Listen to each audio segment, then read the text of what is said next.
Testing mic 1 2 3. Hello. Mic check. Sensor. It's bang. What's up guys? Nama saya Mamparang. Saya merupakan captain untuk team Biru Gang. Saya merupakan professional player untuk team Biru Gang. Hello guys, what's up? It's your MKK Click. Saya seorang rapper. Saya ingin menjadi seorang pro player. Dengan sifat saya, Mamparang. Saya sebenarnya happy sebab MK pilih saya sebagai player dalam Malaysia ni lah. Terima kasih kat kerana sedih. Tak apa, saya sebenarnya yang patut cakap macam tu. So, sebab apa MK pilih saya sebagai player yang dekat Malaysia ni lah? Sebab nama Man ada parang first. Tak. Sebab MK rasa Man boleh train MK lah. Senang masuk. Best. Terima kasih. Thank you. So, MK ada prepare apa-apa tak sebelum show match ni? MK prepare semangat MK lah. Semangat je? Semangat lah. Itu yang sebenarnya paling penting. Paling penting kan? Yeah. Semangat tu kan? Ya. Yeah. Betul. So, agak-agak MK dalam show match ni berapa skill MK boleh dapat? MK target? Target je.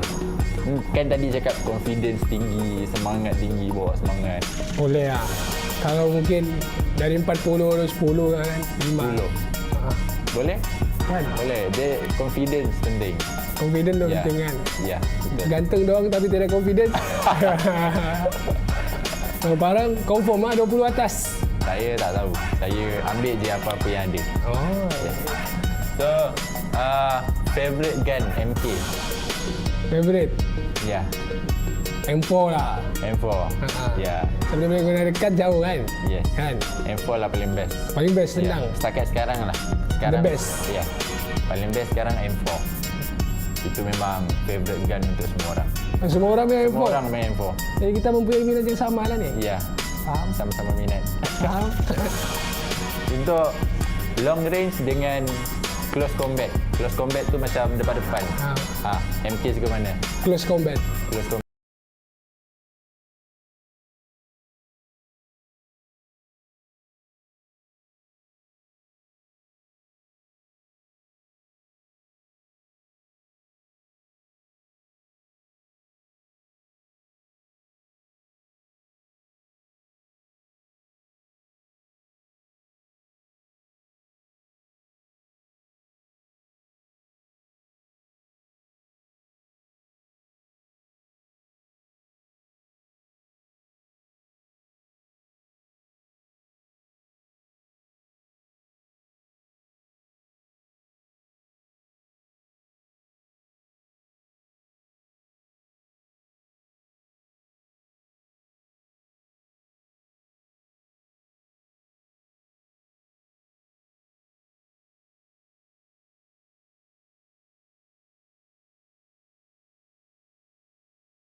Training Para-para pahlawan lah. Para-para pahlawan. So macam ni cara jingle.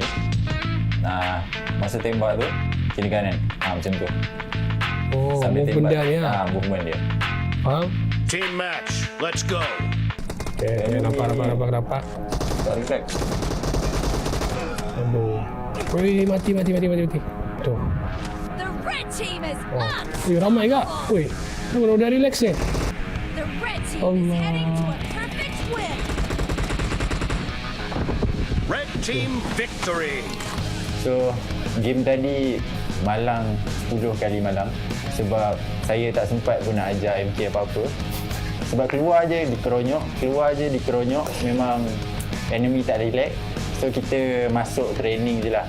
Masuk training, tak ada enemy. Saya ajar jiggle dekat situ. Kalau nak jiggle, cuba try jiggle. Macam ni, kiri kanan nampak tak? Dia macam movement dia pelik sikit. Kita tembak. Sambil tembak, sambil kiri kanan. Gitu. Gitu. Mantap. Kalau mau advance lagi, macam ni. Ni advance. Mana? Maju kat tangan. Tak, dia nampak je laju tapi sebenarnya slow je. Okay, jom kita try lagi. Main yang real. Team match, let's go. Mantap. Boleh dah. Sikit. Blue team victory. Nampak. Kemenangan pertama. Sajikan. Bisa juga. Mantap. Dengan ajaran jiggle daripada Man Parang, memberi kesan yang efektif kepada saya meraih kemenangan yang pertama. Ya. Bukan TDM biasa-biasa tau. TDM top global. Alhamdulillah, MK dah pandai jiggle dan ada improvement. Boleh lah. Mantap. So lepas ni MK dah boleh ganti saya jadi captain. Belum boleh lagi. Legend. So jangan lupa support kami untuk bukan match. Untuk match akan datang.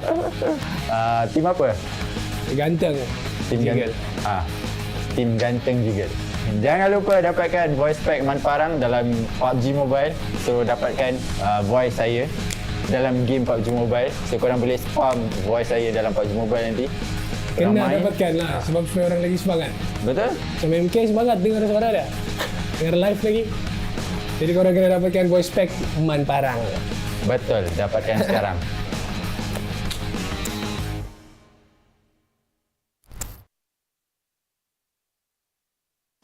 PUBG Mobile version 1.4 Traverse will go live on May 11th. The new version will introduce many new game modes, items, and even more interesting content. Let's see what's in store. Our old friend Godzilla will be making a comeback to PUBG Mobile. Aligned with Godzilla vs. Kong hitting theaters, PUBG Mobile has partnered with Godzilla vs. Kong to create Titan Strikes gameplay, which will go live in version 1.4. In Titan Strikes, players will have the opportunity to interact with various Titans up close. The Titans will appear in different locations and at different times to meet with players. Godzilla will appear in Erangel between May 11th and June 8th. Kong will appear in Sanhok between May 15th and June 8th. Mecha Godzilla will appear in Livid between May 20th and June 8th. Players must take care when observing a Titan closely. You might be crushed into a crate if you're not careful. Titans drop energy crystals. The energy crystals dropped by different Titans have different functions to give you an edge in combat. What's more, there are Apex cybernetics facilities and monster settlements waiting to be explored. Don't miss out on the new Titan Strikes gameplay and the opportunity to interact with Titans in close quarters. Moreover, the new arena map will be available on June 1st. Hangar excitement at every corner, action at every turn. Get up close and personal or hang back. But whatever you do, you won't survive without fast reactions and seamless cooperation from your teammates. The new challenging map sports Team Deathmatch, Arena Training, and Team Gun Game, satisfying even the most demanding players. In addition to new gameplay, the new OTS mode will make its debut in version 1.4.0. Tap the stable aiming button to begin aiming, allowing players to quickly switch stances without using a scope. The new OTS mode provides players with a stable stance for targeting enemies, making it easier to give them a one-way ticket to their next match. At the same time, the new Coupe RB vehicle will be coming online. It's a sports car that can only carry the driver and one passenger. This is one of the fastest vehicles in PUBG Mobile with a maximum speed of more than 150 kilometers an hour. Taking players to all corners of the map in a blink of an eye. Players can experience the lightning-fast Coupe RB in Erangel, Miramar, Sanhok, and Livid. In this update, the MK12, M1014, and FAMAS have been added to training grounds and Cheer Park. With the addition of these 3 powerful weapons, players can practice with them and quickly master them. There are even more mystery modes waiting to be uncovered. These modes will provide players with new and breathtaking gaming experiences. Let's just keep it mythical now. Follow the official PUBG Mobile social media to stay up to date with the latest PUBG Mobile news and content.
Let's go Denny, kita berperang.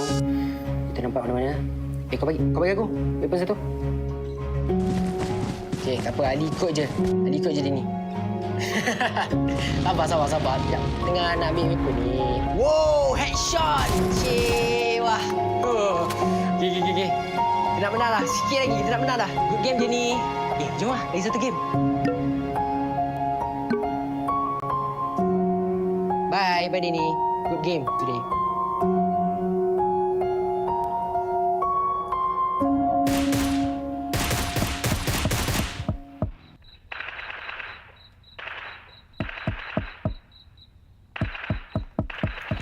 Ya, Ma?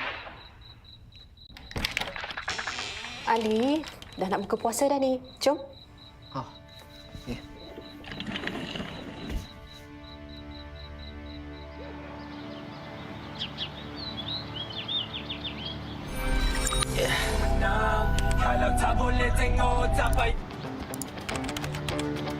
Test 1 2 test mic.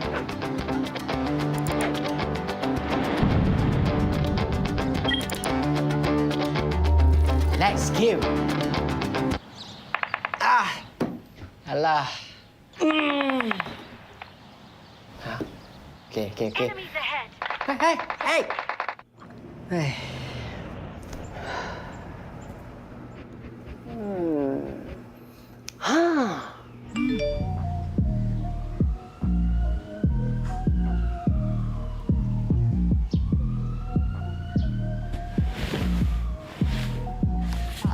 Ini pula my best friend bagi, nama dia Denny.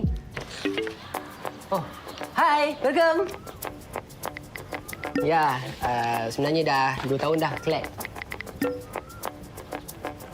Saya punya poster ada sampai ceiling tau. Tapi saya tak boleh tunjuk sebab laptop saya ni nak pakai untuk gaming. Ya. PUBG Mobile. Tapi tak adalah power sangat main. Just biasa-biasa je. Oh, jom. You got this.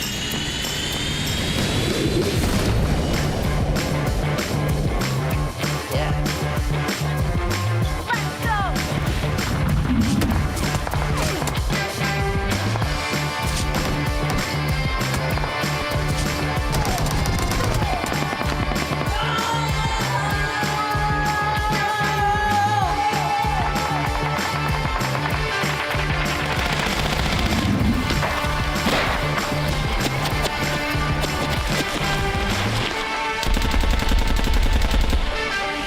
Danger ahead!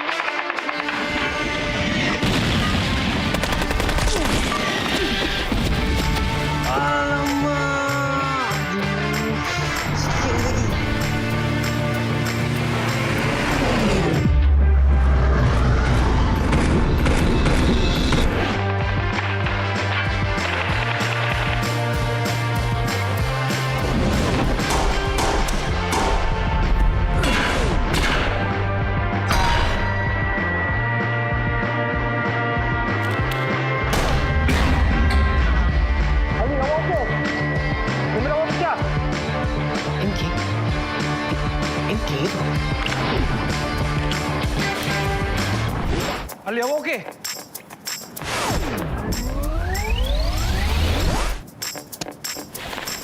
Jom.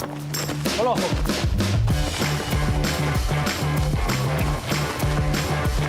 Ush, serius lah MK? Wow, okay. Let's go.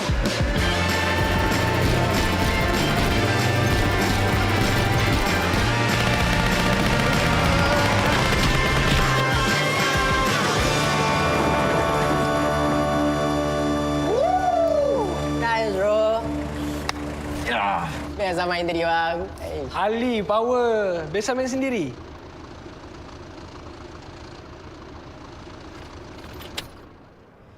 Sebenarnya, bang, dulu Ali selalu main dengan... Okey. Kita nak letak recording. Semua orang sampai. Minta maaf, Ali. MK ada kerja sekarang. InsyaAllah kita jumpa nanti. Esok?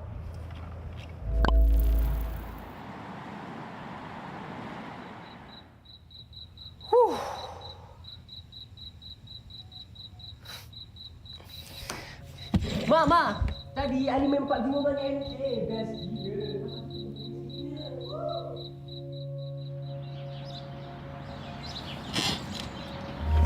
Hi guys.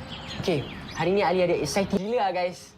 Okay, semalam Ali ada main PUBG Mobile dengan MK guys.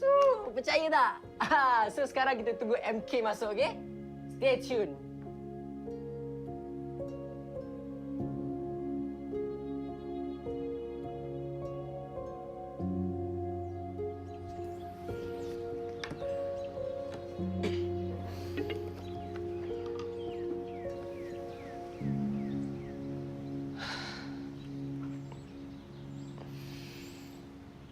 Best tak syurga?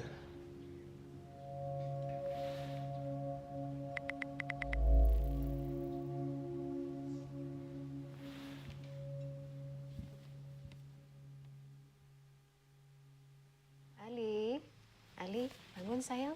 Dah nak buka dah ni. Meh, tolong mak siap meja jom.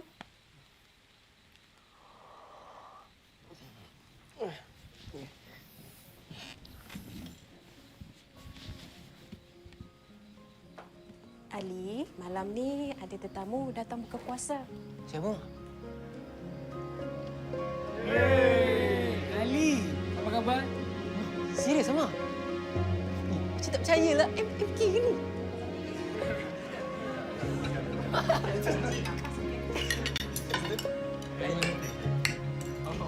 Ali, lepas ni jom PUBG Mobile.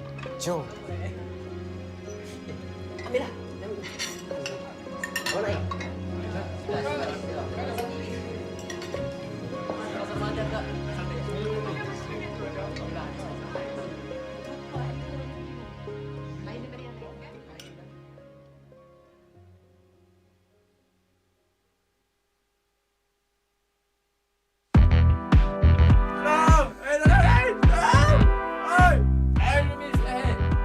Hello guys, nama saya Mabarang. Exploration tu memang susah sikit, tapi disebabkan saya selalu menggunakan voice pack dalam game, so saya tahulah macam mana saya nak buat. Memang memenatkan sikit lah untuk saya, tapi tak apa. Untuk korang, saya buat juga. Padian! Tiba. Enemy down. Cari kereta. Pin pin. So saya custom bagi menarik dan ada suara saya. Wah, gempak guys. So, jangan lupa dapatkan voice pack Man Parang. Pin-pin.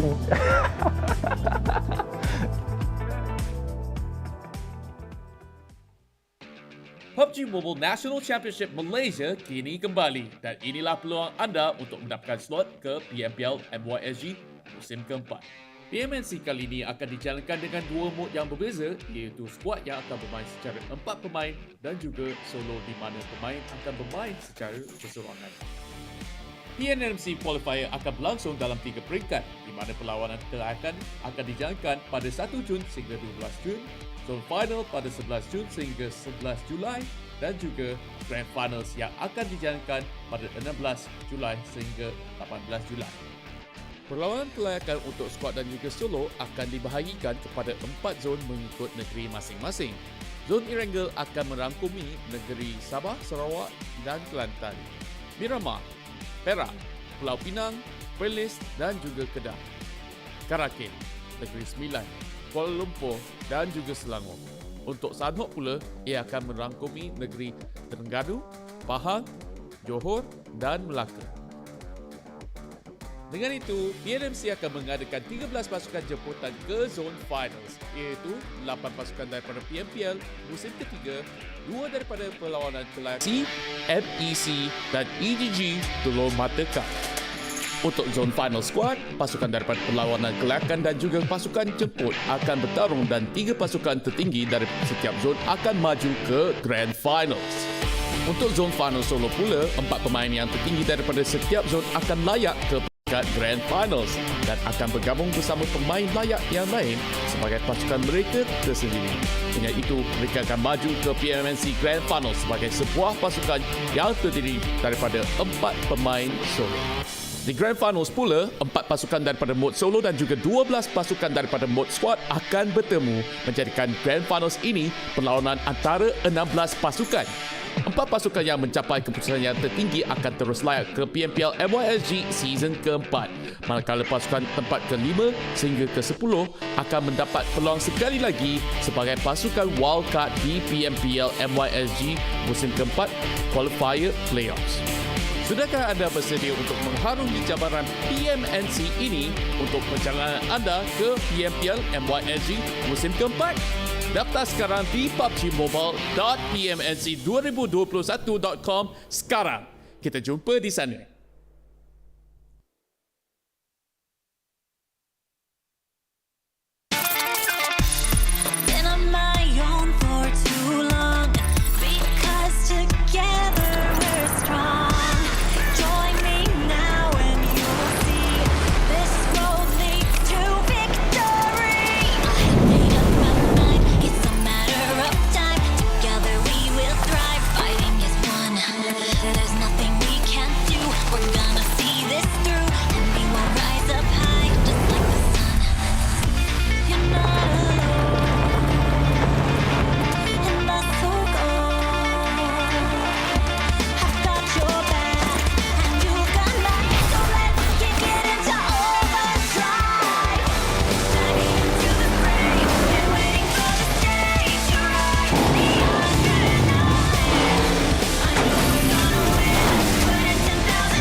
evening, ladies and gentlemen. My name's Contra, this is Choo Choo, and you are currently watching the PUBG Mobile Pro League Southeast Asia Championship. And of course, all of this is hosted by PUBG Mobile and is brought to you by VSPN in collaboration with Tencent Games, Lightspeed Quantum, and PUBG Corporation. We have also to thank our sponsors. Without them, none of this happening here is none other than official smartphone partner Xiaomi Note 10 series for Rate Me. Challenge your boundaries because it has been a hell lot of exciting games throughout the entire tournament here. And also, you guys are catching all the live here on our Facebook, and also YouTube is going to be PUBG Mobile Malaysia. And don't forget, if you want a bigger screen, just watch it on WeTV. Always more, with a lot more actions, a lot more drama. And don't forget, you can also claim your Jukes. I think it's going to be free for some of a trial. There goes your Jukes VIP code, PMPL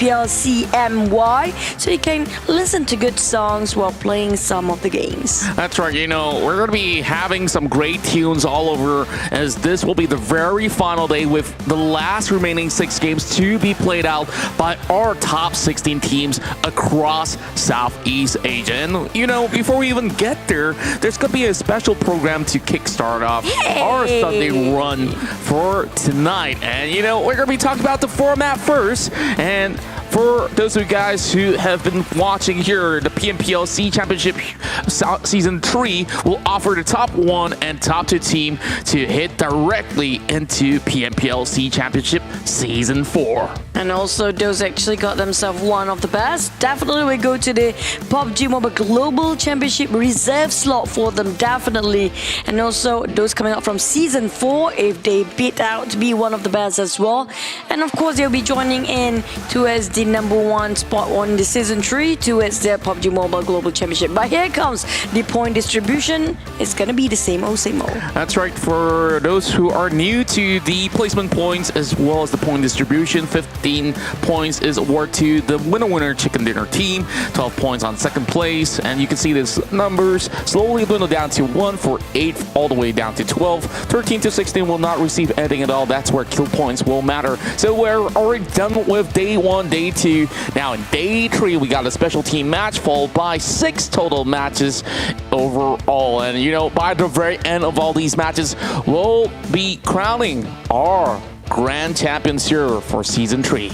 Well, we cannot wait and see, because yesterday was a hell lot of action. I'm talking about the wildcards has rise up the occasion, and we have 1 Thai teams representing them as well for the Infinity.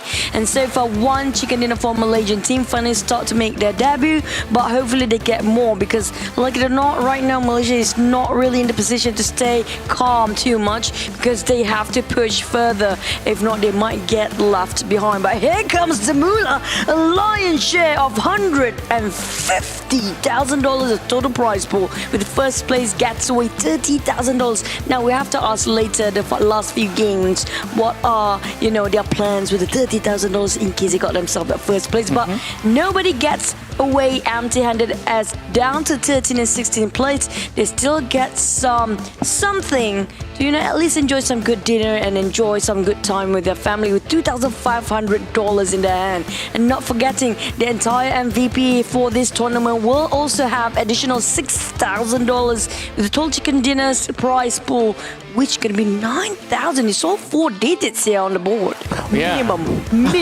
I'm just looking at all of these money, and I kind of wish that, you know, I was 10 years younger so that I could just get my hands on all these matches and hopefully become a pro player myself. But, you know, my glory days are over. But for those of you guys who are tuning in, if you guys are aspiring to become a pro player, these are some of the prize pool that you could hopefully win one day. Just make sure you just sign up for any of all these tournaments to come in the future. Being young and in love and in, you know, in competition and stress it out. But here comes the participating teams, the entire tournament. If you haven't seen it, where have you been? Because we're down to the final day here. 4 regions with 1 wildcard region joining in. We have from the Indonesia Liveskate, EVOS Reborn, Bigetron RA Aura for Indonesia and Thai. We have another 3, the Infinity, Valdus Esport, FaZe, Vietnam. We have Eagle Esports, HVNB, Infinity IQ, Malaysia RSG, Geek Fam, Dingoz, and definitely Wildcard. We have Demigod coming up from Philippines, JoinMe Yellow from Cambodia, and of course one of the favorites down there is going to be Orange Esports or Orange Play coming from Cambodia. I have to say, they show promising season for the World Cup and especially the Vietnamese as well this season. Yeah, I'm really hoping that the region for Cambodia gets their own PMPL one fine day, and same goes to the Philippines as well. So that, you know, you can't just call them wildcard teams forever, you know? So, maybe one day. Hopefully so, but these are today's matches. We will start off our show match here inside the warehouse. You know that we're going down for the team deathmatch here to kick things off with our special guests, and then we'll dive right into Sanhok match number 1. That's going to be 6 p.m. and Miramar will be happening right up next. And on the third match, it will be Erangel. It will go on the same shuffle, Sanhok, Miramar, as well as Erangel to end the entirety of the run. So this is what's going to be happening throughout the entirety of the evening. Make sure you guys don't even miss a single match. Follow our social media platforms out here. It's PUBG Mobile Esports Malaysia on YouTube as well as Facebook. And of course, show some love to Choo Choo Gaming as well as ContraCast while you guys do have the time to do so. Well, that's cute. I'm looking at all these new faces on your screen, and I believe that you guys know your superstars. Come on, we have the 4 regions top celebrity playing here today, just in case you guys haven't known, but I'm gonna say that about them in details later on. But before that, what we have on the screen is none other than Kid Voki saying and telling us to join in, just register now as the PMNC is now begins or commencing at PUBGMOBILE.pmnc2021.com for season 4. If you have what it takes to come in for the PMPL season 4, just join in for the PMNC first. Who knows, you might be one of the new teams to have the key towards a new legacy. That's right. You know, there's so many new formats out there to be played out. To join the PMPL and PMNC is definitely the place to be. So far, you know, we've got the peak viewers milestone, and it has been given away for the PMPL finish. And I believe that we're still fighting in for that 1 million viewership for that PMPL Season 2 t-shirt. Oh, come on, guys. We're down to the last day now. We do want something permanent, embedded in our heads, embedded in our memories. Definitely something permanent in the game that remind us of this glorious day. So if only we can unlock the PMPL Season 2 t-shirt, that would be great. Indeed it is. So far, we're going to be looking at a lot of all these fun stuff to come, but all you have to do is simple. Share it all to your friends out there, and that's probably achievable for that 1 million viewership milestone across Southeast Asia, mind you that. So we'll see who will be playing in our upcoming show match to come. Oh yeah, we definitely are waiting that, because right now they are representing each region. For the 4 regions, we have Malaysia will be MK the Rapper. I think this is going to be one of the favorite, but now we're going to put that on hold for a bit. Here comes so far for the overall rankings. We're looking at Aura and their predictions. I mean, like champion projection about the overall and their prediction of victory. So far, the highest is going to be Aura, while Infinity goes on second. That's right. You can see that they do have the highest amount of points alongside with those chickens to book it. Orange Esports play with 113 points with 7.9 prediction victory points out there. I guess that there's going to be a little bit of shift coming for the entirety of the day. And, you know, even all the way down towards 8th place, Demigod does have a solid chance as well. And basically, Aura get himself the most chicken with 3 chickens by far. We're waiting if there's any 4th upcoming. But Geek Fam and also, Eagle Esports and JoinMe are the only 2. 3 teams there, including RSG in here, having themselves that second page teams with 1 chicken dinner. No.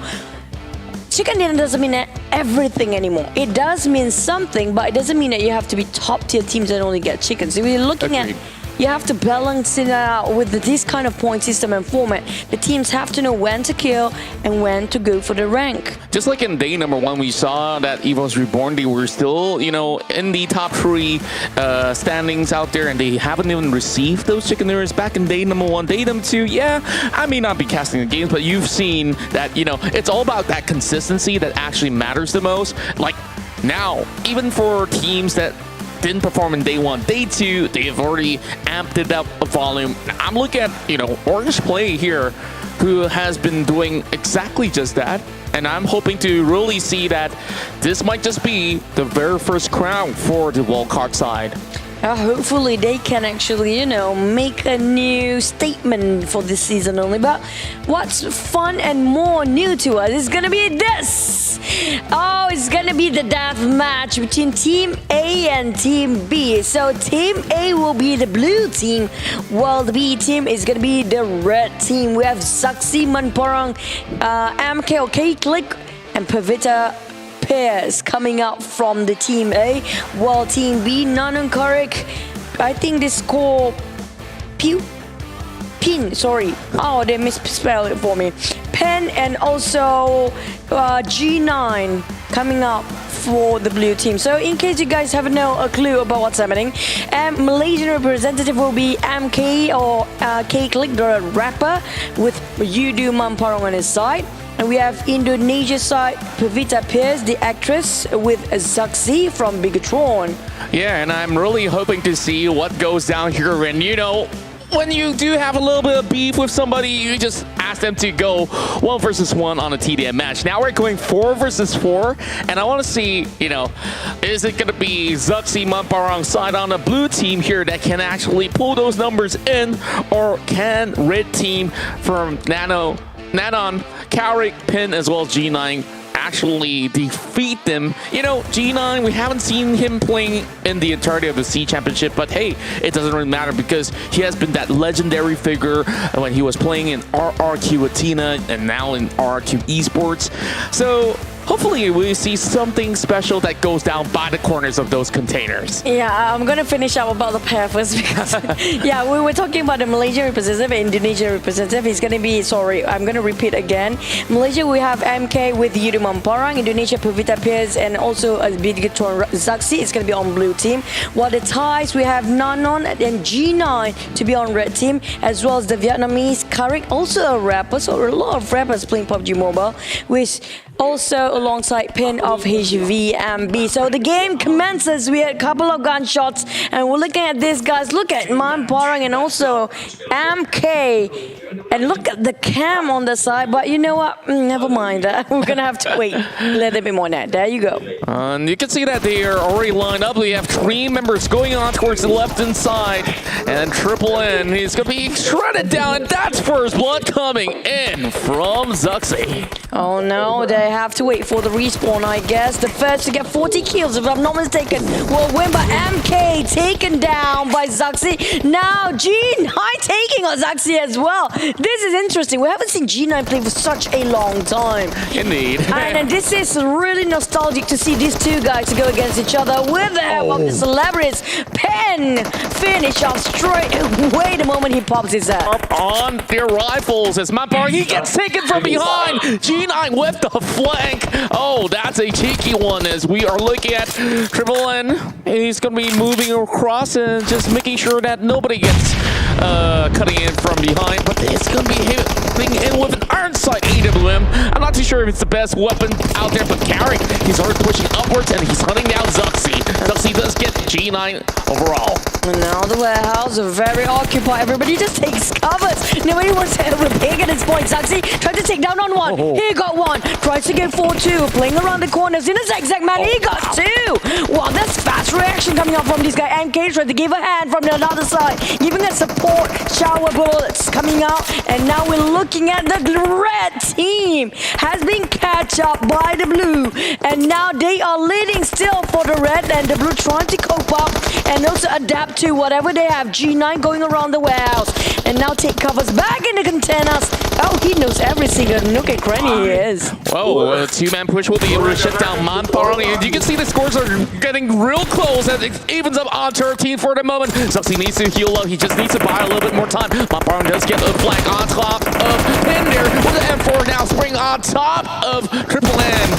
And well, oh well, Pin's gonna be able to actually find one. MK goes down 16 to 15.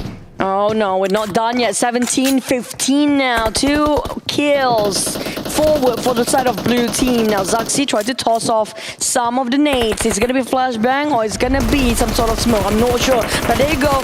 Here comes the blue. Finish it off with a swag. It's gonna be Cooper Peppy. I'm liking that name. While Manparang tried to play with the containers again, but it's 2v1. Too much for him to handle solo-handedly. Yeah, I'm pretty sure that Koopa Peppy is going to be Pavita Pierce, so that's a really cute name, right? Yeah. Now, it's not going to be all too cute coming from the side of Zuxi as he shreds down 2, taking out Triple N, and that's going to be G9 getting the catch. Now, it's going to be 23 points to 20. Still, the first 1 to 40 will be the winners right here, but Zuxi is holding on the forward line. He's going to be dropping that grenade, and with that, Pin's going to be walking towards the trap. Now, that's going to be a beautiful catch for a double kill for BTR Zuxi. Oh man, Zuxi does know how to take covers right on point. Now trying to get some loot, I guess, coming out from that side of view. Now Manparang alone, trying to take the whole team of red alone there. I don't think that's very wise. MK coming out. Oh, he overpicks. They're gonna shoot him straight down there. That's right. Now G9's just holding it down. They got to take it real slow and nicely right now.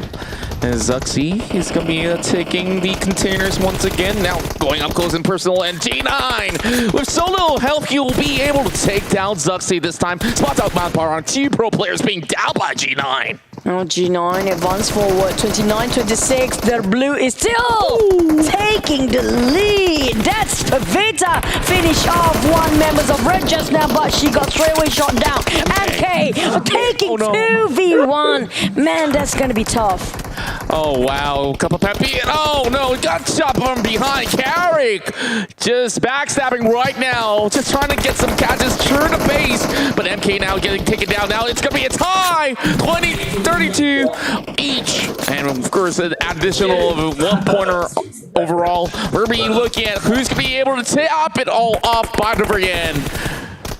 We're down to last 6 kills. Will the red finish it off first? It was lead by the blue before. They have been in the chart, like almost getting the 40, but now 4 more kills for the red. We're almost close to getting at the end. 34-36. Can they catch up? Now they're catching up. It equals 36-37. Such a close match. Oh no, who's it gonna be? We're gonna be looking at the final few kills. 3 more for the red side. And Manparang, he's gonna be able to take down G9. They will need to look for 3 more for themselves, but it's only 2 pointers there that's needing to be clinched up by the red team. Oh, 2 more for the red, while 3 for the blue. 1 person make mistakes. The whole team goes down. Oh, red team. Nanon, Carrick, Pen and G9. The victory on their side for the first. That's going to be one of the best, fastest show match ever. I'm liking how every single person anticipated that match just now. We're looking at Pavita also fiercely going in, taking the shots, killing some players. Even G9, I have to say, he has been supported beautifully by these guys. Yeah, and what a big comeback, right? We initially see a little bit of deficit, then they went toe-to-toe, and at the very finishing line, it was a full push that came from the red side that has been able to garner them that amount of points ahead of the blue. And indeed, it was exhilarating overall. So congratulations to Carrick and Co. for the red side. You guys have done it here in the PMPL SEA Finals show match in the warehouse. But it's not done and dusted, as we have more to give for our celebrities, because they just warming up just now, and now they're ready for more, because we cannot wait to see the second show match later.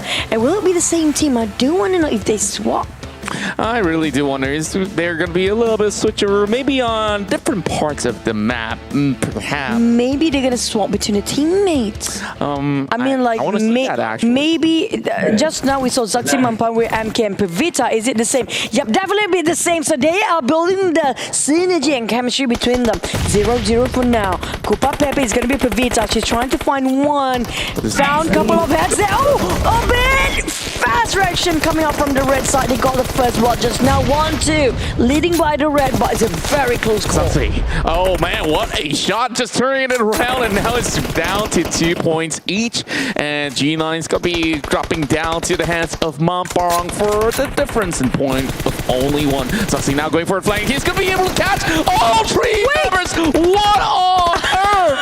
Oh, he almost flushed them for the ace. Did you see that slide coming up from the red team just now?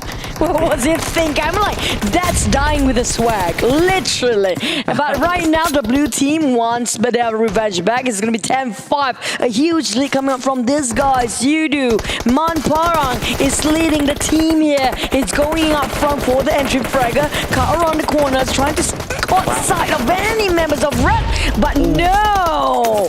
Pen will say no to that in the big statement jumping moment of leap of faith there. He just swerved it perfectly just to take on Manparang, and then even Man was pushing in. There wasn't enough cover coming in, but MK is getting shot from the edges. Their Carrick takes him down. Well, the superstars, they're having a duke out on their own. Zuxi gets taken out from the corners as G9 is on the watch. He's already got 5 kills overall. Now 14-14. Yeah, MK really low. While we're looking at Mamparang trying to find the next victim. I think that's one of our celebrities being shot down. Either None or Carrick there. I think that's going to be None, definitely. And G9 tried to cover him up, but it's not possible. It's just too fast for them. Pin cooking up the nade, hoping to toss it out. Oh, he blinded himself. Oh, okay. That's a flashbang. Oh, yeah. Indeed. And with that, every one of his teammates get pushed away. Now it's 18-15. Mamparang still going on top of the containers. Could be able to actually catch G9 in action. Now 19-15. And Pin is going to be looking for MK. MK shuts him down.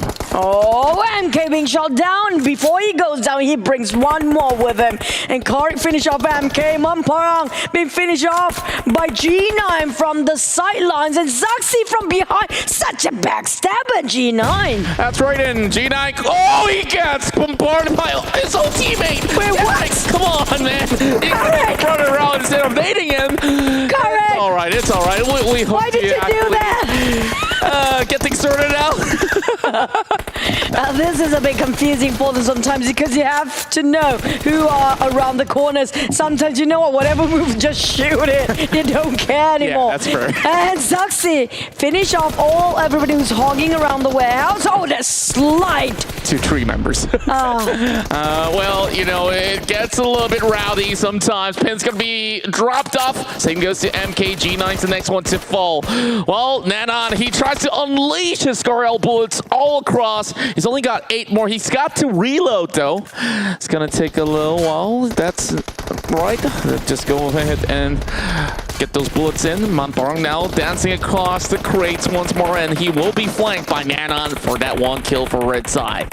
9 more kills and the blue team is done, and now they're trying to catch up for the red team, closing the gap. 29-31. G9 playing it very careful. Oh, pops the heads, and no! Zaxi doesn't give any mercy. Here comes Pavita and also MK from the side flank. Oh, it's right in front of you! MK, he did it! He did it! But no, he goes down. Oh, wow, this is going all too close once again. 34-33. Now G9 is trying to actually push those bullets across, and there will be MK trying to actually look for that flank. A little damage being done, and there goes 1 more kill for Mamparang. 36 points in. Blue team leads the way. Oh, 3 more points for blue team, and the red team, they're making 2 right now. They are making it faster than we thought. And Zaxi with that weapon, holy smoke, he's going in for the kill. 39. One more to go. Day one for Zuxi, Pavita Pairs, MK, and Monpor. And congratulations, winning the second show match. Just look at how they're so happy about this. Yeah, and you can see right now they have managed to equalize 1-1. So does that mean that we're going to round number 3 just to settle the scores? Because we can't end it on a tie, can we? Well, definitely. It's going to be a cliffhanger. We just leave it there. So we need to end it with a final show match later on between, how do we call it? The blue and the red team, okay? We call it the blue and the red team. So if you wonder who's in the blue, it's going to be Zuxi, Mamparang, MK, and Pavita Pairs. Definitely in red team, we have Nanon, Karik, Pen, and G9. Now, hopefully Karik then do something just like he did before. Yeah. Please, Karik. Your team. Your teammate really needs you.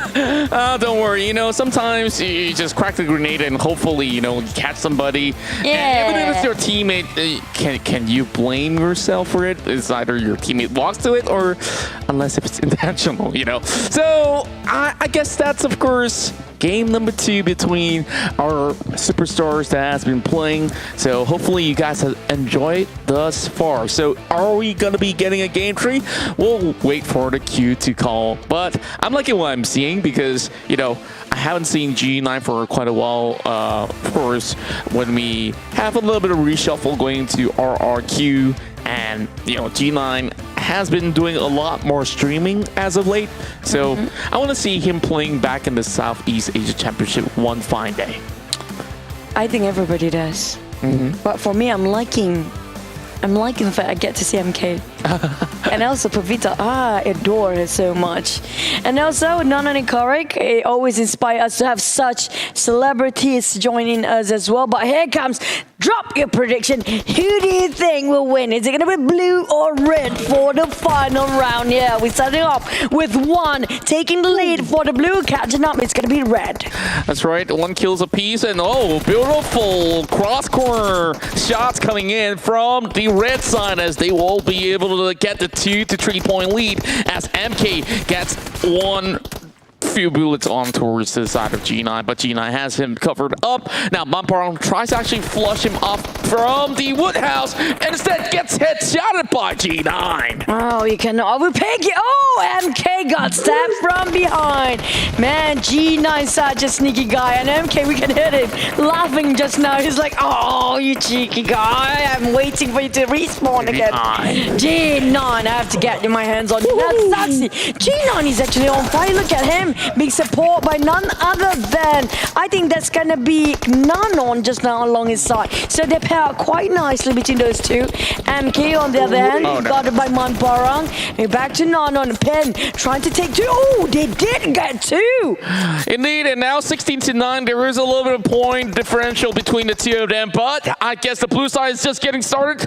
Nanon's going to be pushing all the way alone, and he will be taken out by Zuxi. Zuxi now trying to crack a lucky nade all the way across, and Peppy, oh boy, nobody saw Pin inside the container. That doesn't look all too good. AKM in the hands of MK, but he falls down. Oh man, now Zuxi trying to turn things around. Mamparang quite low. Whoa. G9 just know every single spot to be literally a turret in this game. That's right, and he's just going rat-a-tat-tat. Now, here comes Mamparang. He's trying to opt for those kills inside of the warehouse instead. Now, Nanon's going to be looking to heal up as he buys a little bit more time, but there is a grenade that's going to be flying right in from G9. Now G9 start to advance forward. He's not going to play the backstabbing game anymore. But he took one before he goes down. It's going to be our Pavita Pairs. The lovely lady here who took down G9, the master of... I don't know the master of what anymore. He's literally everything. Master of chicken dinners, baby. Hopefully so. Now, there's no chicken dinners to be won here in a team deathmatch. It doesn't really matter, does it? But Zuxi's looking for those kills. Going to be spraying right on top of Carrick. Now goes in with G9 looking for Zuxi as well. 26-20. Make that 27 right now as Pin's going to be able to nail down MK. Now Pen trying to take down on Vita Pierce. Zaxi on the other hand playing around the corners, caught it along. While Mamparang tried to go for the flank side. Now they're having a hard time to spot G9, but still Zaxi caught it red-handed straight from the rooftop. That's smart coming out from Zaxi. Yeah, now Pin's gonna be looking around. He knows and he will be relaying a lot of all these information back towards his right side. Now they just need to hold a lead, and no, Pin, he gets caught off. Zuxi now going for the flank. He's gonna be looking for Carrick as well, 60% of health, and this is gonna be G9 pushing in. He just switches his gun. Oh no, turning points for the side of Zuxi himself, and we're still looking for kills for Nanon. 7 more for the red team, make it 6, and now he's cutting short, and if only Pavita can just get a couple of kills on the side, they can catch up now. They're playing very, very sneaky on the side of G9. He tells Nanon where to hide and where to seek the openings, while G9 cooking up the nade. It's 32-36, a very close call now, and Pen trying to pin down on the other side. Mamparang be shot down, 37, 3 more kills to go. Oh boy, it's so close, yet so far for the blue side, and Zuxi's gonna be looking for those kills, and they really have to play a little bit more defensively. Now G9 gets spotted out, Zuxi's gonna be taking him down, and he's seeing so many red names right across with a beautiful flank. Is it gonna be red or blue? And they need only 3 more points, one more for the red side. Oh, Zuxi closing the gap even further. It's just, the red team just has won. Nanon, Karen, Pin, and G9. Congratulations to the red team winning the show match of the celebrity man. That was really a close last match. Wow, it has been really close for each respective match out there, and you know what? The red side has dominated for 2 in a row. Well, it's Nanon, Carrick, Pin, as well G9, as they will be your champions for this match inside of the warehouse. So I believe that we're going to be having a few words coming in from our stars of the red team. Well, who said actors and actors, rappers can't play? Come on, they are more creative than most of us. The fact that they are making songs, they're making movies, but they still have the time to play the game. That's something in common. That's what gamers are for. Who have one language that we'll be speaking, that's gonna be PUBG Mobile. That's right. You know, the gamers come from all shapes and sizes, and like we mentioned early on that these superstars, you know, have the potential to really bring their A game. Now, kita dah menang 1, 2 kalah, tapi 2 kalah tu CP-CP je. Beza 2 point, dua-dua beza 2 point. Memang tak ada luck, tak ada rezeki dari situ. Tapi tak apa. So macam mana? Okey, power best. Geram lah. Semua perasaan ada. Semua ada. Tak puas main. Tak puas. So aku dah puas hati. Orang power semua. Okey, dalam tim kita tadi, siapa yang agak-agak paling power? Rasa-rasa tak? Sama yang tadi tu. Siapa? Zaxi. Saya tak power. Saya power, tadi power 10 tak? kill je. Power tak? Half je. Half daripada Zuxi tu je. So untuk tim kita Zuxi lah kan. Paling power, Zuxi paling power. So untuk opponent. G9 tu. Tu G9 tu memang gak ada obat tu. Gak ada obat. Dia gantang, paling gantang. Dia paling gantang. Dia sebab dia bekas juara dunia. So dia memang tak dinafikan lah, dia memang power. Faham? Lepas tadi main game tadi kan. So apa pandangan MK terhadap player-player profesional PUBG Mobile ni? Power. MK kalau mau ke tahap tu, kena training lebih lama lagi. Sangat. Untuk sampai ke level orang, level Ammonia. So apa pandangan MK tentang game ni, game PUBG Mobile ni, dan macam mana perasaan dia? Pandangan aku tentang game ni. Ya. Game PUBG ni Mobile menimbulkan semua perasaan.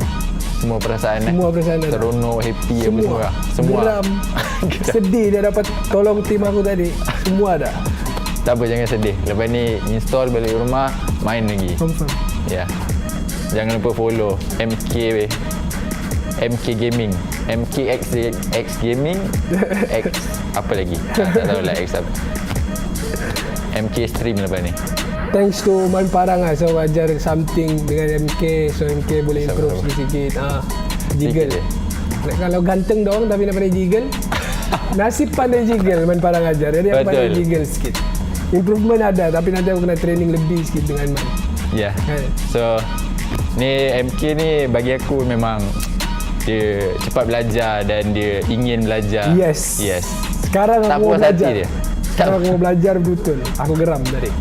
MK road to player pro. InsyaAllah. Ya. Jangan terkejut nanti. Nanti aku training lo. Training kuat-kuat. Kan, boleh. Ganteng. Ya, nanti kita barbar sama-sama. Okay Man, selepas Man tengok game MK tadi, yang game tak seberapa tu. Game power tu. Power? Alhamdulillah. So apa lagi MK perlu buat ni? Tak payah buat apa-apa, kita main je. Main je, biasa main. Tapi main dengan player yang pro sikit lah dari MK. So MK boleh laju belajar senang. Boleh, main dengan Man. Main dengan Man? Ya. Memang MK trainer main dengan Man? Power terus. Jadi Man jadi sifu MK lah? Bukan sifu, kawan-kawan. My brother. So guys, thank you sebab menonton sesi kami, saya, Man Parang dan MK. Terima kasih kepada MK sebab join sama-sama dengan saya dalam show match ni. So MK ada apa-apa nak cakap? Ada, thank you so much Man Parang sebab training MK hari ni. Dan watch out, aku akan training lebih lagi. So kita jumpa di PUBG Mobile nanti.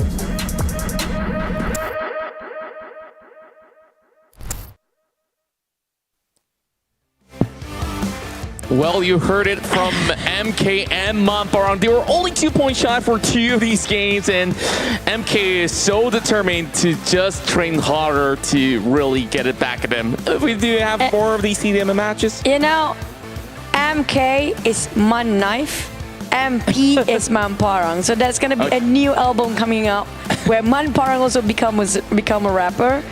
And you know, MK, or Man Knife I call it. Machete Kid. No, Man Knife. Because he took Man Parang as a mentor. So basically, the new album called MKMP after this. And maybe Man Parang will be the second rapper for that.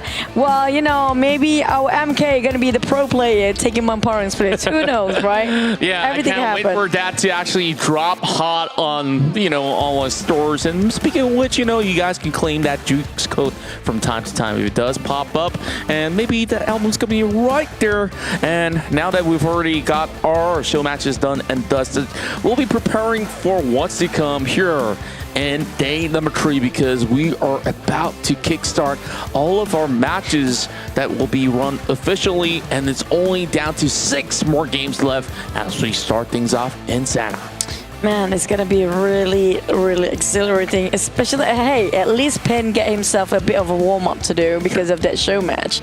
The rest of them, take a deep breath, because it's gonna be a wild ride here today. We're talking about the last game, the last sprint, the final push, full force, all out. It's gonna be here right now, starting from the first game of day number 3, the final day, which if you conclude, this is pretty much the 13th game entirely.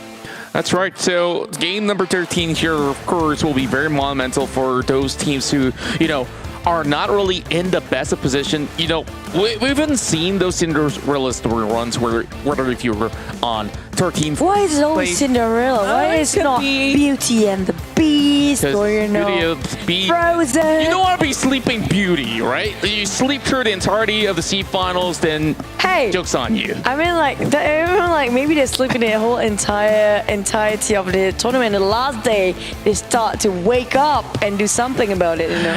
I just hope that they wake up in time, if that's going to be the case. And for those of you guys who, you know, maybe it's still early within your time zone, I hope that you guys are enjoying what you're seeing from the show match. You guys have not missed out all too much, and if you do, you can always check out the VODs here in PUBG Mobile Esports. And make sure you guys drop a like, follow, and subscribe to PUBG Mobile Esports Malaysia on both YouTube as well as Facebook. And if you guys are going to be watching this on a big screen TV, we've got WeTV, always more for you. It's more and more drama, not just inside and outside the game. It's also a lot of other things that you can gain, maybe even some documentaries and some origins I haven't seen before, because WeTV, I've actually watched it, quite interesting. But speaking of which, we're talking about Sanhok for the first game here today. We've seen a lot of Sanhok before. We've seen multiple circles that kind of comprise all the 3 islands, mostly favoring towards the bootcamp area at first, ended up in between, like either outside of bootcamp. We've seen yesterday around Paradise Resort. We haven't seen a lot coming up from the southern side of the map for Sanhok yet. Indeed, and I believe that majority of the case is that Sanhok, be it a very small map, the first few phases are one of the most important phases, because you gotta position yourself into those territories which could potentially be the game-ending scenario. And many of the times it has ended up in that Alpha Island, sometimes back in towards the mainland itself. But if it goes down towards the southern side, I'm looking at a few teams that might actually get a little bit of a slight advantage. And starting off, FaZe Clan, they had a little bit of a rough run back at day 1, day number 2, not looking all too hot as well. Is there still any more chances for the likes of FaZe Clan?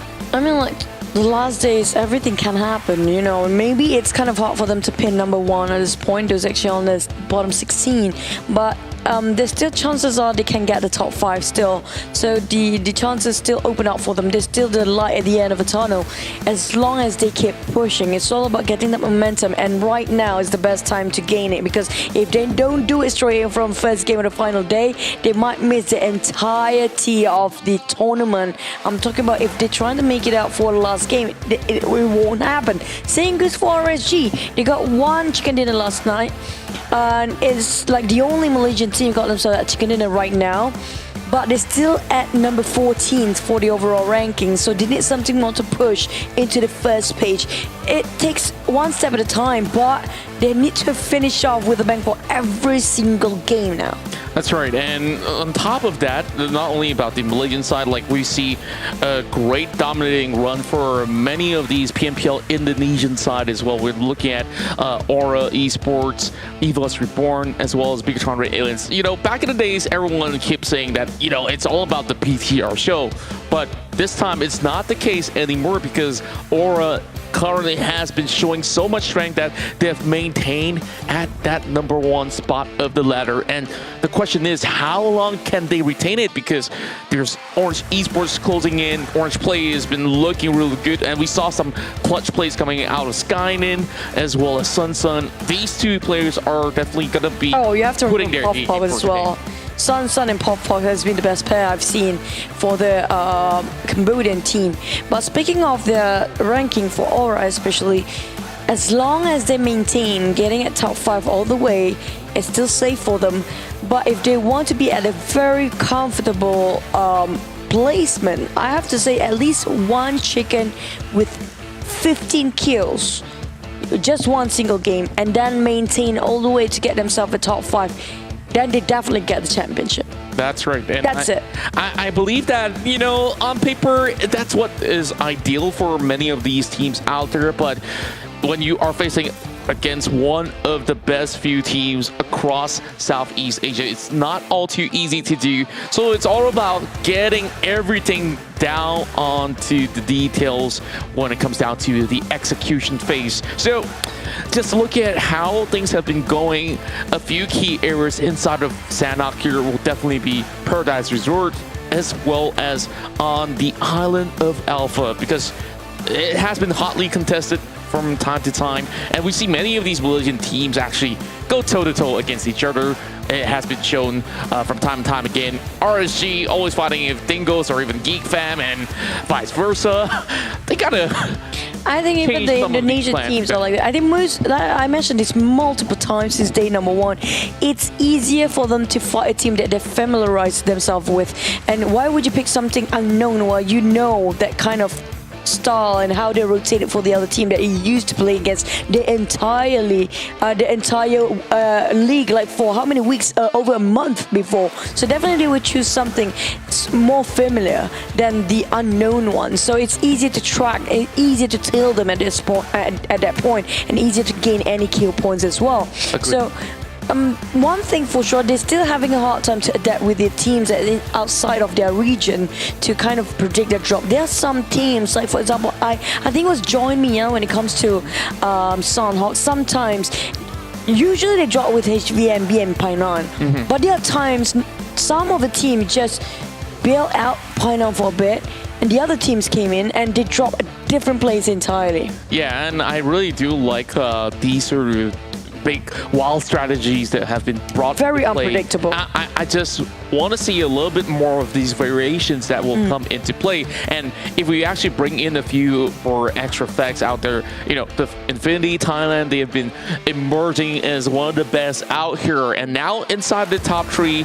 the chances are looking pretty good. And you got Tuni, Mela, Newsy, Logan, as well as Near to tank for. So to speak about the strength of this team, it just goes to show that they have so much great skills individually, and when you pair them up together, they can sometimes be too much of a force to be reckoned with. And we saw even BTR had a little bit of struggles here and there, and it's no longer that team being the invincible ones here in Season 3 of the PMPL Southeast Asia. Yeah, hopefully they got their gear starting to it's moving forward, because right now we've seen a bit of I don't know, a couple of hiccups coming up from Bigetron RA. Aliens did not like how they used to. The first day when they first swapped in right to the third game of Erangel, that's where they starting, you know, the usual themselves again. The Bigetron they were always seen before, very aggressive. But when Ryzen been shot down, been taken out of the equation, and then they kind of lost their direction. The sense of direction is all over the place, kind of messy. The dynamics of a team really kind of needs all 4 men, Ryzen, Luxy, and Zuxy, and definitely either Liquid or Kings. And those 3 are the pillars because they have been in Bigetron Aliens forever. And they also have Microboy on the other side of the team who definitely knows how this team works and how to counter them as well. That's pretty much true, and I believe that we are set for our very first flight for day number 3. This will be flight number 13 overall, and we'll see who will be the first ones here to get that chicken dinner inside of Sanhok. Let the games begin as we're taking flight from the southeast side all the way in towards the northern west. GE's gonna be showing us the way as he's coming across Bun. I believe that he's gonna be heading in towards the northern side, looking for perhaps Monglai or even Cow to begin with. And this is actually a rare footage we're looking at. We rarely see this kind of footage in the first few minutes or first few seconds into the game. You couldn't have any idea about the map. There you go, finally it pops, and we're looking at the teams that's, well, pretty much going all the plays that they wanted to. Like FaZe usually around the docks, and some of the team, HVNB and JoinMe maybe in point now right now. They are the first few teams who always start a fight first, while the rest of them, well, just their own respective places. That's right, and yeah, HVNB, the other few times that we saw them drop in, they've been sharing the same territories as JoinMe Yellow inside of Pine. And just to correct myself, the current leaders are Aura Esports, the Infinity, Orange Play, EVOS Reborn 4th place, and Livescape on the 5th. BTR won the 100 points shared between them as well as Infinity IQ, while Geek Fam of Malaysia, they're still chasing right in with 87 total points. We're going to be having a look at RSG. Now, RSG usually plays this separate village compound loots right over on the western side of Paradise. Now, the thing about this sort of split, it will give them a little bit more of an information to start things off with, and perhaps it will help in terms of rotation. And here's your chance to also win the token for your PMPL voice pack discount. We got Mamparang right there and a few other names. We got Caster Tong Titi, who also gets his pack. Where is our English Caster's pack? Was it really Tong Titi's? Well, he posted it on his Facebook, so... Oh man, now I'm envious of him. Like, he's like one of the closest friends. But you know what? Back about the game we go. But before we go into further about this, just keep your eyes out and peel out for Infinity IQ and also Aura. Why do I tell this? Because they are the two teams that's really dominating Sanhok for the entire grand finals. Infinity IQ and also Aura, they have been winning a lot of only Sanhok map since day number 1. So be sure to keep your eyes out for these two teams. And keeping my eyes open here, you mentioned about a southern centric side of circle, and now this is going to be leaning a little bit over the south end, and Livescape might just be pretty happy about this because there's not going to be teams around them. Now Small Boys opening fire, giving a little bit of a slight warning to whoever's coming out of Paradise Resort as he walks his way through. It's going to be HVNB actually dropped onto Mong 9, so they build Alpine 9, so they're gonna be unhappy about this, but not that bad of a news if you ask me, because... So I was wrong when I said Mong 9. Interesting.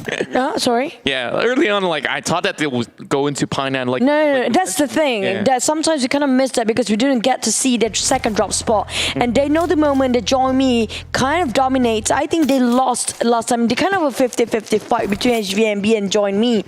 So the thing is, being at the center right now, it's a great thing. You don't have to think about going outside of the circle anymore. But the bad news is that you have to defend it, and you do know that once you're at the center, you need to move no matter what, because there will be a lot of teams coming in, and you need to replenish your economy after you take fight after fight. And some of the team that's coming in right now is going to be Demigod. Try to snatch it away against JoinMe easy. That's right. Cry has some of the best number of the kill scorers at the very moment. Now, we are going to be looking at JoinMe Yellow, still looking for items, as you can see. Still leveling baggage, as well as the best, not really the most optimal to get in towards the late game scenarios.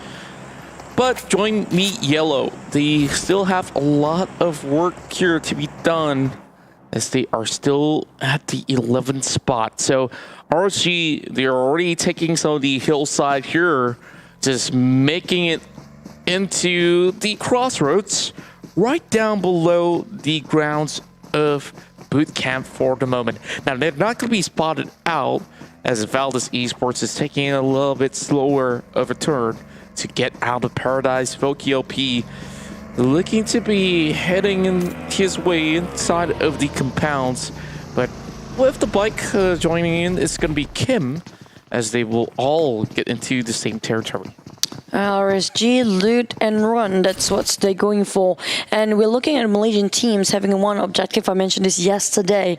They're not aiming too much of a position. They just go whatever loot that they can have, just go whatever compound they can shift to swiftly, and whatever moves, just shoot it down. That's it. They aim for the kill points. While they're at it, it's going to be a bonus for Chicken Dinner, but here comes Aura Jaxi taking out a fight against Geek Fam. So Aura head on, but it's only Jaxi here. I'm not sure where are the rest of his teammates around the shoreline, but they are quite spread apart. I think Jaxi is going to be retreating this for a bit, give more time for their cavalry to arrive, and Geek Fam, hopefully they didn't take the bait way too soon. Yeah, and over on the corners of Geek Fam, they have dropped into ruins multiple times, but Aura usually shares these compounds, and this doesn't seem to be a clear-cut way of them to get in towards a certain area of play, as Dammer has to be extremely careful as he's looking upon Jaden at the moment. Snipes now being sent his way onto the bridges as they are trying to catch Jaden behind that rock. Now, it's going to be a 2-2 split and a very wide flank angle coming in from Aura Esports in general.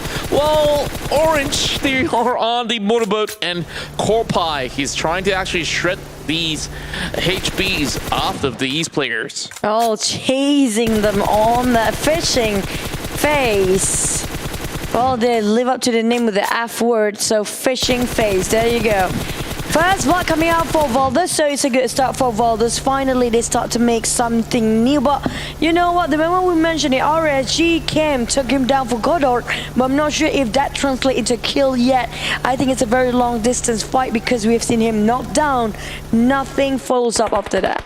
That's right, and we mentioned about Valdus, you know, trailing behind RSG, and they have already secured that one kill, but it's not going to be all too safe as of yet. Six will try to do his very best to revive Goddard, while Geek Fam here has been able to march up ahead. No mercies inside the hut. So that's where Jixie strikes him down. QB is on the ground.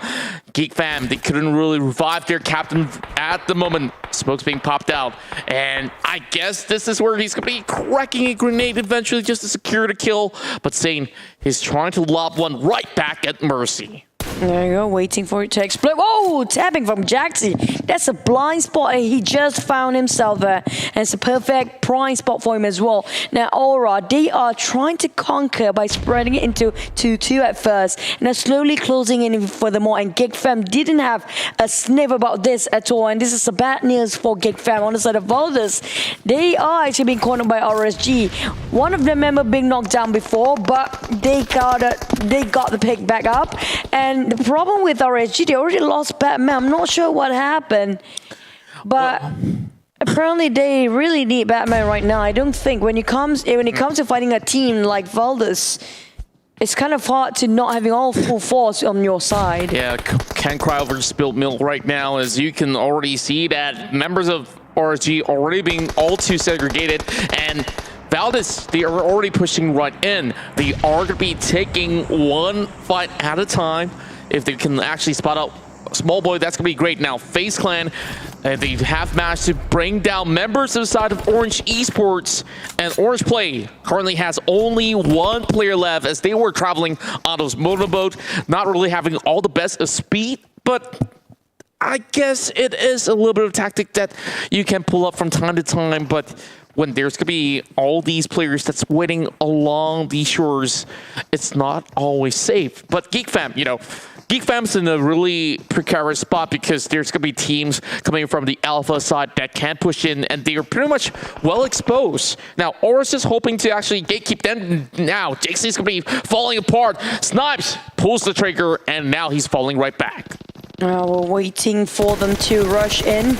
Yeah, a bit hesitant. Got Jaden. This is crucial for Geek Fam to take out our Jaden first. That's the pillar, the entrance fragger, the initiator for the team. The shot caller himself got knocked down. But in the meantime, sneaky guy come up from behind. It's going to be Dingoz. Slowly creeping in, lurking around the corners, trying to be the third party. Well, Aura Jaden bleeding out in the moment. Nobody's going to save him for now. It's a big risk. It's too much of a risk for them to actually try to save him right in front of face of Geek Fam. While we're looking at the circle, we're actually favored toward the southern side the moment we mention it. So it's going to be really a lot of choking point around the bridges on either side, west and also east.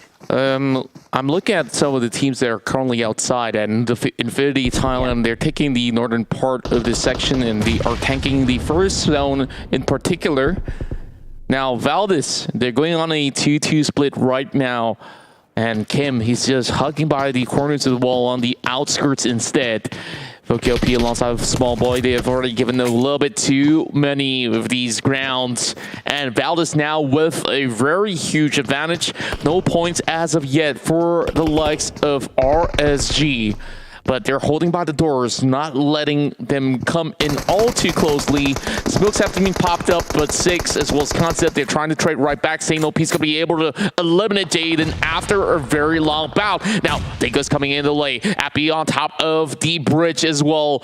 And Geek Fam, they don't have enough members, but Bambur, they're marching across alongside with Arm Pro. Here comes the grenades, as well as the Molotov being tossed right in. Damrude, he's got to turn tail and run. They're inside of that cove of the river already. So, Dingoz can pry them up open. Oh, this is bad timing for Geek Fam being engaged by 2 teams at a time. And luckily Origin put in here in the last minute. But Pamburu, what a nade. Now this seems to be a perfect angle again. RSG eliminated first. This is surprising. And the 16 plays 0 kills at a point. But we're not done with Dingoz versus Geek Fam yet. I'm not sure where Aura is. But right now Geek Fam's the one actually struggling to get out from here. And they need to get out ASAP. I'm talking about them stuck in this area for a long time, and even Iron Pro covers the other side, so there's no exit out unless if they go for swimming. That's right, and I don't see a way out for them for the moment. They're going to be rushing right in, looking for the final member out there. It's going to be Damroot here to live to tell the tale if that's been possible for the moment. And now Geek Fam gets eliminated at 15 spot, 2 kills by taking down 2 members of Aura, and Dingoz reaps 3 points in total. Oh, 2 Malaysian teams going down back-to-back 15 and 16 plays. Now, all that's left is actually Dingoz. Hopefully, they do something out of this and make a good use of it. Now, on the side of Valdus, fighting at EVOS, who's around the corner, who finished off RSG just now. And Demigod is still in Pine 9. They'll be camping here for a bit more. They really want to snatch the territory away from JoinMe, who has been here since day number 1. I'm not sure how they're going to do this, but for sure, they're coming up very slow and playing very cautiously. Bigetron RA aliens, they're not going to be looking to move all too far away from this current territory because they're still inside of the circle. They're just going to be holding by the bridge, and I don't think anyone's going to be taking that tuk-tuk. Right down below, it's going to be JoinMe Yellow. Well, it's going to be a little bit of a swim. Yeah, Lamborghini, Ferrari, underwater, not really the best kind of cars that you want inside of waters. That's millions of bucks out there. This sort of a sports boat that we're talking about, not really a sports car. They don't swim for a sports car. What I know is that they don't move as fast underwater. Oh, well, hopefully they do, because like it or not, the blue is shrinking further. And by the edge, it's fine. But the moment they land onto Tambang, Dingoz will be waiting, and I'm sure they have their eyes on the horizon right now. On the side of Aura, just now we saw how they've been trying to get out from Geek Fam's grasp, but the moment Geek Fam diverted attention towards the other side, they make a build over it, disengage, and go forward, trying to fight Bigetron. Now, we mentioned about the region things before, like how they used to get familiar with their own region. So, seems to me another civil war will be commencing soon. That's right, and I'm looking at Bigetron RA aliens having the little bit of the upper hand because they do have members advantage as well. HVNB, you did mention civil war. Now she's going to be picking off Frankie of HVNB. Darley's going to be landing the finishing touches, so that's 1 point for Eagle Esports up above. It's going to be one more member out of HVNB, but you can see that they're being spread apart, not looking all too good for the current moment. And FaZe Clan, they're going to be joining right in as well now. FaZe Clan getting spotted out. This ain't going to be all too clear for Deckcon. And Rabis, he's just crawling out of smokes, and this will be the perfect decoy just to buy a little bit more room for HVNB. But JoinMe Yellow, they do have a lot of spacing. They can actually work this one out. It's just not great to be spread out and separated for HVNB too far apart. And look at how Demigod finished off Rabies on the other side, and it got picked off one by one like flies. Now on the side of Eagle Esports, they have the eagle eyes for sure, trying to take it down for FaZe. Has been tailing them and just going on and on, such persistent, and they still not giving it up. But the problem is they don't want to overstate himself way too long. We're looking at so many teams coming up and might just pass through and cut across them anytime now at the same time, because we're entering the mass migration later on at 4th phase, while JoinMe still want to have such a comfort in their own place at home. I think Demigod still want to take it, but you know what? They don't really need to shift that much. They are at the center of a circle still. That's right. So they will play it slowly and surely. But FaZe Clan, they're still on the vehicle, on the run, trying to actually look for a spot to book. As Bullshark, they've already arrived alongside with Corpie. And I don't think that Pin's going to be able to actually get much of a pick-off for now. And just having a little bit of a stir down in the open, and that's going to be a little bit of a burst. But not too much to worry about. 14 teams still remains, as we do have 48 players still going on the run. Infinity as well as Orange, they are getting chipped off by the blue zone. And like I said, Orange play, they only got 1 man left. So it ain't going to be all too great of a scenario. Same thing goes for HVNB. Yeah, HVNB on the other hand is just stuck in that shack for a long time. Imagine being surrounded by 3 teams with full force on that side as well. It's going to be tough for him to stay put. Pen, good luck with that. Well, on the side of Eagle Esports, well, I'm not sure if any of these guys want to leave the compound just yet. Well, we do have Valdus now joining in alongside with JoinMe and also Demigod. Oh, they call JoinMe for a reason now, don't they?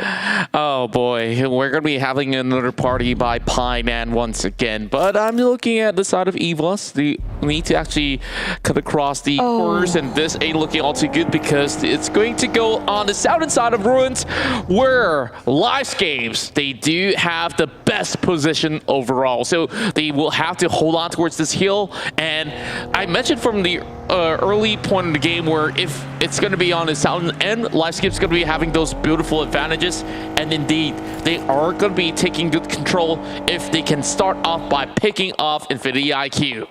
Well, at the same time, Bigetron will be the choking point for most of the plays in Painan because they might be gatekeeping that bridge for a long time. Demigod still looking around with JoinMe along that side. We have Valdus creeping in, so it's going to be a 3-way war. Maybe HVNB pin will be saved by the bell the moment these 3 teams trying too busy to occupy themselves with the wall, that he can just build things out and make sure he got himself some vehicle, because I don't think he can survive on foot at this point. Yeah, and we are going to be, of course, having the calm before the storm, as there's going to be many of these teams trying to actually exit these walls. JoinMe's going to be able to spot one now. Joseph goes down instead, and Kevin, he just does the unthinkable here, just making sure that nobody will be able to actually hug these walls. So that 1 point might just be secured thoroughly, and Onyx will be dropped as well. 2 men down for JoinMe Yellow. And how are they supposed to get out of this one alive? This is not what they turn out to be or expected to be, and Demigod took them by surprise right in front of 3 people, but nice grenade by Demigod and JoinMe, both of these guys. And JoinMe, they thought they got it easy, not at all, and now there's 1 more members left. It's gonna be Kem.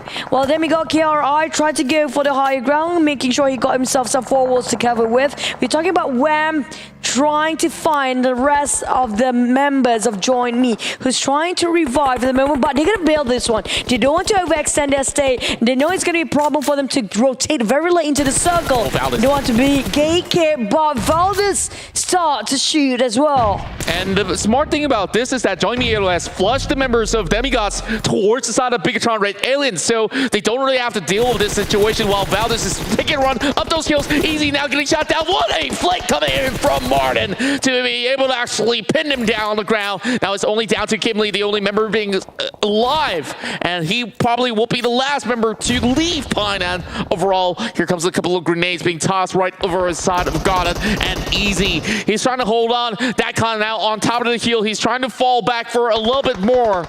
While Eagle Esports, they are holding across all these hills, and they have what it takes to pin down Goddard. Oh, this is not great. Such a mess. And now we have Demigod joining in the fray. 4 teams in the same place. Valdus didn't see this one coming. They tried to run from the blue. Didn't expect 1 team to gatekeep. So many outside. And now Martin bleeding out. They are tanking and burning. It's gonna hurt this time. It's a 5th circle we're talking about. Eagle Esports on the other hand, having such a great time. They might get 3 teams in the back, and that's gonna be like 12 kills for free. That's right, and Livescapes, they're just waiting for the right moment to actually strike, and they don't really have to emerge themselves just about yet. First aid kit being popped by Martin. He's trying to crawl right in. He doesn't really have too much time. He's only got 1 pack of first aid kit, and he's saving it for later on. 7 points already for Valdus Esports, and he's still got to run. Come on, he can make it out. All right, it seems like it's going to be A-okay for him for the very moment. Demigod's also trying to actually outlast his own. Ryzen now going on a storm and a teardown. Cry's going to be taken out, and looking for Martin as well right outside. Cheese going to be running across side, and Ryzen knows that they will have to actually push forward, so he's going to be tanking it out as well. A burning shot now getting pushed into his body, and barrel in hand. Ryzen knows he's only up in front, so he's just going to be waiting it out. It's crunch time, everybody. No time for breaks. Martin still taking one kill. Zuxi taking the corners and getting himself one couple of knocks and make it 2 at this point. Dolly being knocked down as well. It's gonna be a lot of teams in the same compound. We're talking about FaZe, EVOS, Demigod, Esports, Bigetron, and also RA Infinity taking a shot as well. And that comp finished off just now. Zuxi taking against Namchin. Nguyen return back the favor to Liquid. And Aura, they are bowing out quite fast. And now that's left is Infinity IQ, which is going to be one of the top contenders for Sanhok. Aura has bowing down quite early on. That's going to affect them overall rankings for the final day of the grand finals. And Zuxi just trying to play the healing game. The blue is closing in waiting for the moment he steps out and he gets into the safe zone. It's going to be a hell lot harder than that one. We can already see that he's trying his best to actually negate all the danger because there's open grounds even if he walks right in. So he's playing the healing game. Zuxi is going to be saved by the bell as Bullshark comes in to pin down Eagle Esports, shutting him off over a 9th spot. 5 kills in for Demigods, and now Zuxi's outside. He's bleeding out, but he's taking on the Tigers. But EVOS having losses just to shut him off. EVOS Reborn, and they only got themselves the first kill, and now tugging in the Molotov, and livestream, they hold on strong, and they take out EVOS Reborn on 6. Meanwhile, we still have a few more teams left out there. It's gonna be FaZe Clan, Infinity IQ, as well as Orange Esports. The final remaining member somehow still makes it all the way in towards phase number 6. Infinity IQ, the sports car just now, they were swimming a hell lot and still survived, got themselves right at the rim of a circle and so maintains and gatekeeping so many teams out there. Now Infinity will have to face head on and cut across 2 teams at once. It's going to be Infinity IQ coming up from the flank and Orange being eliminated, decimated without any kills, and the circle just make it non-pleasant for the players where it landed in no man's land. Oh wow, great grenades coming in from inside of Newsy as well, as he will be able to actually put some players to sleep while Porch is going to be swinging inside the smoke. Alfie now getting that connection, and it's going to be Catalysa that won't be going down on the ground. Logan with the UMP has been doing so much damage. He's going to be going in for the revive, and with that, this circle does not favor any one of these teams, and they can't really run directly into the open. Bullshark now knows that members of Livescapes, they're right behind a rock. He's trying to get into position, and now he spots out the head, and there goes Livescape down and out. Down the tree, the only team that's winning big right now is going to be Infinity IQ, because they are the ones that uncontested before. They're still up in their best loot ever, not using that much just yet. One more team eliminated. We're down to 3. FaZe only have 2 members. Bullshark trying to spot things out on the side of the Infinity Ties, while MR5 will be the one who's scouting out for the side of Infinity IQ, which is being knocked down just now. He's the pivot for the team. It's really crucial for him to give the pressure on the other side. But wait, the Infinity Logan is gonna be face to face with Bullshark now. He saw Logan. Will he take the shot? Not yet. Keep it down. He's solo man all the way. Let them fight first. If not, he might just lose the chance of getting himself a chicken dinner. Well, Bullshark, I guess he's just going to be waiting for now. Well, you know, we've asked this question before about which is the better Infinity. And now they do have advantages on their side. 3 members apiece, while Bullshark all alone for his own team of FaZe Clan. But they've already bought in a lot of all these kill numbers before even getting all the way in. He spots him out. Yep, that's definitely Mela spotting him out. The moment he just crawls straight into that direction, he knows definitely get the kills. Now down to the Infinity Ties, he shut down the Infinity IQ. Funny part, both of them are the Infinities, but different in IQ or none. It's going to be Ferrari tossing out the nade at first. Now Mela got clipped quite a lot. That's going to hurt. Oh, that's really going to be burning them up. Oh, Lamborghini is on fire. Immediately got to these going in for the spray down there, looking for Loki as well. Ferrari with the AUG brings down Mela. Mela, as well as Logan. Now down towards a 1 versus 2. Infinity IQ walks away with the chicken dinner for Vietnam. Well, nothing surprises me for this round. We did mention to keep your eyes peeled out for Aura and also Infinity IQ. They know the terrain best when it comes to Sanhok. They are the kings of Sanhok, as is giving out a statement. Maybe Aura will just re-snatch that title later on if they win the second Sanhok later on. Oh, wow. You know that the tables will turn, and now the leaderboards will shift as Infinity IQ now celebrates the first chicken dinner of day number 3 for PMPL Vietnam's region. And well, there is a high possibility that this will bring them up high to just contend for the top prize. Well, they are definitely in the run for the top 5 there, so definitely they will get that number 1 spot if they're willing to do more. Not just in Sanhok, they have to perform quite well. Stellar if it comes to Erangel and Miramar, so it's within their reach for the championship title and the crown.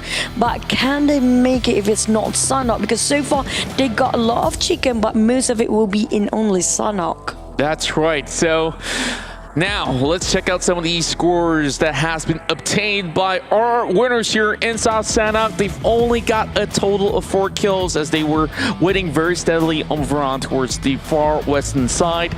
But the total damage is just about enough for them to, of course, close out the game by the very end of it.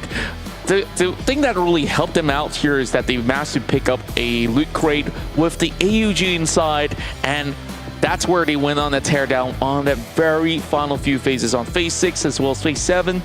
And the Infinity having Mela there exposing themselves a little bit, maybe that was a little bit disadvantageous for the Thai side. You know, if you want to say about the unfortunate luck and whatsoever, but for Infinity IQ to pin down Sanhok every single time, get themselves, I think that's a third chicken dinner for them in Sanhok only.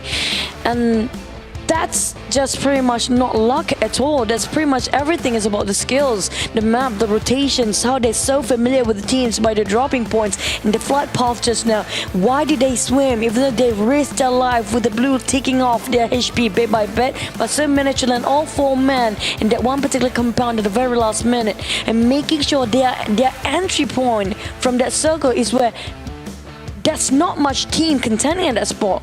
They're pretty much really going through such a thorough study all night, all day long within these 3 days and making sure they will confirm that chicken in Sanhok. That's right, and you know, it has been done in a stylistic fashion as well. Now, here comes your MVP, Ferrari there, just roaring those engines alongside with that AUG that has shredded them all down, coming up with a total of 3 kills and a 55.2% of the contribution to the team, and undoubtedly, of course, the most survival time inside Sanhok with a total of 25 minutes, 35 seconds. Yep, you know what? Maybe if these guys can actually get the crown, and who knows, maybe next time they'll be the global champions as well, because chances are we might see them in the real Ferrari later on. I'm looking forward for that. I'm looking forward for that. But it's going to be the MVP the first time. It's going to be Ferrari. Before this, it was Lamborghini. It's not Lamb. So be sure to make sure your spelling is right for the names as well. But nevertheless, let's see the stats when it comes to kill and damage. It's going to be a triple tower this time. Valdus, FaZe, and also the Infinity, even though they went quite aggressive this time, but it's still chicken lays down to the Infinity IQ because that's what they're aiming for, balancing out kills and also ranking position. Yeah, I'm just looking at the Infinity Thailand right now, actually getting the best score lines, 1,621 out there with a total of 10 kills. I believe with this score and they finish on 2nd place, they should have more points to book. So Infinity Thailand, they come up with a total of 22 points because they secured that 10 kills as I speak of it. And just, you know, a few points shy, it's going to be the winner chicken dinner here for the likes of Infinity IQ that walks away with 19. FaZe Clan with a total of 18 points. This is going to be their better performance inside of Sanhok, while Livescapes with a total of 10 points. 8 points in for Valdus Esports as they secure a total of 7 kills, and 7 points for Eagle Esports, 6 points for both Orange Play as well as Bigetron RA Aliens. The 3 points away coming up for Infinity and Infinity IQ. That's going to be a huge gap when it comes to the prize pool later on. That 1 point difference or 3 points at that point will cost them a lot. Now on the second pitch where nobody wants to be at, it's going to be Demigods at first at 9 plays with 6 points. We're going down and to dunk every single point there is each of the stairs here. 10th place EVOS Reborn, 11th Aura, Dingoz at 12, Geek Fam at 13, the HVNB, the only Vietnamese is still at the bottom 16 here at 14 place. JoinMe Yellow at 15. Well, RSG, they got themselves at chicken yesterday, but this is the time for them to come back if they want to. If not, they'll be losing it quite a lot. That's right. Now we're going to be looking at the overall rankings. The Infinity is already cut into that #1 spot. A total of 143 points after that big number round in South Santa. 137 for Aura Esports here coming in second place. Dropped down 1 spot. But Infinity IQ, with that chicken dinner, they now tie the scores with Orange Play at 119. Oh boy, we are having such a close finals right here. On number 5, it's going to be Last Games Unmoved at 5th place. EVOS Reborn goes down the charts. 113, 106 for Bigetron RA Aliens and Geek Fam at number 8. And now we have Demigod standing until the 12th place here. Eagle Esports 11th. JoinMe Dingoz at 12 and 10. Eagle Esports definitely. Now we have Valdus and FaZe swapping places with RSG HVNB. Now it's so rare, non-usual for us to actually see Valdus to be at this point. It's so hard for me to see in the South Asia finals here that they're not performing. But here comes a head-to-head between the Valdus Martin and also Newsy come up from the Infinity, even though they are at top 3 and bottom 3, but when it comes to firepower, these guys are still the best. That's right. We saw Valdus actually initiating the attack on towards RG at first, and they eventually walk away with a total of those 4 pointers, and Newsy has been that guy to really pick up kills after kills for Infinity Thailand. So 625 is going to be a little bit of a higher scoreline against the likes of Martin, but it's going to be Martin that covers more grounds with a total of 45% contributed back towards their team. Oh man, well, when it comes to head-to-head, in case you guys want to know why and how it does goes head-to-head, you look at the damage output, it's pretty much almost the same. Usually, not every player can actually execute that much of damage output throughout the entire game. Now, we're gonna have to wait and see, can Aura actually get back on their feet for the crown for the second game? But when it comes to Infinity, it's really the Infinity and beyond for these guys, as all 3 poses are theirs only. That's right, we got Newsy for most damage, his longest distance travel. Mella's gonna be the ones with the highest assists. Honestly, it's gonna be only 2 assists, so the rest of them are just having pretty much a tie-in at number 1 with 6. Darley as well as Goddard. And in terms of damage, we got Martin, Bullshark as well as Mella to just be on the board. But Infinity so far being very, very impressive overall. Just that they needed to come in with those finishing touches. It could have actually been maybe a little bit better than my hair, of course. Yeah, it's just, you have a marvelous and fabulous. Just wing it, wing it. But you know what? Right now we're looking at teams. They are keep on swapping and shifting places here, and nothing is definite for them. They cannot be comfortable, including Aura. Just now they placed themselves at, I think, 14 to 13 place. So hence they are not getting that top 5. As long as they got themselves top 5, they will maintain without chicken or not that much kill. 4 or 3 kills is enough. They can maintain that. But the moment they give their place to the Infinity, this is gonna be hard for them to keep up, because if they keep this kind of momentum going on, they might just lose the top 5 spot. We're talking about this is the time where everybody claw everybody down, and just it's a cutthroat thing now. That's right, and we're going to be speaking to some of these players that have been completing here in the PMPL SEA Championship. Let's hear it from them.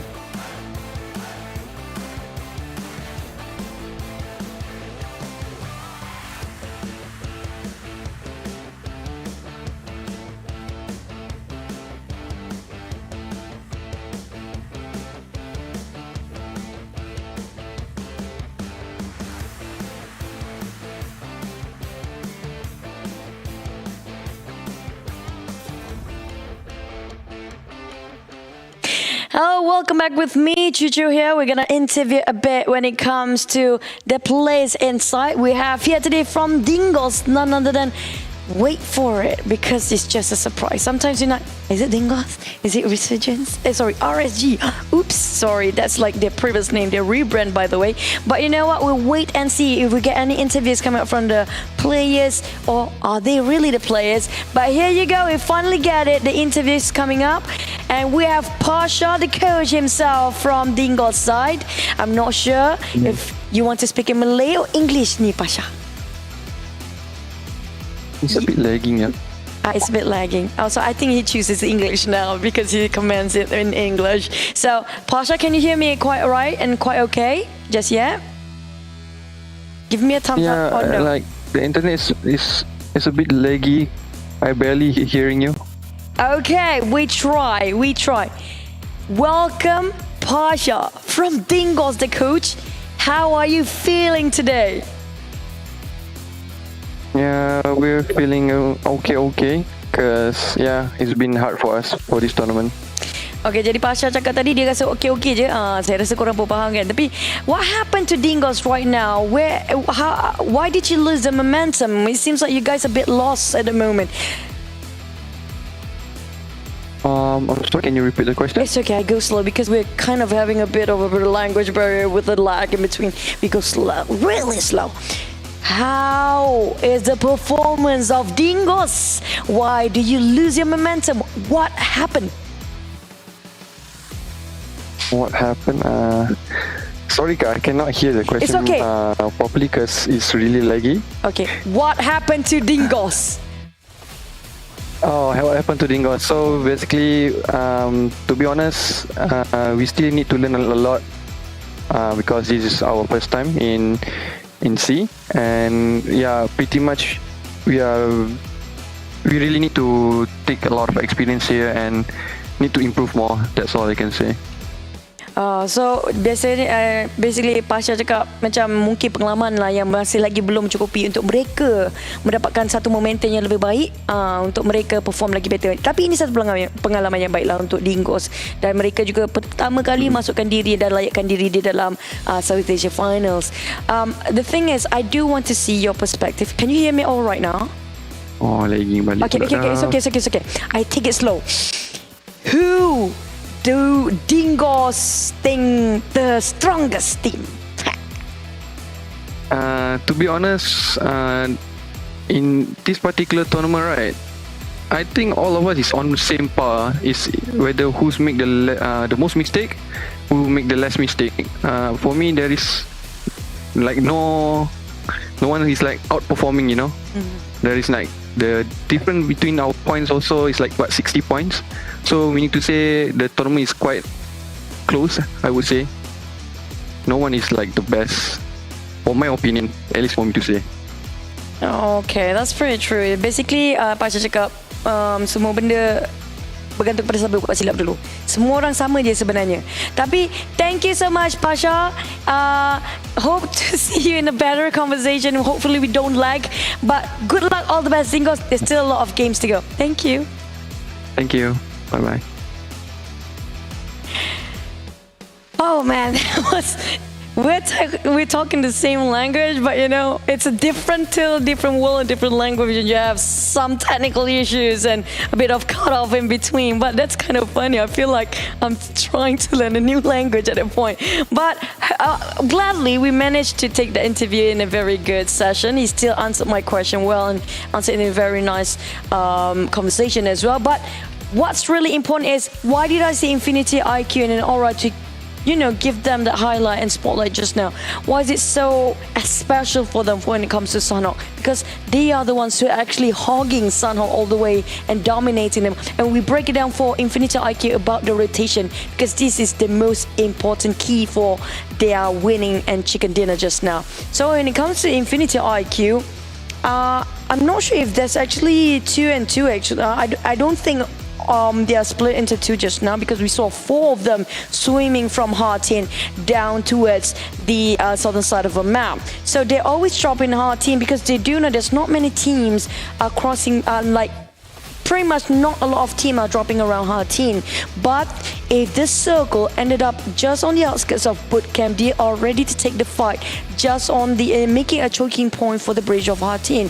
But in this case, it's a different story. So they want to literally dodge whoever lands on Cam Alpha by taking a longer rotation, by swimming up from the northern side down towards way into around Tambang and trying to squeeze in the moment they kind of dodge all the fight there is. So if you notice, they don't really come in very early, they always come in very late, but the moment they came in, that's where all the fights has been gone, and they make sure that they calculate the timing. It's all about the timing for them, for Infinity IQ. They don't go in way too early. They might have to tank the blue for a bit, but it's okay. They do know how much damage, and they do exactly know precisely how much damage and how much they can endure for certain phases of the circle and the blue zone. So they know that fourth circle onwards, they couldn't tank even further. So they have to be in the safe zone as fast as possible. This is where they're trying to stay at the edge of a circle, not straight inside, it's in center of it. They do know if they are in the center, that what happened to Livescape.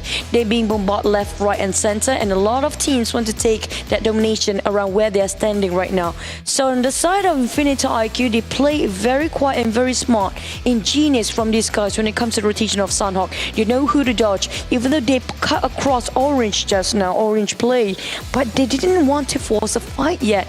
If I remember here, they still got 0 kills at this point. They only get the kills like 4 just now because they want to make sure the kills that really matter the most is going to be the one that they take in the chicken dinner. It's okay to play it safe. It's okay to play very conservative because you will be sure to have that 15 points in your hands if you play it this way. It's still one of survivability skills that they need to win the game. It's still about the survival game. For some teams, they're aiming for the kills because they do know however they rotate, their drop spot is just one of those hottest drop spots, and they are forced to take the fight. And if they are willing to secure the kills and are very confident about their firepower, then it is okay for them to do that. But on the side of Infinity IQ, they want to play it smart, so they don't want to butt in any fight until it's necessary. We mentioned they stay as low as possible, even though there are so many gunfires and gunshots being heard, but they are still not interfering unless it's just the last 2 teams remaining. They definitely knows the fact that there's only 3 teams here, including themselves, and they definitely knows there's not many players left. For in their minds, we have all four full men. Maybe some teams have 4 men, but for sure there's one more team that's definitely low when it comes in disadvantage when it comes to firepower and men. So when it comes to Sanhok, I say Aura and Infinity IQ pretty much have the same mindset. That is, they know the key to winning is the rotation, timing and rotation. It's always that. It's not necessarily about the fight at all, even though it is the smallest smallest map, but it doesn't have to be like very aggressive all the way. But when it comes to Miramar and Erangel, especially Erangel, like it or not, it's always about a fighting map. It's just a fighting map all over. And that's it. For Sanhok, it's a different game. It's a different kind of play. So keep your eyes out again for RA and also Infinity IQ for the last map of Sanhok here today. But we still have more 5 games to go. Hopefully you guys stay tuned with us. But let's switch it back to the Custos desk right away.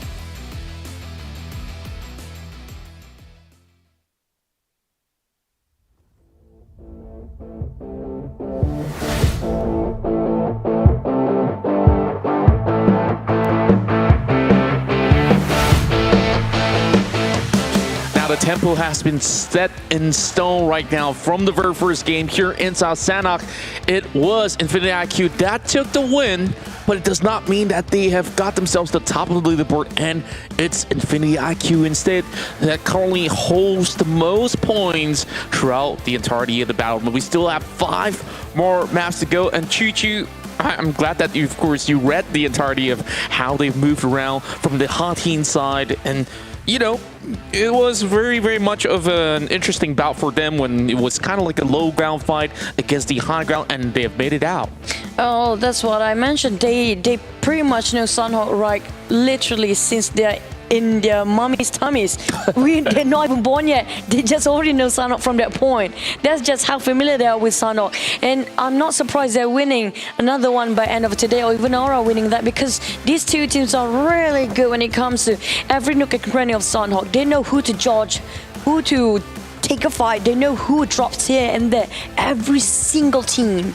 And imagine that they can't cut across all the teams that actually cluttered in between, and without anybody noticing. That took high skills to go through that. That's right, and you know, it kind of feels bad for a certain few other teams like FaZe Clan, like Liveskates, where they actually got themselves some areas right there to play. But FaZe Clan, they actually walk away with a lot of kills this time around. But the problem is that they only had Bullshark, the final member, out there to actually fight from the top side of the hill, and you know, he couldn't really make too much of a difference by the very end. But you know, another impressive play was actually coming from Orange, because the last player that was remaining out there, I believe it was Sun, where he was just waiting, healing, and we saw earlier it was FaZe Clan that was shooting those bullets at them. They've already lost 3 men out there by the ocean, and yet Orange played. They made it into at least a top 5 scenario. Good job. There's so many tag teams.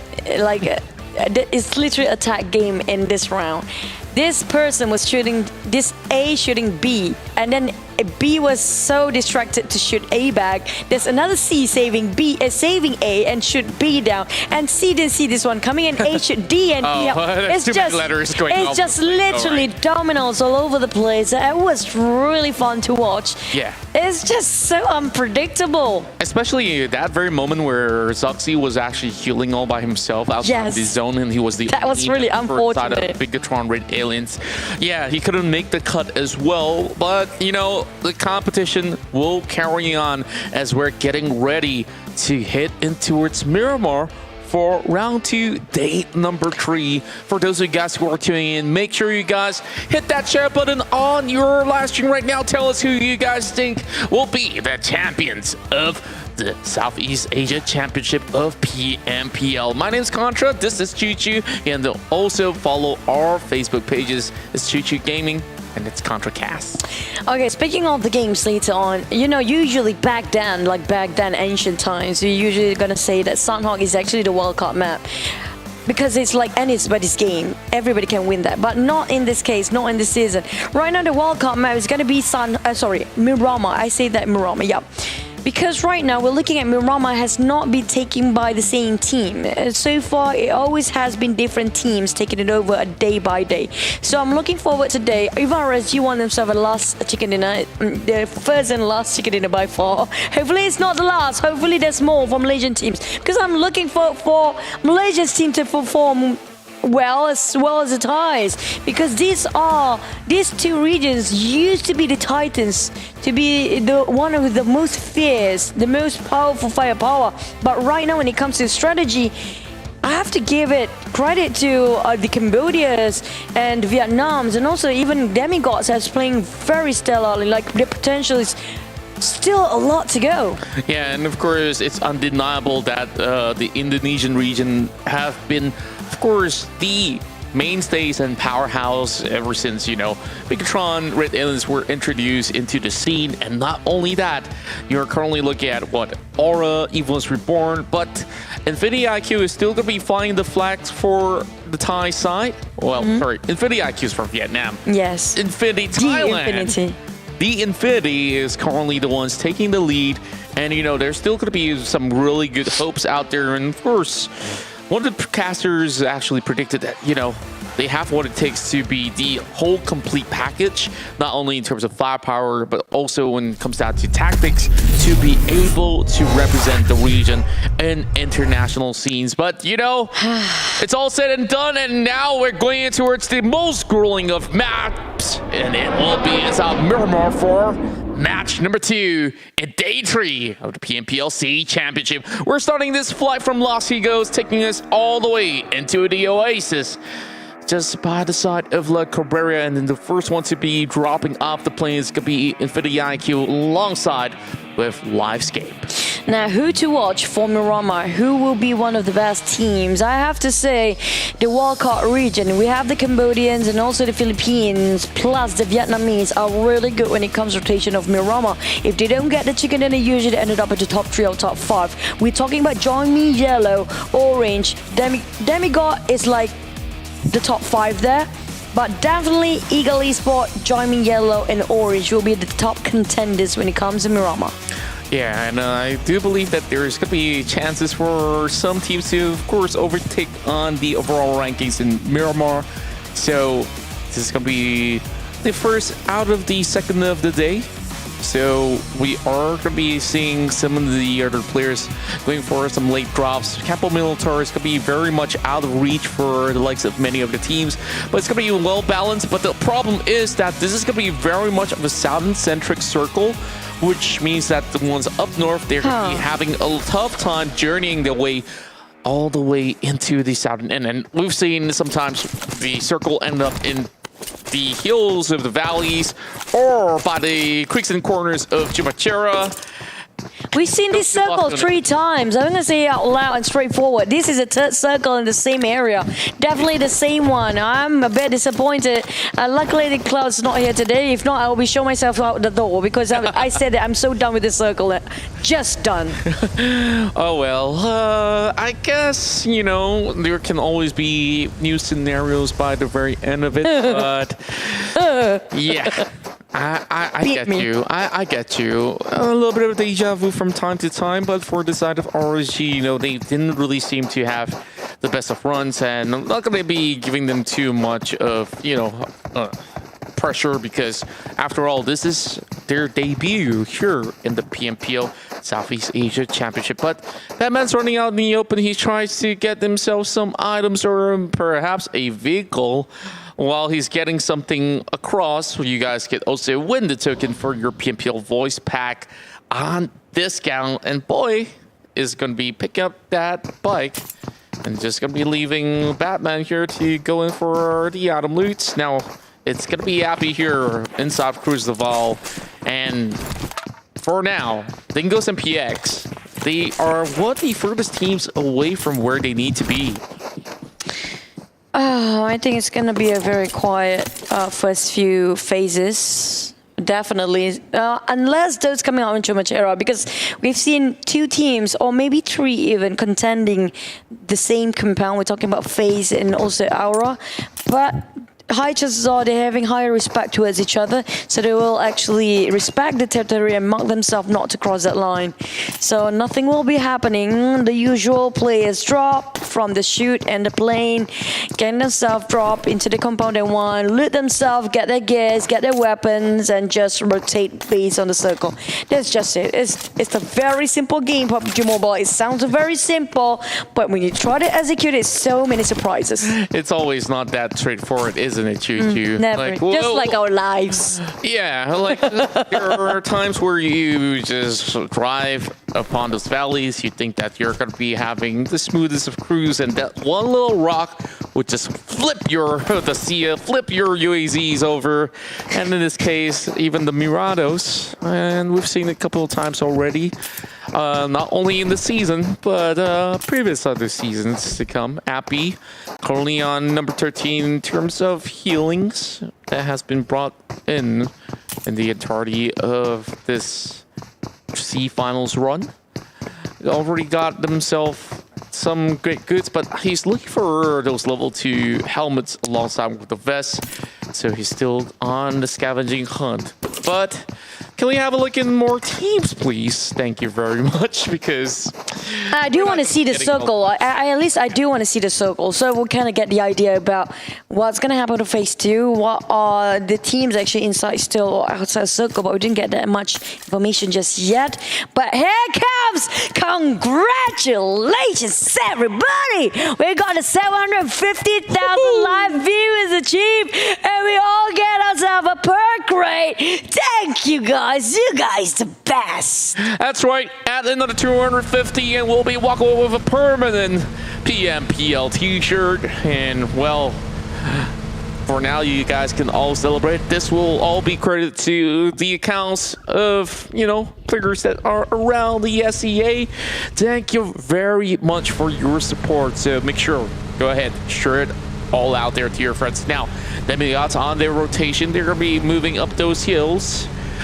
But this ain't the final destination as of yet. HVNB having Rabbits going on a scouting duty, while Corpai is going to be shredded out there on his HP. They're taking a fight against Bigetron RA aliens, and Zuxi's got the crosshairs pointed directly on his head. Oh no, they got cornered by another Aura on the other side. Now Zuxi, that's a nice spray. Didn't even whiffed any. Jaden coming out from the other side. They are sandwiched for FaZe.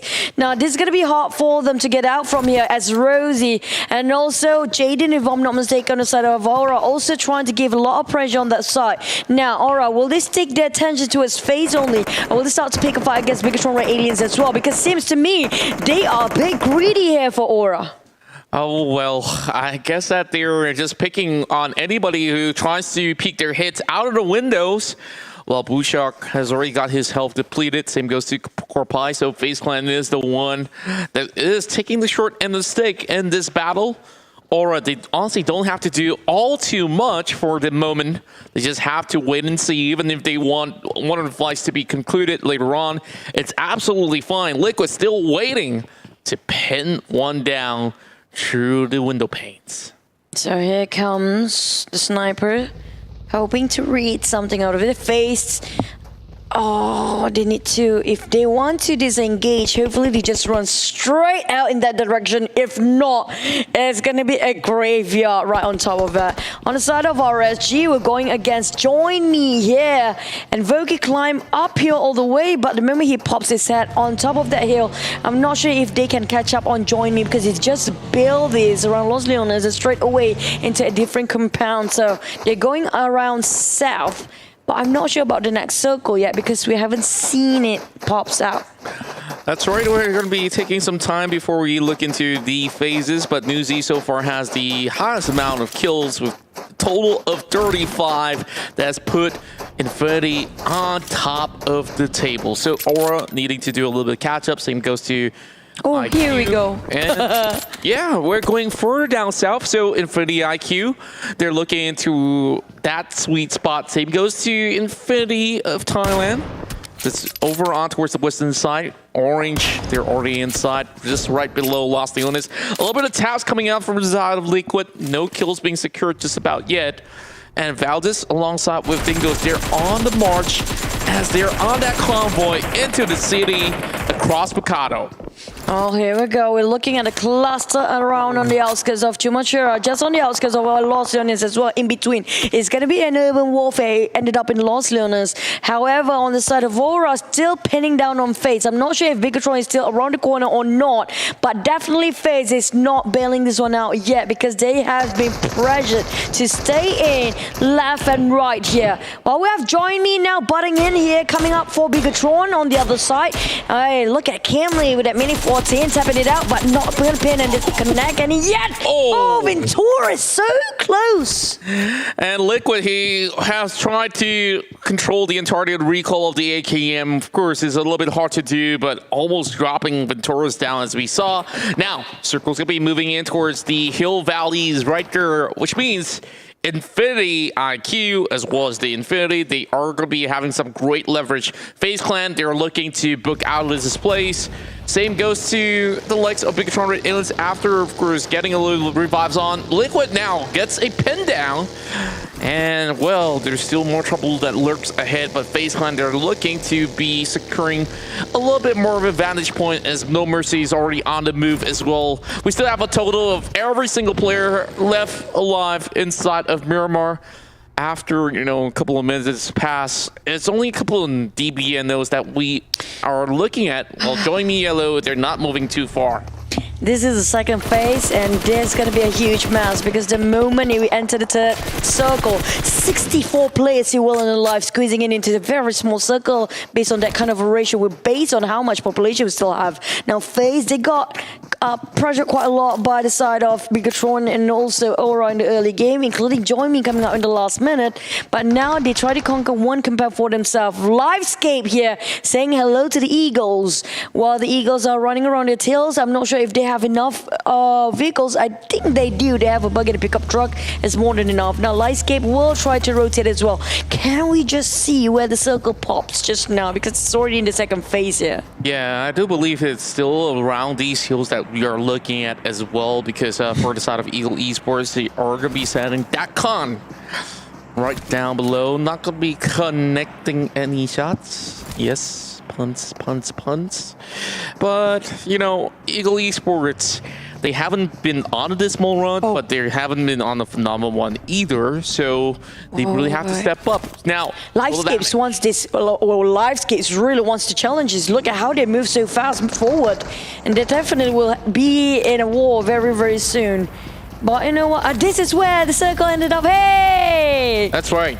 So it's going to be by the corners of the hills, as I did mention early on. Like, yeah, we saw the edge of a circle. We kind of get the idea now. Thanks. Exactly. Thank you very much, Mr. Observer. But okay, Jixie, he's just by the edge of the wall, and I don't think that he wants to be looking around for far too long, because Maroon 5, he's sending those bullets right across with the SKS just by the top of the church. Of course, send your prayers to Mr. Jixie if you guys are supporting Aura.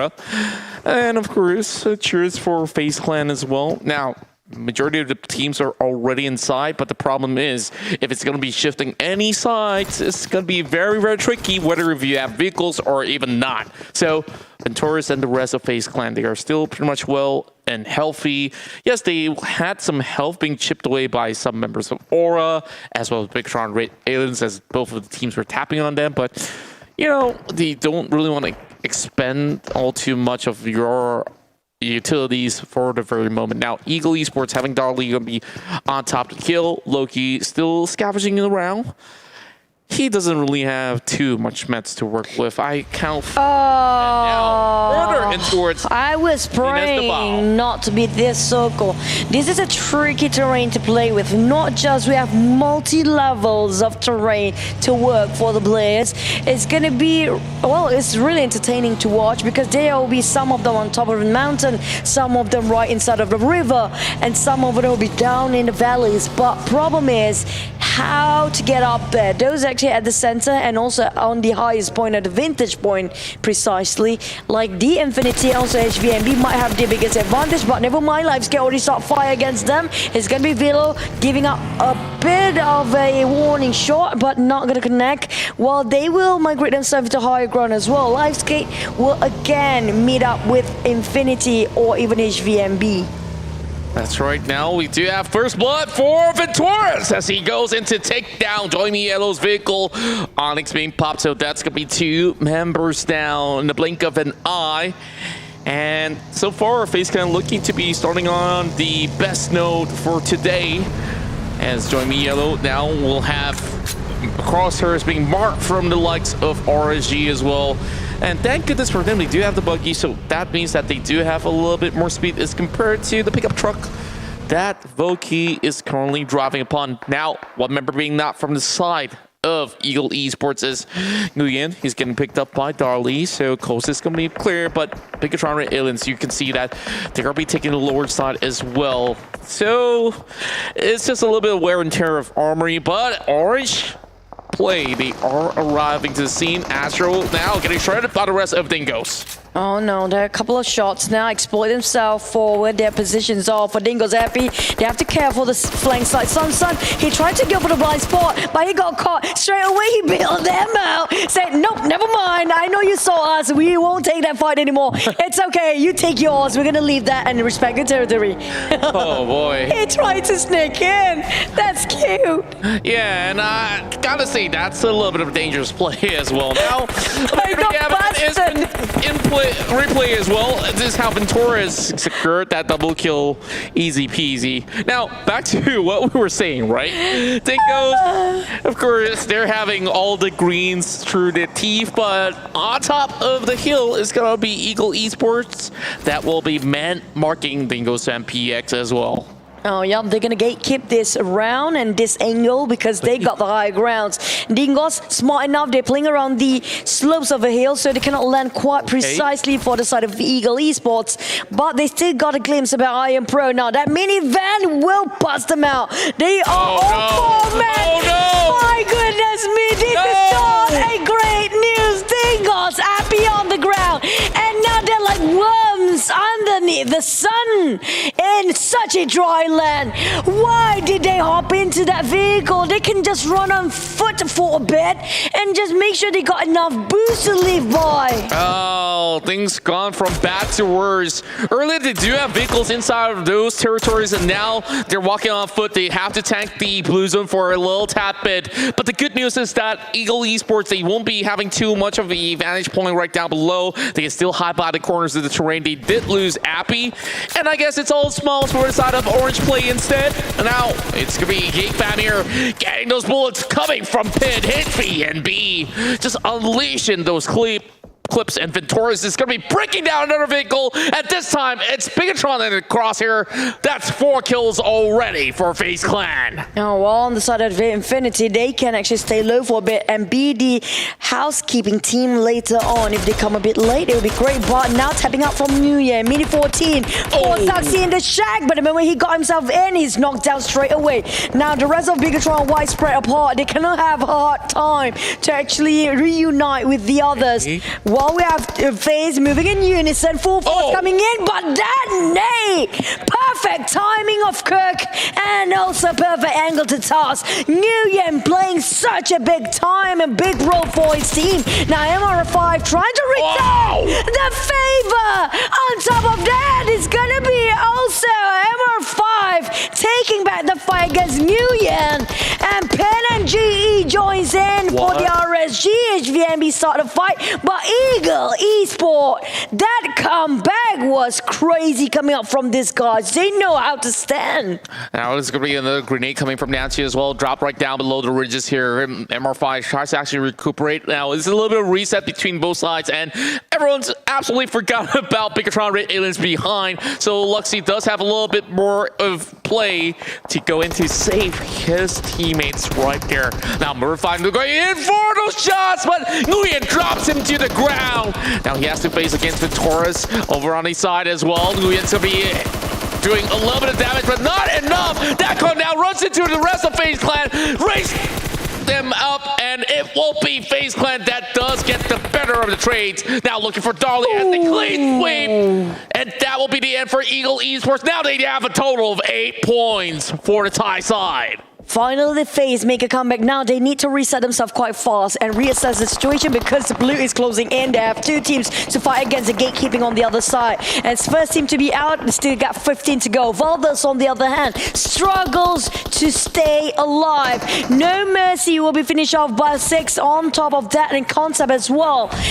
Just surrounding with elevated grounds on their side. The Infinity having a hard time to climb up as well. Those having the high grounds here will take the biggest advantage. Jaden tried to sneak up from behind, but it's gonna be them facing the wrath of JoinMe and also the Infinity. Oh, Valdus, sorry.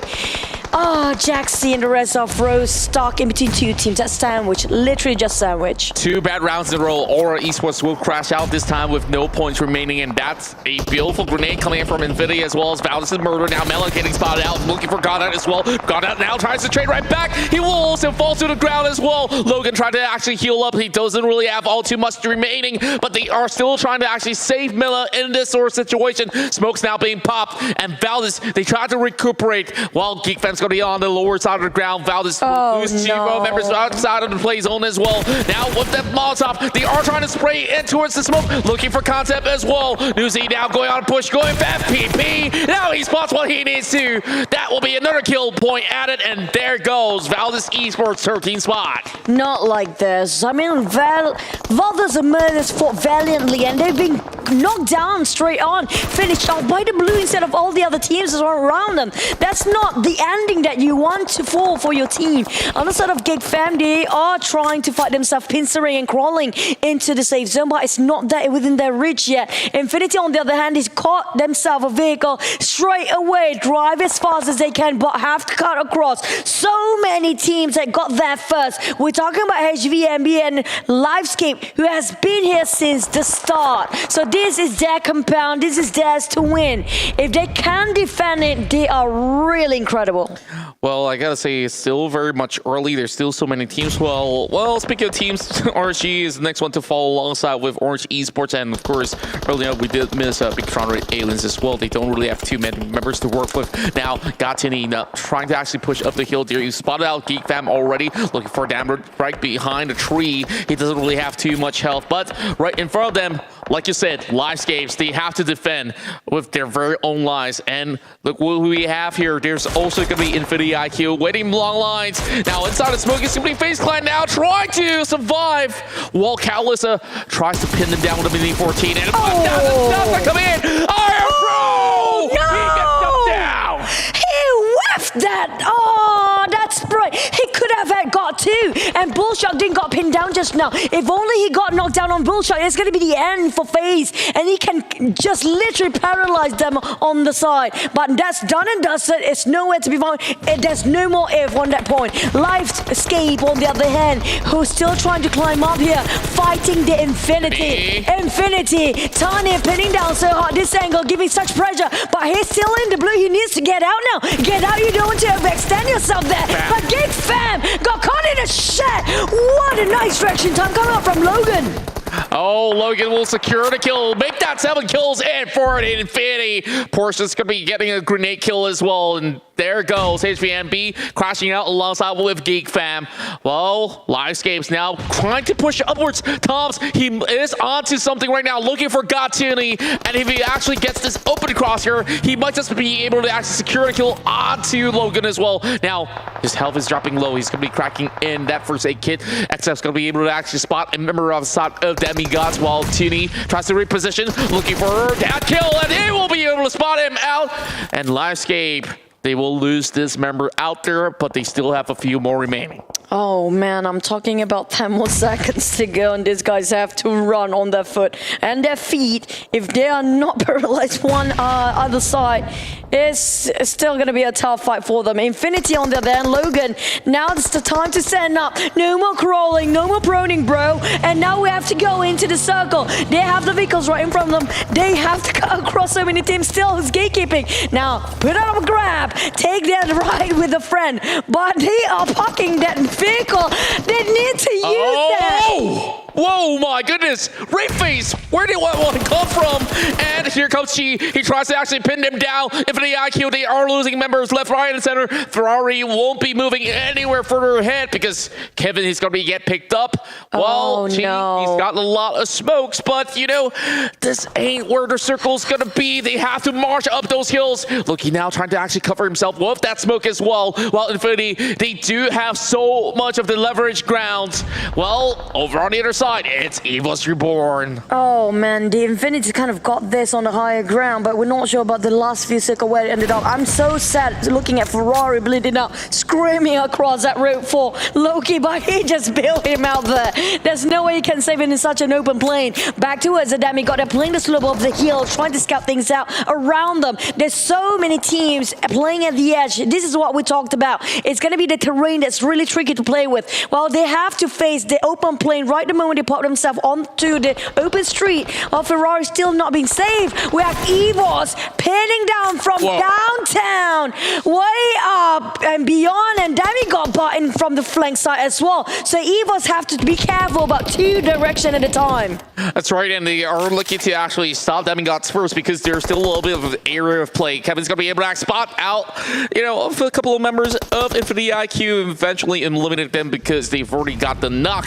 But now Catalyst Lisa of the likes of Livescape. We talked about this entirety of the area that they needed to actually safeguard, and they've been able to do so. Oh, unfortunately, Gatsuni will be able to get Alvirlo, and that will be the rest of Infinity IQ with a total of 8 kills. And the last time we saw them, they were on the top of the table. That might just actually be a little bit of switch up because EVOS Reborn, Infinity IQ, they are still in the running. Same goes to Livescape, who has 2 members remaining.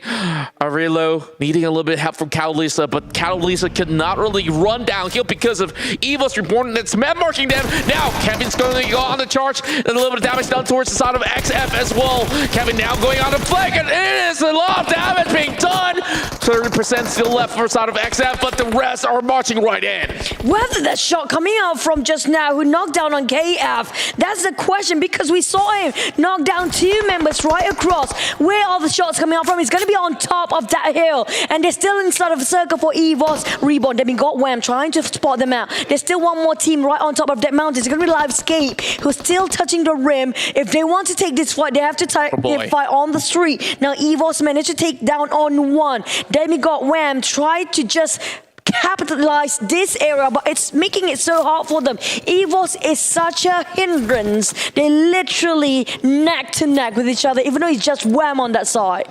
And we are looking at the shift of the circle as well, actually giving them a little bit of advantage if they were to march up ahead, but they need to actually go in towards the open fields where currently Livescapes have been able to actually save Arvero while Loki is just hanging by the blue zone. He can actually slowly move inside, but Wham, he's just by the edge of it all. He's hoping to actually make his way across. Livescapes now spots out Arvero. That means Livescapes, they will only down to 1 member and they don't really have too much time. Loki now bleeding out. He only has 2 more first aid kits to work with, while Wham relying on the smokes. Wham's gonna be looking for Arvero as well, tries to secure the kill. Instead gets shot from Loki. Loki will eventually bleed out as well. Oh my goodness, now EVOS looking for that chicken dinner. I take you down with me. This is EVOS' game, definitely, no question of that. With only 2 members of Livescape remaining in the shack, there's no exit out. EVOS Reborn taking the chicken dinner, and will they get back their crown as we speak? Oh my goodness. As we add up the scores here, we will be seeing whether or not will EVOS Reborn take that #1 spot away from the Infinity, or even, you know, Livescapes. They got so much points out of this game itself. Oh boy, we've got 4 more matches to come, and now it's the Indonesian side, the Indo Pride, EVOS Reborn taking this chicken dinner. Oh man, they have been quiet yesterday. They have been crazy and roaring for EVOS Reborn on the first day. Got themselves at top 3 by the end of the day, closing it quite strong. When it comes to the second day, they are quiet. Now they're rising up to the occasion again, roaring louder than before. EVOS Reborn. Now, I do notice about the Infinity just now. They try to play it safe. At the same time, just try to maintain the consistency to be at least at the top 5 for the entire game. If they do that, then it's a big problem for the other teams that try to snatch the title of #1. That's right, and this is where the momentum will be building up for EVOS Reborn. And well, that was some phenomenal plays because they have fought out so many teams to get to where they need to be. You can see from the total of kills that they've achieved, and also the damage of 2,148 with a total of 9 kills and 5-0 in Chinese. That means I love you, and a total of heals that has been brought to play. I love you too. Yeah, issue. We've been working for some time now, since season 1. Confessions. Yeah, confessions now. It's just out in the open. But you guys, you know what? I'm liking the fact that this EVOS Reborn with the Microboy edition is just so strong. That's right, and we saw Lizard XF really working their magic out, especially when they were fighting on the lower grounds. It's definitely not an easy task. Many of the teams didn't make the cut, and even FaZe Clan, you saw some of these spectacular plays that was being brought out to play. Ampro almost smashing them down, but that final few bullets not connect, and FaZe Clan managed to survive for a tad bit. But FaZe Clan, they start off on such a great note, getting a total of 8 kills, and they just try to do a lot more, but they have so little members left. And anybody up the hills we're hoping that, by the time that this closes out, we have that perfect push right towards the lower grounds, but it's not exactly the case. Oh, bless a little you. bit hiccup, It's don't okay. mind me.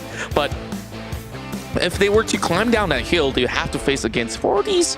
Tigers, so it's cool. The EVOS, when it comes to Miramar, I don't know if you noticed since way ancient times, since the dawn of PUBG Mobile or not, but when it comes to Miramar, I don't know why. If a circle ended up like if it's the 5th or 6th circle, the 5th we ended up in the high ground. Usually the last few circles ended up in the lower ground. So it's better to play the lower ground all the way sometimes, even though advantage towards the high ground to shoot people down. Here comes EVOS KF. We have to give this player, the stellar performance coming up from him, because he took so many shots. He tanked so much just now. He got knocked down out of nowhere, but he managed to take down couple of players, knocked down KOs first before he being knocked down after that. 3 kills, 779 damage with 30% contribution towards the team. I think that's equally divided between their teammates. That's right, and of course KF was in charge of knocking down many of these members of Demigods, putting them into this really awkward position where even the last man standing for Demigods have to change his plan, go up to the main track of the roads and left himself exposed to the shots that was coming in from the likes of the Vietnamese team right off the hills, and EVOS just getting themselves pretty much warm up because this is KF's very first MVP title. So congratulations to him, and hopefully there's more to come coming in for the White Tigers and the pride of Indonesia right here. Let's have a look into total kills as well as damage done by all 16 teams. EVOS Reborn, they've actually gotten the chicken dinner with a 9-kill total, but it was FaZe Clan here really strutting it out there with a total of 11 kills and 1,569 total damage being done right there. A lot of team being ambushed here, definitely 0-1. There's a lot of binary numbers on the screen here. Well, we have a lot of teams that kind of get quite a decent amount of kills, but I have to say I'm a bit sad for EVOS Reborn. Look at the damage output, but the amount of kills not as much as FaZe. Now FaZe, that's ingenious coming up from them to actually kill still all the way, 1,005 only, but still more than that, they have it on the board. Well, we're looking at the match ranking just now of the game number 2 on the final day, grand finals. EVOS Reborn getting themselves a first place with chicken dinner plus a lot of kill points, 24 points in total secured. Life skill still Indonesian team at 19 points. We have Infinity IQ still maintaining top 3 at 16. 4th FaZe, Demigod 5th, Infinity again, but the Thai ones. And it's going to be the Thais Infinities at 6th, HVNB 7th, and Geek Fam Malaysia squeezing in at 8th. That's right, so we're going to be seeing a little bit of changes there. I believe that inside this Miramar run, many of the teams, they don't really have so much of a great vantage point. That's where you see, like even Dingoz, they had a really good run until they were spotted out by Esports, so they only walk away with 2 points alongside with RSG Orange Play. They come up with 1 point alongside with Bigetron RA, Valdus Esports as well as Esports, while Aura as well as JoinMe, they walk away with no points. Wow, we are having Infinity still taking that number 1 spot, and Aura needs to chase in 20 points, but EVOS Reborn, they're tying the number 2 spot alongside with them with higher ranking points, not enough kill points, and Livescapes, they move up the ladder, 136 in total. 1 point behind is going to be Infinity IQ, while Orange Play, they're moving down those spots. 120 points is where they're at. 107 for Bigetron RA, while Demigods move up to 8th spot. I have to say, up to 6th place, it's up to any contenders to get themselves that championship, because they are very close when it comes to the gaps in between. Now on the second page is a different story. They can still squeeze in, even though they got themselves at 16th place.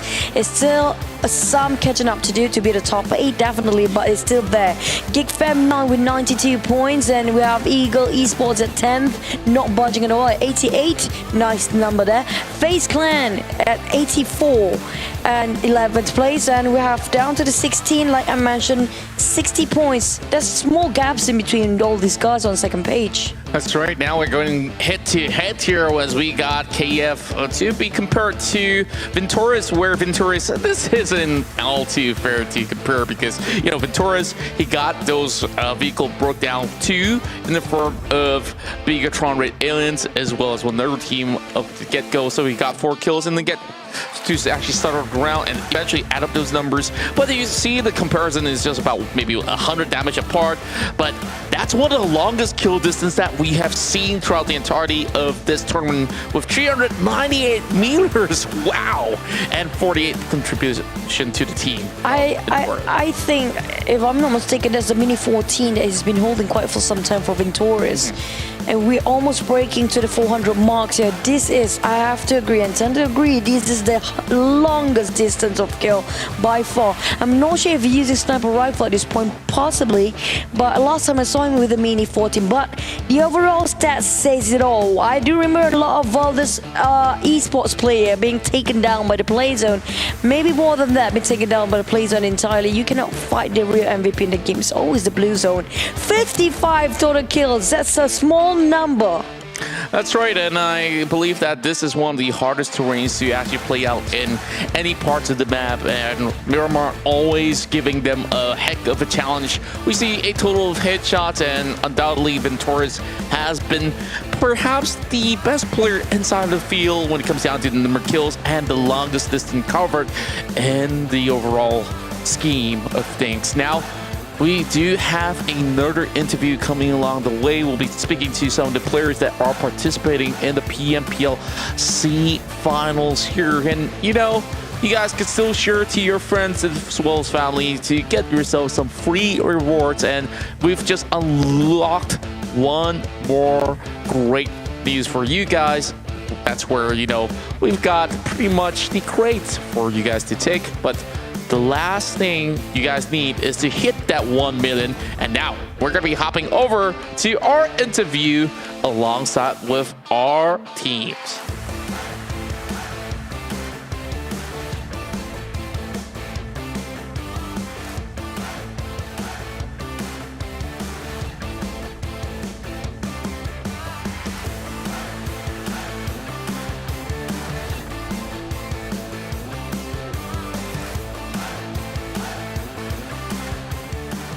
Hello everybody, welcome back to the interview session. Also analyst for today is going to be me, Choo Choo Gaming. But we're going to jump into straight the interview first when we have to have an insight of our player here. It's going to be Geek Fam. Okay, kita cakap bahasa Melayu ke, Kibi? Boleh. Boleh ya. Apa khabar Geek Fam? Macam mana cerita dia? Apa rasa tadi kena tembak? Macam mana ni Geek Fam? Apa cerita? Basically zone tadi, circle tadi agak jauh lah. Tapi kita orang tak bawa gameplay kita orang macam mana kita orang main dekat MYSG. So ada perubahan lah kat situ, ada effect lah, which is ada certain map perlukan guna strategi yang lama, ada certain perlu buat benda yang baru. So tadi tu mistake lah, salah decision, dan sebabkan circle jauh kan, so tak ada rezeki lah untuk 2 map pertama ni. InsyaAllah lagi 4 kita orang akan bagi yang terbaik lah. Okay, so basically he be saying that they are not performing as well as their MYSG run before. So they're having a bit of maybe some things to work things out to get back on the same page. Hopefully they will get better when it comes to next few games. They flunk it out for the first 2 games, but hopefully they will get better in the next 4. Okay, QB, saya nak tanya lah sekarang. Apa yang membuatkan korang tak ikut macam mana korang main macam MYSG tu? Kenapa tak ikut macam tu? Hello. Buat opening. Hello. Okay. Kenapa tak ikut macam MYSG punya permainan? Kenapa tiba-tiba korang tak boleh nak buat macam tu balik? Kenapa? Sebab kita orang tukar dengan cara diorang punya, apa yang kita tengok pada screen, diorang punya pace diorang main agak laju lah. Agak laju untuk tim-tim yang C ni. So kita orang try untuk main laju juga, tapi tak selaju diorang untuk masuk tengah terus lah. And then kita try something like maybe dari situ kita orang akan banyakkan team fight. diorang nak banyakkan kill dekat C. So kita orang agak kurang dari segi placement lah. But then ada certain map yang kita orang sepatutnya perlu main dengan cara yang lama untuk dapatkan placement, and certain map perlu main agresif lah. Sekarang jadi kaki kutip lah sebenarnya. Okay, basically you be saying that they change the pace a bit because they want to go for fast-paced game, and they kind of study a lot when it comes to the Southeast Asia teams. They're playing at a very fast pace, but they try to catch up. But it seems to me that they also think that some maps they can go towards that pace, but there are times they need to be back at that tempo used to be like back then. Okay, QB, last saya nak cakap, QB ada tak nak cakapkan kat family kan? Ni bulan raya lagi, selamat hari raya, jangan sedih. Nak bagi tahu dekat family, peminat dan juga yang paling penting Team Malaysia yang lain yang bersama-sama korang untuk jayakan pergi lolos, pergi jadi championship kali ni. Ada apa-apa nak katakan kat semua tak? Okay, so first of all, selamat Hari Raya untuk semua host and caster-caster PUBG Mobile. So and then thank you untuk semua yang support kita orang, support semua Team Malaysia. Tak kisah sama kita orang jatuh bangun, kita orang tusun ke chicken ke, keep on support, sebab kita orang still lagi tengah bawa nama negara. And apa pun jadi, harap korang boleh terima, kalah atau menang, harap korang akan keep support kita orang. And thank you untuk mak ayah yang beri sokongan and beri peluang untuk ke semua player yang main sekarang untuk nampak orang kata berjaya dalam career kita orang. So terima kasih sebab bagi peluang and sokongan. Okay, thank you QB. Good luck, all the best Geek Fam. Saya tahu korang boleh. Jangan cepat putus asa. Good luck, all the best. Kami mendoakan. Thank you Jisu. Oh man, that was a rough interview because you can see how disappointed they are with themselves. But I know they have the potential in there. But based on QB, he really is looking forward for the next 4 games. They want to try things out. This is a time for them to see how much can they expand their skills and how far they've gone into the South Asia region. But let's break down the game a bit about how EVOS Reborn actually won that game, because I did not mention EVOS Reborn just now, but how did they made it? So when it comes to the first start of the game, they drop straight away into El Pozo first. So El Pozo definitely is not really in the circle. Never mind, that's a bit of a technical issue there, sorry guys. But it's actually Los Leones. They work things around. So they kind of know the idea that the circle is theirs to take with and work with at first. So this kind of a yo-yo thing that we mentioned yesterday with another team, and the fact that if you know that you yourself inside of a circle, it's best to actually take advantage of the surrounding compounds as well. So they work things around on the outskirts of Los Leones, including La Bandita, and just to go in a triangle formation to make sure they loot everything that they can, even search for some vintage point along the way. But the moment the circle shifts towards the southwest, it's a total different story at the end. It's going to be tough, those coming out from Los Lunas, because you're coming out from the urban, from the city itself, going into such a terrain that you have to have the hard climb to get into the vintage point. Up to Minas del Val, where we saw the last few circles ended up. Well, I'm surprised nobody coming out from Los Higos, because there are teams dropping around Los Higos in the early phase. But Livescape, The Infinity, HVNB, this was theirs to take at first. They landed on the vintage point, they got the prime spot, but didn't utilize it well. I have to give the reason why they didn't want to get too aggressive at first. One of the things that we ended up in Minas del Val is that if you fight in this compound, chances are you will not reset and replenish your economy after you lost it. You might get something out of a death box, but that's just it. The box might not have the things and items that you need to have at the moment. For example, the throwables, especially when it comes to the smokes. Luckily, there's an airdrop dropping by just behind Infinity IQ, but usually people won't loot at this point because of the terrain. It's already tough to work with a lot of valleys, a lot of unequal lands and unequal grounds. It's just a bit too risky if they try to take out the airdrops there. But if you got it, it's going to be a huge upgrade, definitely. So we're looking at coming out from the southern side is EVOS Reborn. So I didn't mention about coming out from Los Leones straight, cutting into Chimacera and straight into Minas de Val is already hard enough. So they do know there's so many teams coming out from that top of a mountain. So they make a long rotation. They took the risk. They cut across the street. They took the highways and make it down from the southern side.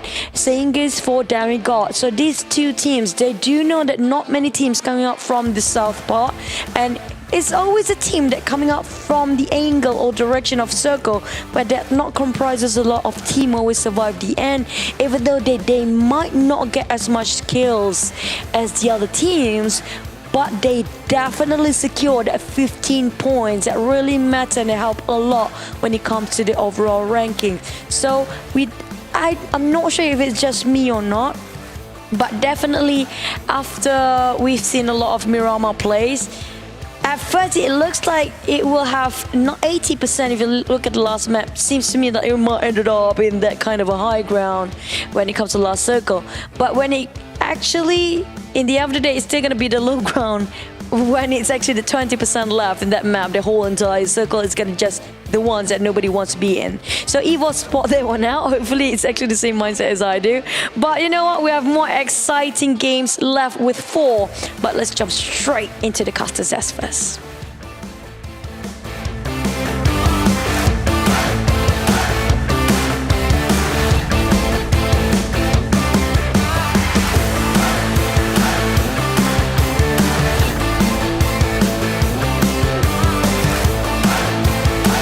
Thank you for the lovely interview as well as the breakdown there, Choo Choo. So, you know, like you said, what goes up must come down at the very end. And it was EVOS Reborn from the lower grounds that have been able to secure that chicken dinner inside of Miramar. Now, this is just 2 games that we have just witnessed, and the chase to the top is far from over. So, currently as it stands, Infinity, they have not really moved too much alongside with Aura, but it's going to be a little bit of changes in between and when we get in towards the halfway mark. So, Chichu, anything you got to say? Oh man, Erangel next. Let's rumble Erangel. It's just a war zone entirely. Erangel is like the standard map where everybody just brawl in it. There's no patience anymore. But let's get into the brawl game really soon. Before that, we're going to hit the break for a bit.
Yeah, because he's very good with long distance guys. Okay, when did you start to support them? I've been supporting them since about a year ago. Yeah, ever since last season. So I've been following them up to now. What do you think of their performance today? Today they did a very good performance. I've been watching them throughout day 2, and to congratulate them, they finally got their first chicken dinner today for Malaysia in the SEA Championship, so it's a very good win for them. Whose performance surprised you the most?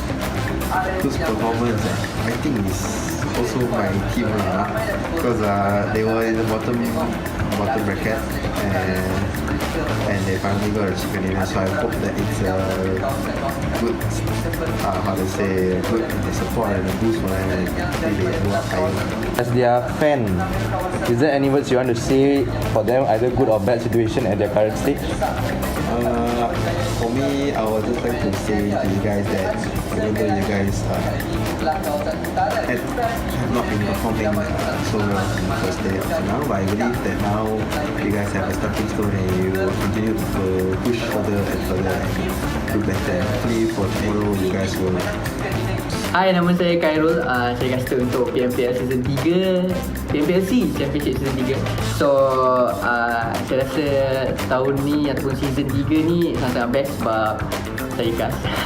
Untuk tim yang paling saya rasa paling saya minat ialah Geek Fam Malaysia, dan saya dah lama dah ikut bersama dengan mereka. Favourite player saya ialah Snipe. Sebab Snipe orang pertama yang saya kenal dalam esports, dalam banyak pro player memang Snipe tegur saya dulu. So, favourite player saya Snipe. Saya start support diorang waktu PMPL Season 1, dah lama dah saya tengok daripada sebelum ni. Dan juga setiap perjalanan tim-tim ni semua saya follow dari awal sampai jejak kaki dekat casting PC. So hari ni performance Malaysia agak baik berbanding hari lepas. Tapi yang mengejutkan ialah The Infinity dari Thailand menunjukkan betul gameplay yang memang betul-betul kau-kau lah. Tapi saya rasa tim Malaysia boleh lagi lawan, masih lagi ada beberapa match yang berbaki. So all the best Malaysia. Untuk Geek Fam, teruskan berjuang, korang ada firepower. Saya percaya mungkin ada masalah dalam segi masuk dalam zon-zon air, tapi benda tu boleh baiki. Good luck, all the best. Berjuang sampai hujung. Let's go Geek Fam. Tim yang saya rasa akan menang PMPL SEA Championship Season 3 ialah Bigetron RA.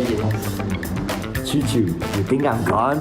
No, I'm still here. I will be your nightmare. But today is not about you, Choo-choo. Hari ini kita akan cerita pasal siapakah tim kegemaran. Untuk pentas pada tahun ni rasa sangat prestige lah, dengan dia punya tema hitam kelabu dia, rasa dia sangat premium, sangat prestige lah. So mantap terhabis untuk production team.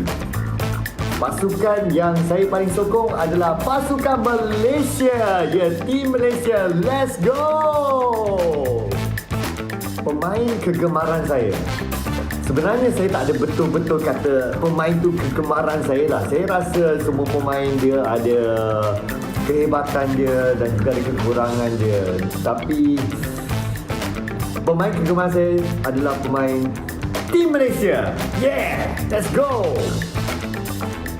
Sejak bila saya mula support Team Malaysia? Sejak daripada tahun 1986, bulan 7, 12 hari bulan. Daripada situ saya mula support Team Malaysia. Dan apa saya rasa tentang performance diorang setakat ni? Saya rasa performance setakat ni mereka dah berikan yang terbaik, akan tetapi ada lagi ruang untuk mereka berikan yang lagi baik daripada apa yang kita pernah lihat untuk 2 hari yang kita dah tengok ni. Jadi ada hari yang ketiga, let's go Team Malaysia. Saya tahu video ni akan keluar dan kita mungkin ada lagi 4 lagi pusingan. Team Malaysia, let's go, let's do it. Ambil seberapa banyak poin yang boleh, mana tahu selip masuk top 2. Pasukan Malaysia saya rasa perform dengan mantap hari ini. Jadi kalau kita tengok recording hari ini, hari yang kedua, RSG sememangnya paling mantap lah sebab menjadi pasukan Malaysia yang pertama mendapatkan chicken dinner. Tapi selain daripada itu, untuk Geek Fam juga semakin konsisten, mantap berhabis. Dan Dingoz juga, jangan lupakan mereka bakal meletup nanti. Jangan lupa firepower mereka daripada PMPL MYSG. Kita bakal lihat Dingoz meletup. Hai semua, hai caster, nama saya Akmal. Saya rasa yang stage tahun ni agak menarik sebab dia punya visual cantik apa semua, tapi saya tak merasakan kehangatan dia sebab dia buat secara online. Sebab saya lebih suka tengok tournament yang dilakukan secara offline. Untuk tim yang saya suka, saya rasa saya suka tengok tim Geek Fam sebab dorang performance dorang untuk hari ni agak menarik. Saya tengok dorang pemain okey juga. Saya start support mereka bila saya start tengok PMPL lah. Saya start tengok PMPL pun daripada season ni. Saya tengok dorang main dengan agak menarik. Hari ni saya nampak dorang banyak buat playstyle yang menarik, yang saya rasa dorang boleh berjaya lah untuk dalam season ni. Sebagai peminat dorang,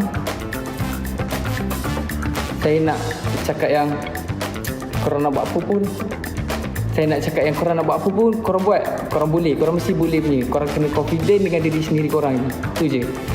Bagi saya, untuk season ni, saya rasa yang sama ada tim Aura boleh menang. Sebab saya nampak diorang bermain pun dengan agak mantap. So kita kena tengoklah final ni macam mana ya. Untuk player-player tim Malaysia yang mewakili Malaysia dekat SEA final ni, saya doakan korang yang terbaik lah. Cuba, sebab korang nak mengharumkan nama negara kan. So korang mesti boleh. Korang try hard, do your best untuk negara. Hi guys, I'm David and I'm one of the audience for this PMPL SEA Championship Season 3. I think the stage this year is really great, really awesome and really fresh. There's a lot of great things to watch. My favorite team in this season is RSG, and my favorite player is from that team as well. His name is Batman. I started supporting them quite some time ago, mainly because Batman joined the team. I think he brings a lot to the team with his experience as well as, you know, just his confidence really helps the team. I think today they had a very bad first day in the SEA finals, but I think today with the one chicken dinner as well, that really helps boost their confidence, and hopefully that will help them in the later stages as well, because they show that they can really compete with the best, and hopefully that they are able to rally and play better in the next day. The team that's performance who surprised me the most is actually Orange. Usually Orange play, they usually aren't that good in the early stages. They're known as the comeback kings, which means that usually the first few days are pretty bad, but they started really strong. First day they were top 4. Second day they improved as well. They're now top 3 or top 2, and I think they have a great chance to finish as the top 2 teams in this season 3 championship. Which team do you think would have won the championship? Hard to say, but being a Malaysian, I would definitely want any one of the Malaysian teams to win the championship, but more likely Geek lah. Which game has impressed you the most, or is there any moments in the game that you remember dearly? Which game? That I would say would be RSG's chicken dinner, because it was the first chicken dinner for Malaysia, so that was really impressive and really surprising to see, being at the positions everyone was. Why you have been following and supporting our match? Again, because I found out about the esports thing, that I saw like, oh, there's PMPL going on. And I thought of checking it out, and I was really entertained and interested with what was going on, so I decided to keep tabs and follow on it. Do you have any good expectation or suggestion for next season? I expect the upcoming seasons to be more intense, to be more energetic, and I expect like the teams to keep outperforming each other, so that as time goes on, whenever there's a SEA final or maybe a global cup or whatever, we will see like everyone in their A game or AA game. How's it going, everyone? My name's Juan. I'm from Malaysia and I support Team RSG. Let's go, Blue Boys!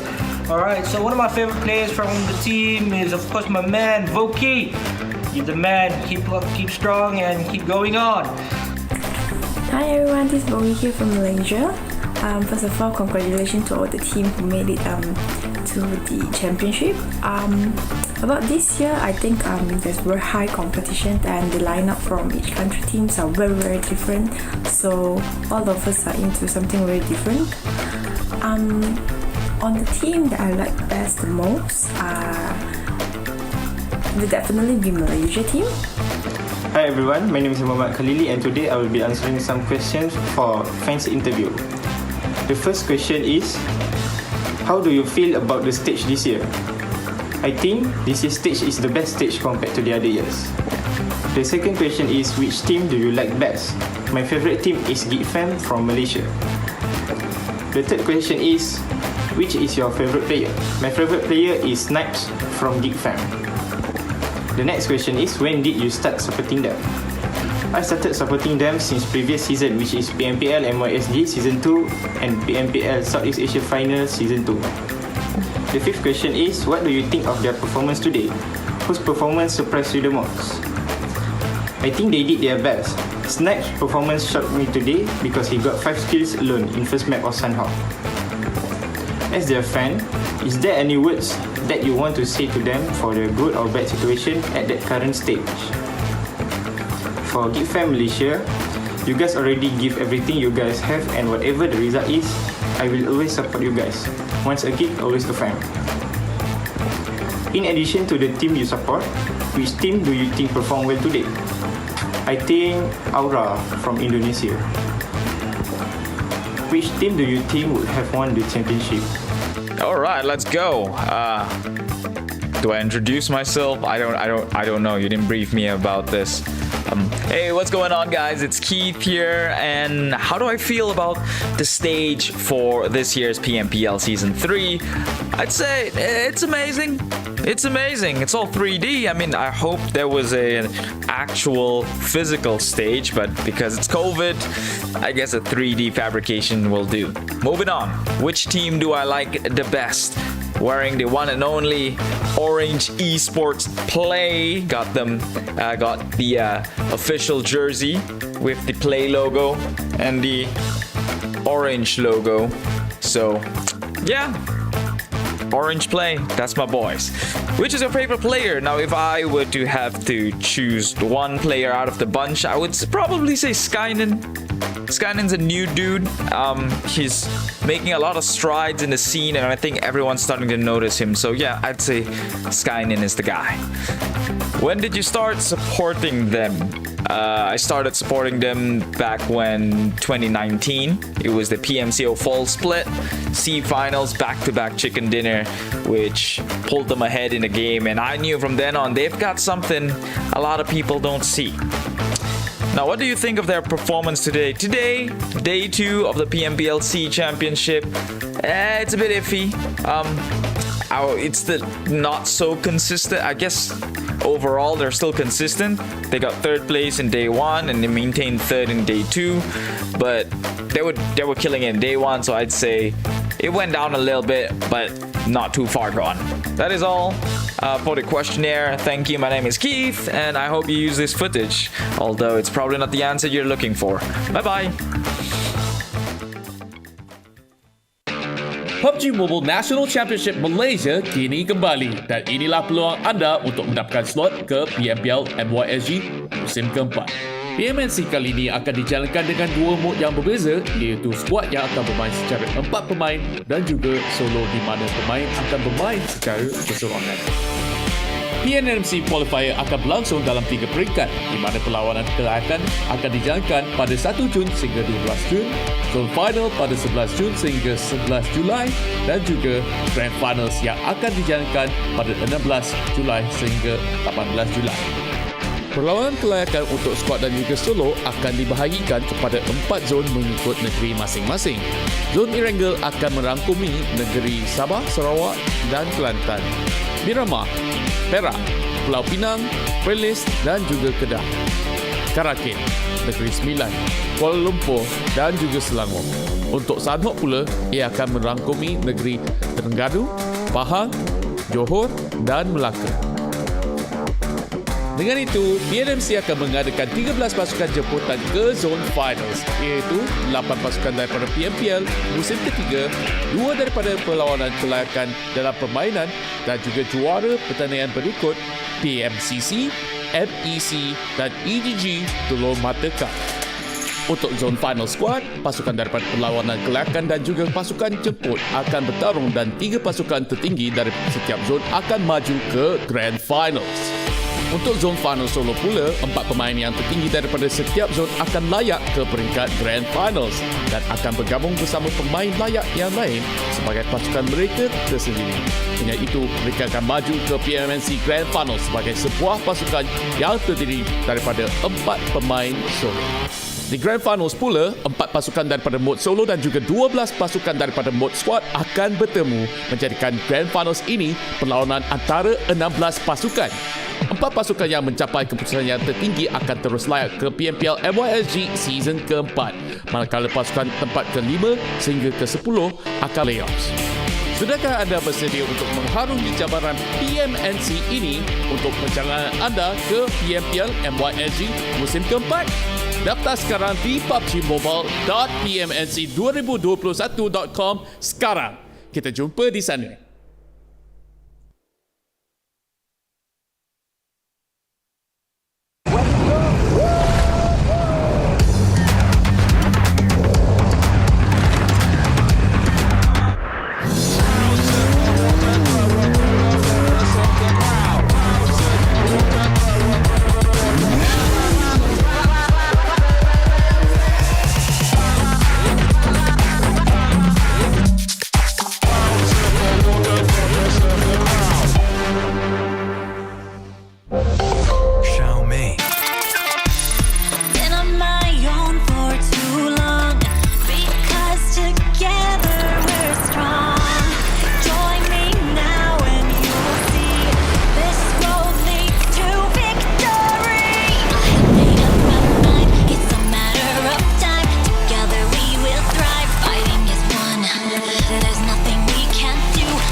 Ladies and gents, to the PUBG Mobile South Asia Season 3 Grand Finals Final Day, which is hosted by PUBG Mobile, also brought to you by VSPN in collaboration of Tencent Games, PUBG Commercial Lightspeed and Quantum Studios.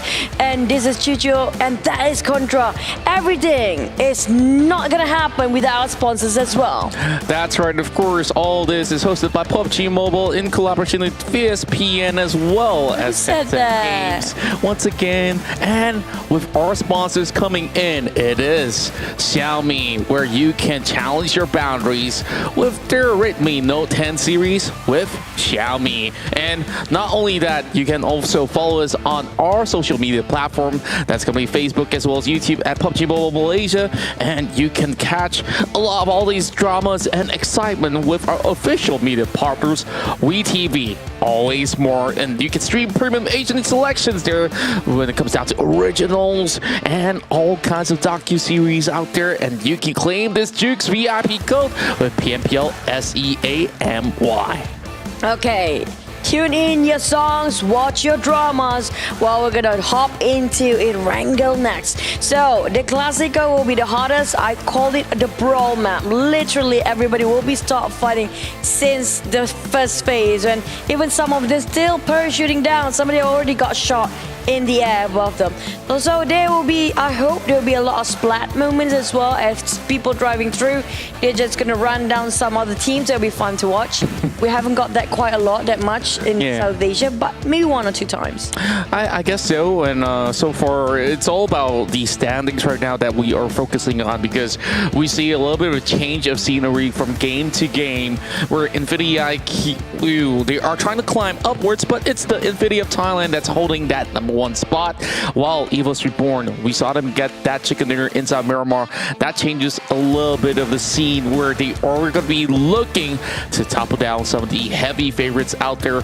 Orange, you know, they've been having two rough games already, and I guess this is where they fumble a little bit, but there's still a little bit more time here to catch back up within the time frame of 4 matches. So after this Erangel run, we'll go in for another repeat of Sanhok, Miramar, as well as Erangel to close out the entirety of the day to see who will be the one to be the champions of the Southeast Asia bouts here in PMPL SEA Championship. Is the map repeating? Everything is repeating itself, including the airdrops and everything, but the outcome's always different every single time, except for Sanhok. We only have 2 teams so far with that. I'm not sure who ended up with the Sanhok chicken, and hopefully it'll be a different team. Please, no more Infinity IQ or Aura. I do wish somebody else get the chicken. But speaking of chickens, there are still some teams leaving themselves without any dinners yet. We're talking about including Geek Fam, Dingoz MPX, Livescape, EVOS finally let themselves a first chicken, I think, just now. Was it the first? I think that was the first. And we have also FaZe Clan, Valdus Esports, HVNB, and Demigod, definitely. And the others already got themselves those chicken, but these teams, they need it more than the others. Let's not waste any more time. And we walk straight into Erangel as our match number 3 commences for the grand final day.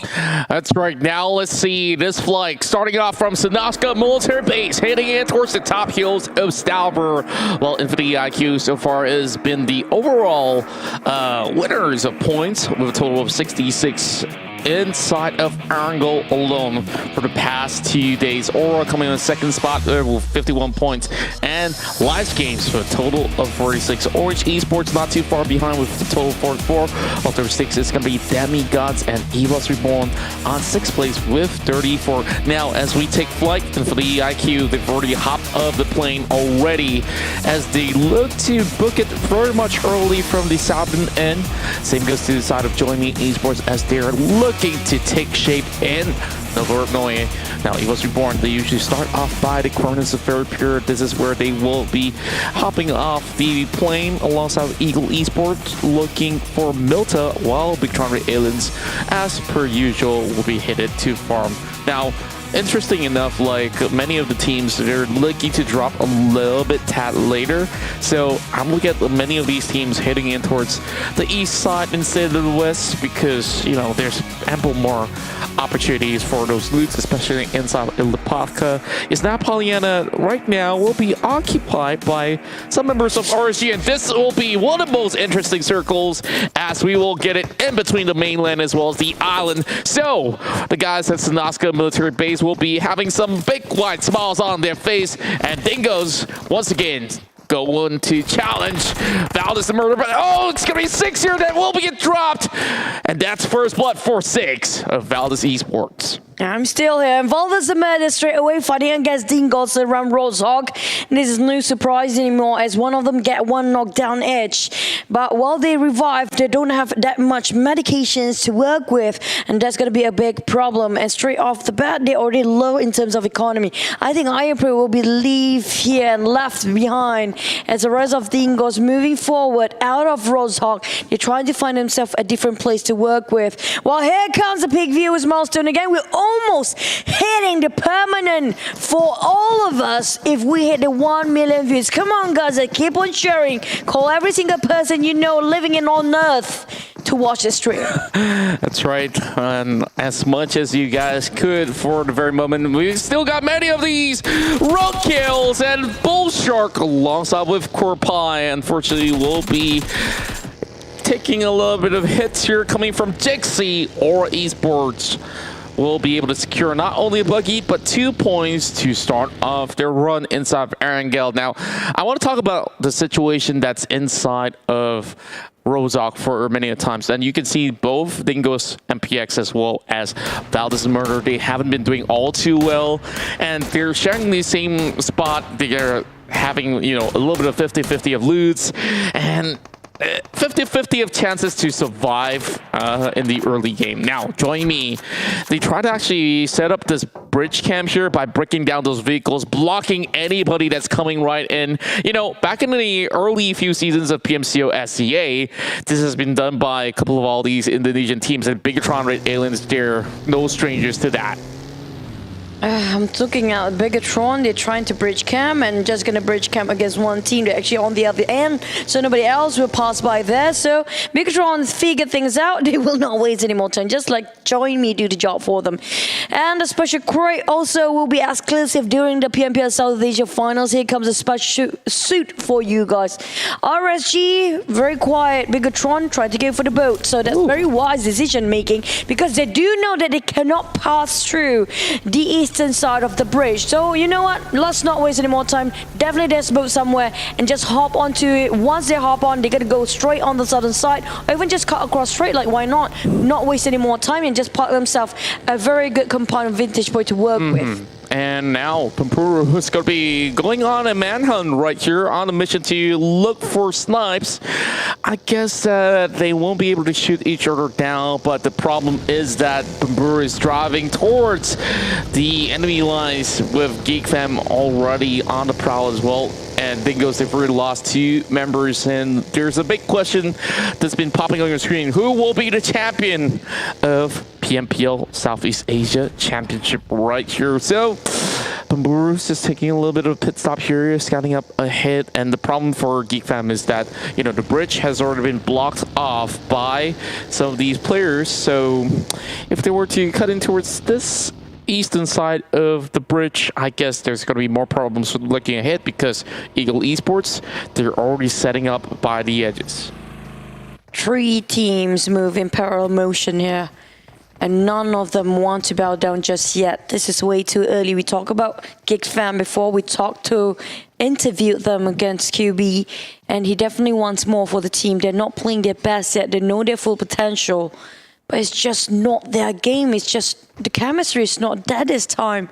They're having a hard time to be on the same pitch. And Dingoz have been tailing quite a lot, if you ask me, when it comes to Geek Fam since the start of previous game. And now the first one to see the boat gets it, and they will go away with it. Hopefully they go unscathed, because right now we have 2 teams might hover around the crosshair on the same boat. Will they leave Nguyen now? I'm not sure. But definitely we have Dingoz loitering around just to make sure they get the coast clear, and they will park themselves in the vicinity where the rest of Eager Esports will dodge. Now, I guess that Dingoz is going to be taking a big vantage point here, because it's still somewhere in between the mainland as well as the island. It's still very much early into its phase number 1. We won't really know where exactly it will end up. There is a low possibility of a chance to be cutting back across and towards the mainland. Now, the problem for Eagle Esports, they're off of their boats already because it has been sharded by QB. And I guess this is going to be a little bit of a duck hunt here by the waters. Nguyen now trades right back, and he does have very little health left. And he's still trying to trade right here to suppressing Nguyen by the side. And he will be able to actually pick him off. That's going to be Damroot here, chipping right in. Snipes covering the other side of the cove. And Darley's going to be drowning himself, not giving any points to the side of Geek Fam. Well, Connie gets spotted out, and Damroot somehow gets those pickups. Oh, this is sick coming from Damroot, sitting in the water and pinning people from down below. That's just filthy play coming out from him, and there's a free kill coming out from this guy. It's just really ingenious. That's right. I gotta say that this is a tactic where you can use, especially when you will sacrifice one of the vehicles, the most optimal one being either the UAZ or even the buggy, because that gives you a little bit of the spacing to just peep out. And currently, Ferrari and the rest of IQ, they are going to be taking themselves a little bit of small shack just to have a little bit more of an overview by the river of Sanhok, while Ferrari is having his hot rod parked right in between. So he's still trying to have a little bit of the overwatch here. He spots out Horizon's boat much early on. What was it? Zuxies? Of course, we got to get a little bit of a recheck for that. But many of the teams are coming in from the far eastern side. And I'm looking at Demigods. They're really far away. Orange is going to be the next one to be joining right in. FaZe Clan taking real slowly by the corners of Georgia Pole alongside with Aura. Meanwhile, inside the island already, it's HVNB, EVOS Reborn, the Infinity, as well as Bigetron Red Aliens. Now, Orange will have to fight Gate to cut across into JoinMe, who's been camping, bridge camp there. But those coming up here, I'm so worried about these guys that there might be a chance that we don't have a Sanhok circle in the last few seconds. If it ended up back at the mainland, it's going to be a headache for these guys to just swim across back towards Ferry Pier.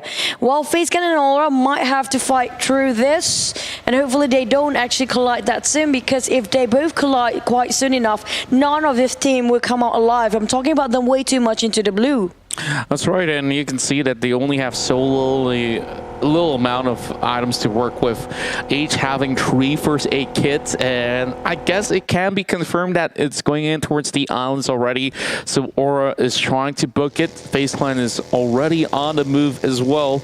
Valdus Esports, they're just looking by the edges of Watertown, and I guess that they need to find themselves that vehicle to be moving right in. Oh, it's going to be Erangel that shuts out some members off of Eagle Esports as they were trying to leave the town of Lipovka a little bit too late, but I guess they still need to make sure that they have those vehicles to work with, because they're not really all too near into the upcoming phases, so it's still not looking all too clear for Demigods. I wish we didn't miss actually the first team to be out. It's actually Eagle Esports. We're down to 15 because of the blue is actually kind of. Oh, hey! Oh, yes! I'm getting this one quite right. I'm loving this. Flying around the corner, Skynin, you're the best. He's living up to his name, making a backflip, and the backflip land. That's the master of it. Man, if only he flew across, it would be great. But you know what? Might not risk it. This is the grand finals we're talking about, so Asia, and he has to bow down for that for now. Relax a bit. He might not want to take it in just yet. But here comes the team that's still in the blue, Orange Esports. I'm not sure how Orange plays gonna cut across, because it's gonna be hot. We do know there's not many boats unless you want to go for a fly again. I've seen them flipping, and I don't think that flipping another time will be the best way to actually go out of Erangel, but just look at how close they are. They can even go on foot if they really want to. Demigods could be cutting across, and oh, unsuspecting victim. Now Demigods could be diving in towards the ocean already. They're not taking any chances at all, and they are just swarming by the corners of the beach. And oh boy, where is she going with this one? Easy pickup coming in from Skyman. Oh, well, it's definitely making it easy. You said it is easy. He drove straight into the water with no knockdown whatsoever, even though they still have 2 members. I'm not sure where are the rest of Demigod just now. They still have 2, but there's nowhere nearby the rest of the team. And Wham is alone as well. I'm not sure where are the last member. And now the side of Geek, instead of going up and swimming on and just joining on top of the bridge, they're swimming below. Now Valdus Concept cutting across the field. We have teams gatekeeping this. Livescape, well, good luck tanking the blue, but Valdus just ramming where Livescape's were and just passing by with unscathed. And this is just a good day for them. Oh no, why did you park there? I guess Gata tries to actually swerve it right through Everilo here, coming in with another pickup for his teammates. And that's going to be the second kill. Instead, Rift's going to be able to yoink that one away, make that 1 more point for Dingoz MPX that they managed to exact a little bit of vengeance here. And I was about to say, you know, this might just be bad no. Valdus versus Dingoz 2.0, but they are going to be having a tough time. Grenades are popping in, coming from Sane as well. Shipping the help from the side of Concept. The Malaysian side versus the Thai, but Concept, he's not going to be having much room to breathe with another grenade connecting directly towards Concept. Now burning by the blue, Martin being pressured quite a lot, and Geek Fam holding the side where they don't have to worry about the blue burning that much. But I'm not sure if JoinMe is still at the other end now. While Geek Fam already has building this compound straight away, cutting across. Nobody's gatekeeping and nobody's actually bridge camping. It's gonna be Dingoz trying to stop Demigod. It's such an unfortunate round for Demigod. I have to give it a call here because they have been trying to run away from somebody. If it's not the blue, it's another enemy's team. That's the problem about taking a real long rotation, and now Geek Fam's going to be having their vehicles parked by the corners, hoping to actually squeeze it right across the bridge, but Geek Fam, they're already having members going on foot, and this is a problem right here because if it actually shifts anywhere towards the western side, they will still have to move all the way, just jog through the entirety of the island to get there, and you know, this ain't Singapore. Still, it's going to be real tough. 12 kills in total for QB, the captain of Geek Fam, with a total of 3,227 damage. Only one healing. Interesting. Very, very much interesting. Okay. Maybe it's just for this match in particular. Oh, well, the blue closing in. Now, they are on foot, and they are not the nearest towards the circle. They're coming up from the bridge, where everybody has built out, including JoinMe. Bigetron has building this for quite some time now. I'm not sure where the next circle is. If only we have a glimpse, it would be great, but it's definitely on the southern side. Now, Snipe with the 15 total kills. Now, if he cannot put his skills of killing up to use here, it's pretty much pointless to have this stat and being taken down by the blue. That's it, basically. You're not fighting anybody. Yeah, I guess that they could still try their very best to play a little bit of healing. Now, Voki's going to be on the ground. And what's he actually doing right here? The good news is that he's somewhere near in towards the circle, but the problem is the rest of IQ, they're on the hunt. We're looking for him, and Lamborghini spots him out. Easy peasy. RSG now getting knocked out. Wow, Riff is going to be setting up by the corners of the bridge. Now, Last Game's in trouble. They have very little room, but the problem for Dingoz is that they need to actually move right in as well. Riv won't be able to sustain. Banish not going to be enough, and Brewer already having his health chipping in, but he found himself a boat. I guess this is where it will do for the temporary measure, but Livescapes, they absolutely close the bridge off from every other team from moving right in. All right. Well, they managed to squeeze in. Sonovska just on the west south of it. Last minute, Jaden leading the fray. While the others, I'm not sure where are the teams that actually parked themselves inside of Sonovska already. We're talking about Bigetron. Even teams like the Infinity already squeezed in, I think. And we're down to 15 teams. Well, a lot of teams losing more men towards the play zone, including Valdus and also Geek Fam again. Being burned by the blue. After some time, Geek Fam just want a bit of a rest, but it's always a restless day. Oh no, Snipe's now getting taken down, and Martin so far has been adding those numbers. And Dingoz MPX, they only walk away with 2 kills, and this is ending directly inside of the military base. This is rare. Great for us to actually witness, and indeed, it is a rare circle. Now we're going to be looking at Orange Play, losing a couple of members to Infinity. Logan now picking up the kill upon Mr. Uno. Oh well. We have some teams that are coming up very late, so definitely they know they will have to play the boosting game, and the healing items are there. Well, we have more teams that are dropping down one by one. We're down to 14, 13, without any contest, without any gunfires. We're talking about the players are making it hard, even the circle making it hard for the players. It's really unpleasant, this one.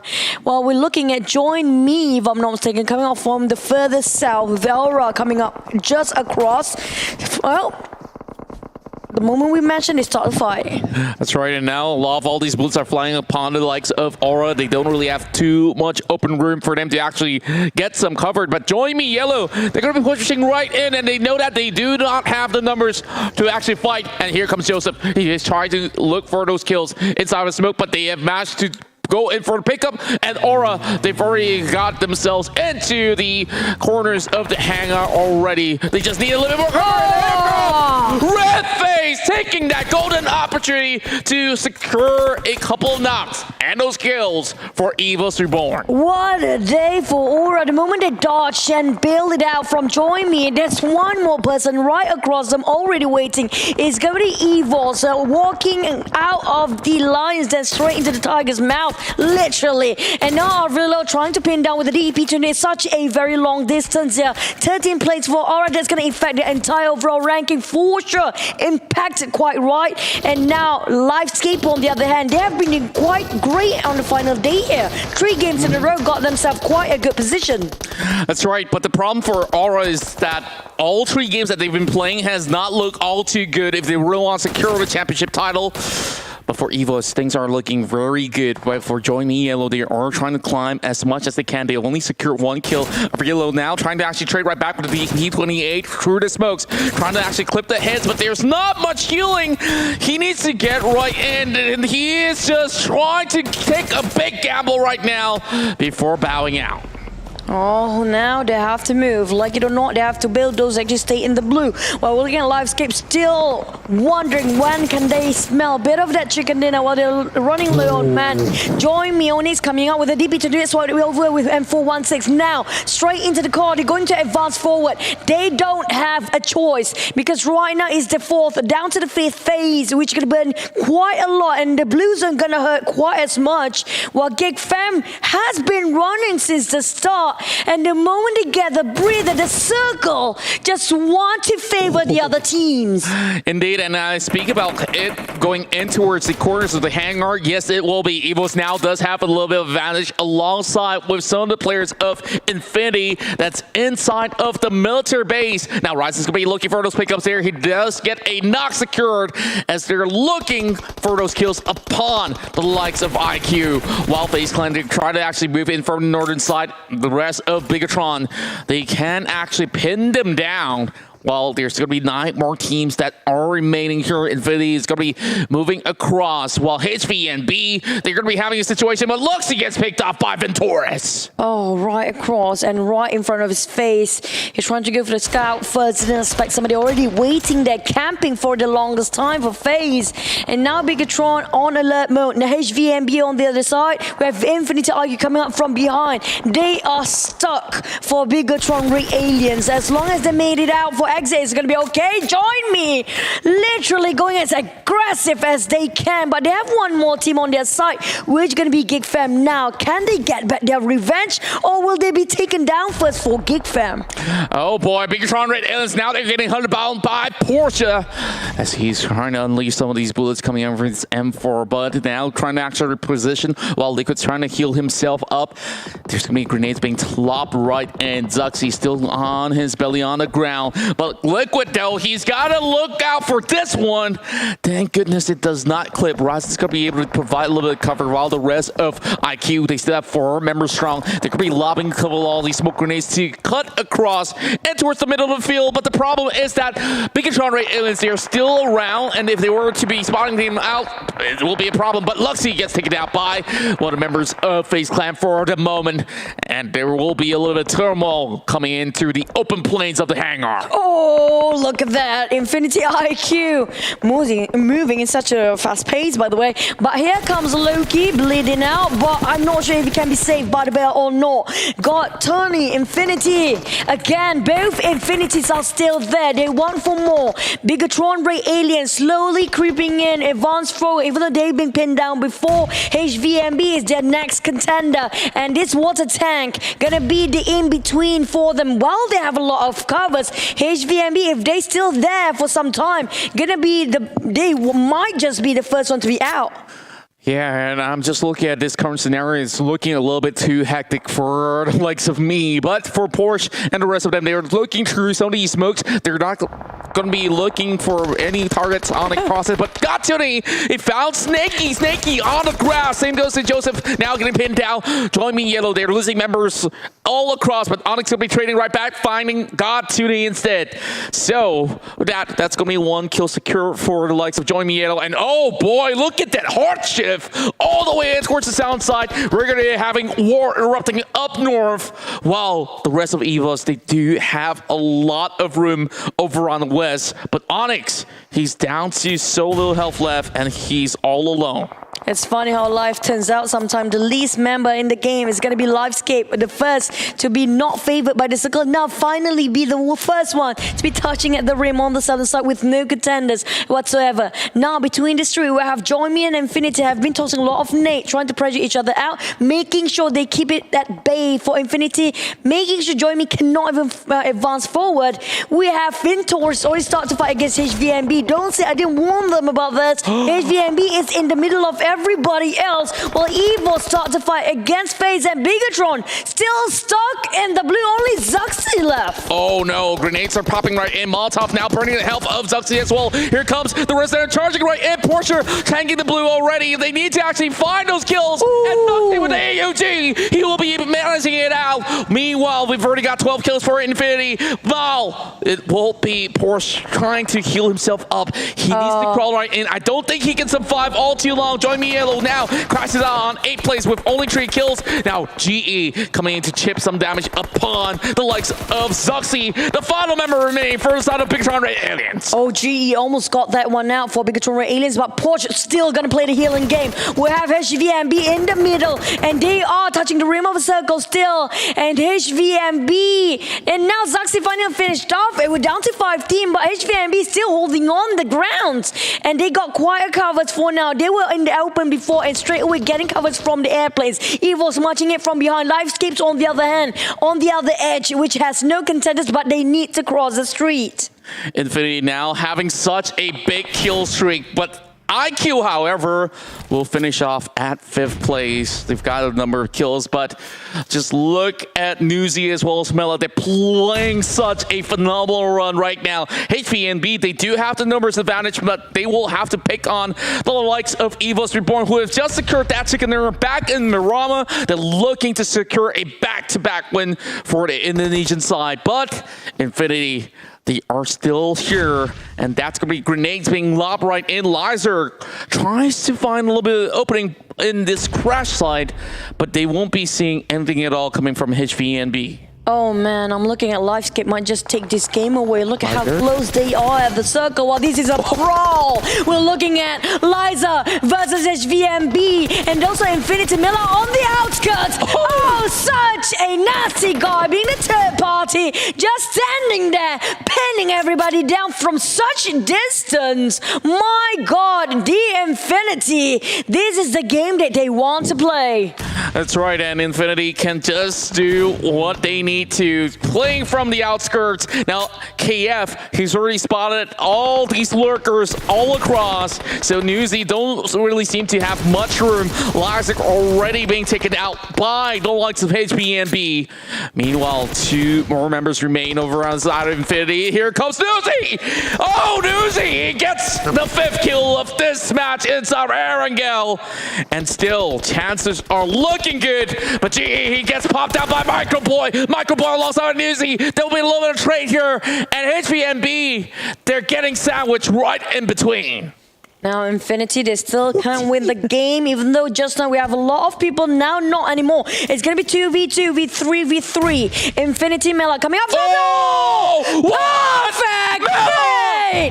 My goodness, holy smoke, Mela! Where did that shot and that nade come out from? Wiping the whole team squeaky clean.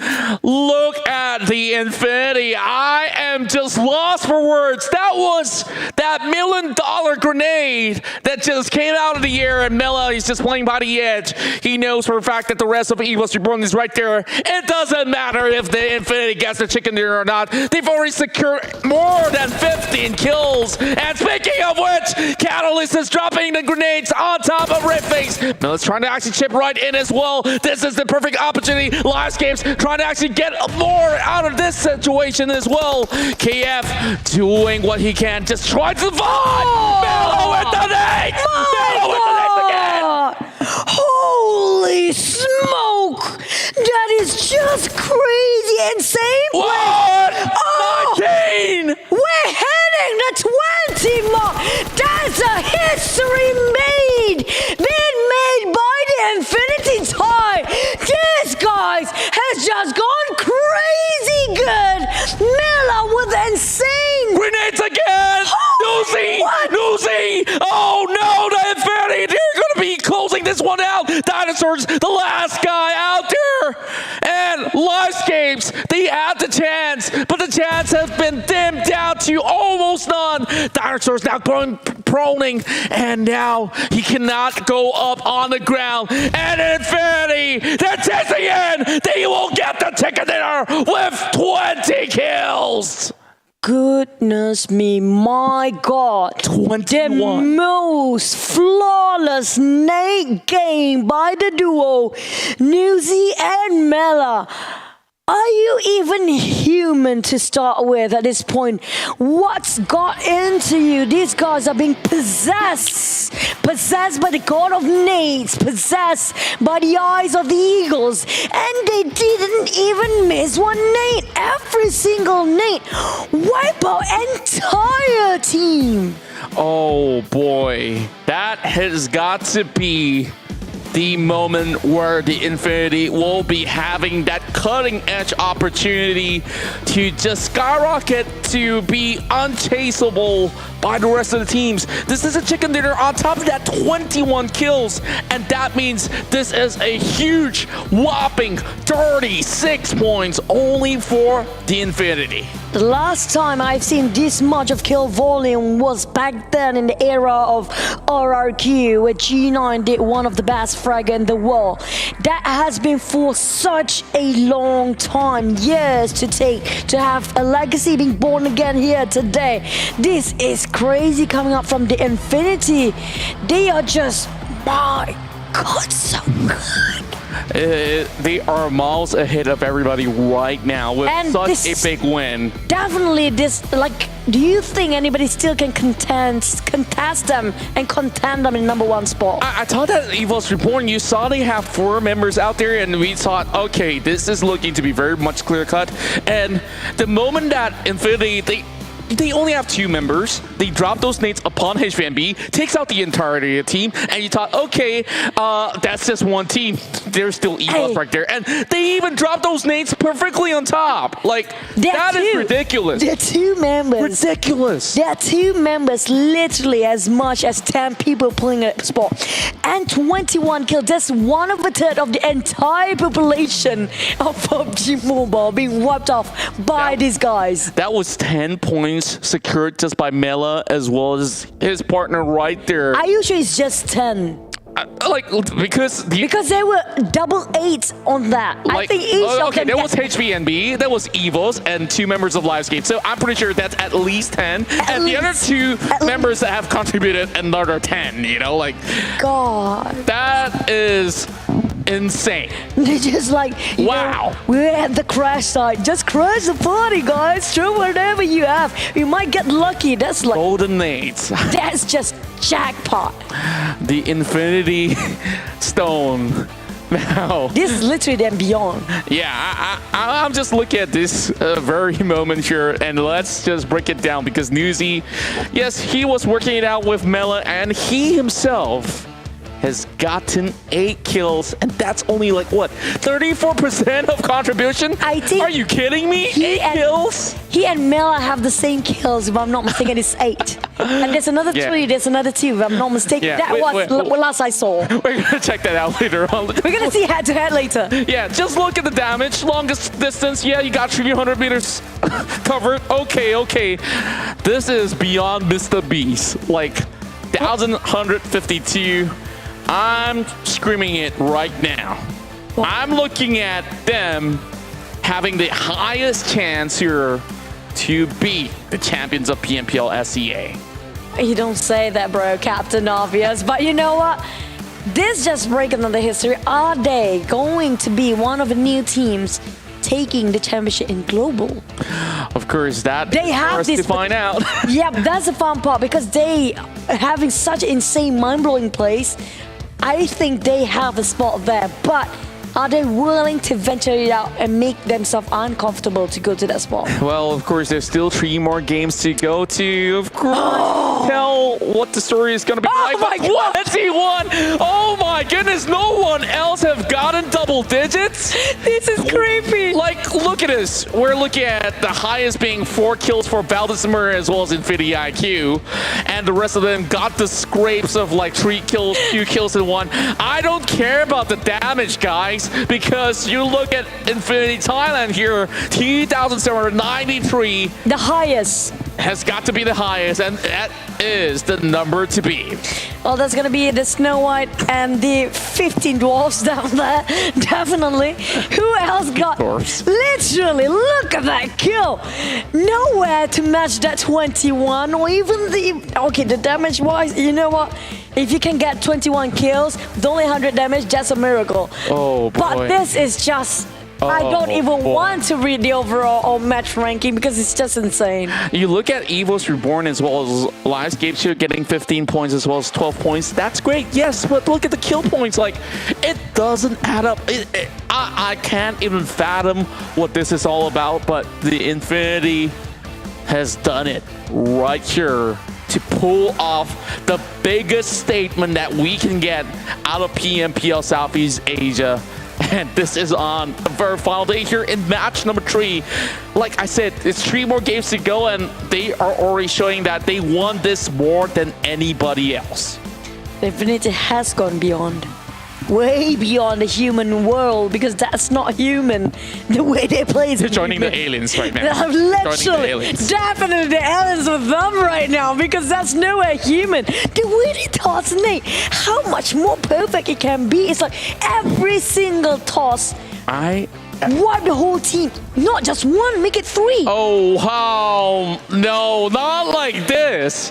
Production, you guys are evil. We cannot see the top 4 right now, but we can see that Aura's number 5 getting pushed down. Orange play at number 6, unmoved, 122 points, 112 points from Bigetron, Demigod. So I can guess who's there. It's between Infinity, Livescape, EVOS, as well as IQ. I think we kind of get the math now. Okay. Thanks so much. But you know what? The fun part is both Infinity of different countries are up there. And we're having like a lot of different banners also for the top 4. That's kind of a very, very tight race, I have to say. It definitely is, but I'm just looking at the other part of the standings. 3 games, how much can it actually change for the likes of Geek Fam? Eagle Esports as they match a 9th to 10th place finish. FaZe Clan unmoved at 11th spot with 87 points, 85 for JoinMe Yellow, while Dingoz MPX is at 79, 78 for HVNB. Valdus Esports now with 77 points, and last but not least, RSG, 70 points. I mean, like, if suddenly one of the teams at the bottom 16 get possessed by the aliens once more and turn out to be the 2.0, the Infinity, and then we get another 30-ish kind of score. Oh my god, this is the best game, the best day ever. We had a slow start, but here you go. Hey, we went wrong. Ella. Jeez, just now the grenade. I think he kind of gets the most grenade kills the entire tournament, possibly. Probably so. 8 kills for his fellow brother Mela right there, and I guess it's the difference of damages. It's 1,152 once again from Snoozy, 651 for Mela right there. And even when it comes down to coverage, they both have the same for the contribution of 34 each. Damage received, both less than 200. That's good news as they survive till the very end. Wow. It's just short of what, like maybe about 70 meters of coverage when it comes down to long distance. That's what's separating them apart. There's no different at all. The only thing that's kind of different is just the damage, but it's almost the same as well. They are literally the power, the most strongest duo I've seen the entire tournament, and the Infinity have been surviving with duos till the end, and look at so many infinities in there. Antonios have been playing such a good flying on that side with the longest distance of kills Rith this time, 300, not the most. We've seen 300 almost hitting the 4. 398 is the most. So Was it overall- 98, 99? Might be 99, might be 98. Of course, It was that's last game, right? One difference in terms of points. But, you know, great job coming in from all the players that have been playing in such a challenging round inside of Erangel. And this is the best way to actually end it. And we did not even expect it, the Infinity, to come up here with 21 kills along with that chicken dinner. So, you know, there's a lot to be said about this team, and I wonder about the players' reaction to the Infinity right now. 21 kills, chicken dinner. This is surreal. No, I mean, like, it's not impossible to get 20-ish kills, but to actually get within few minutes inside of Sanaska and within few minutes of different teams in the same compound. That's, I mean, like, even Godzilla looks small now.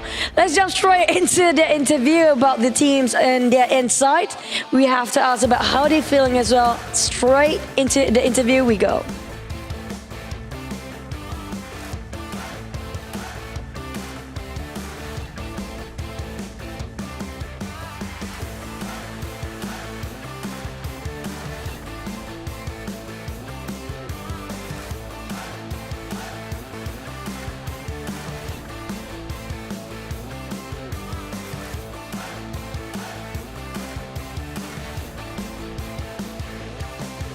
Welcome back with me, the interview, also the analyst section here today. We're going to interview a bit of RSG. Here we have the manager, which is going to be Aiman.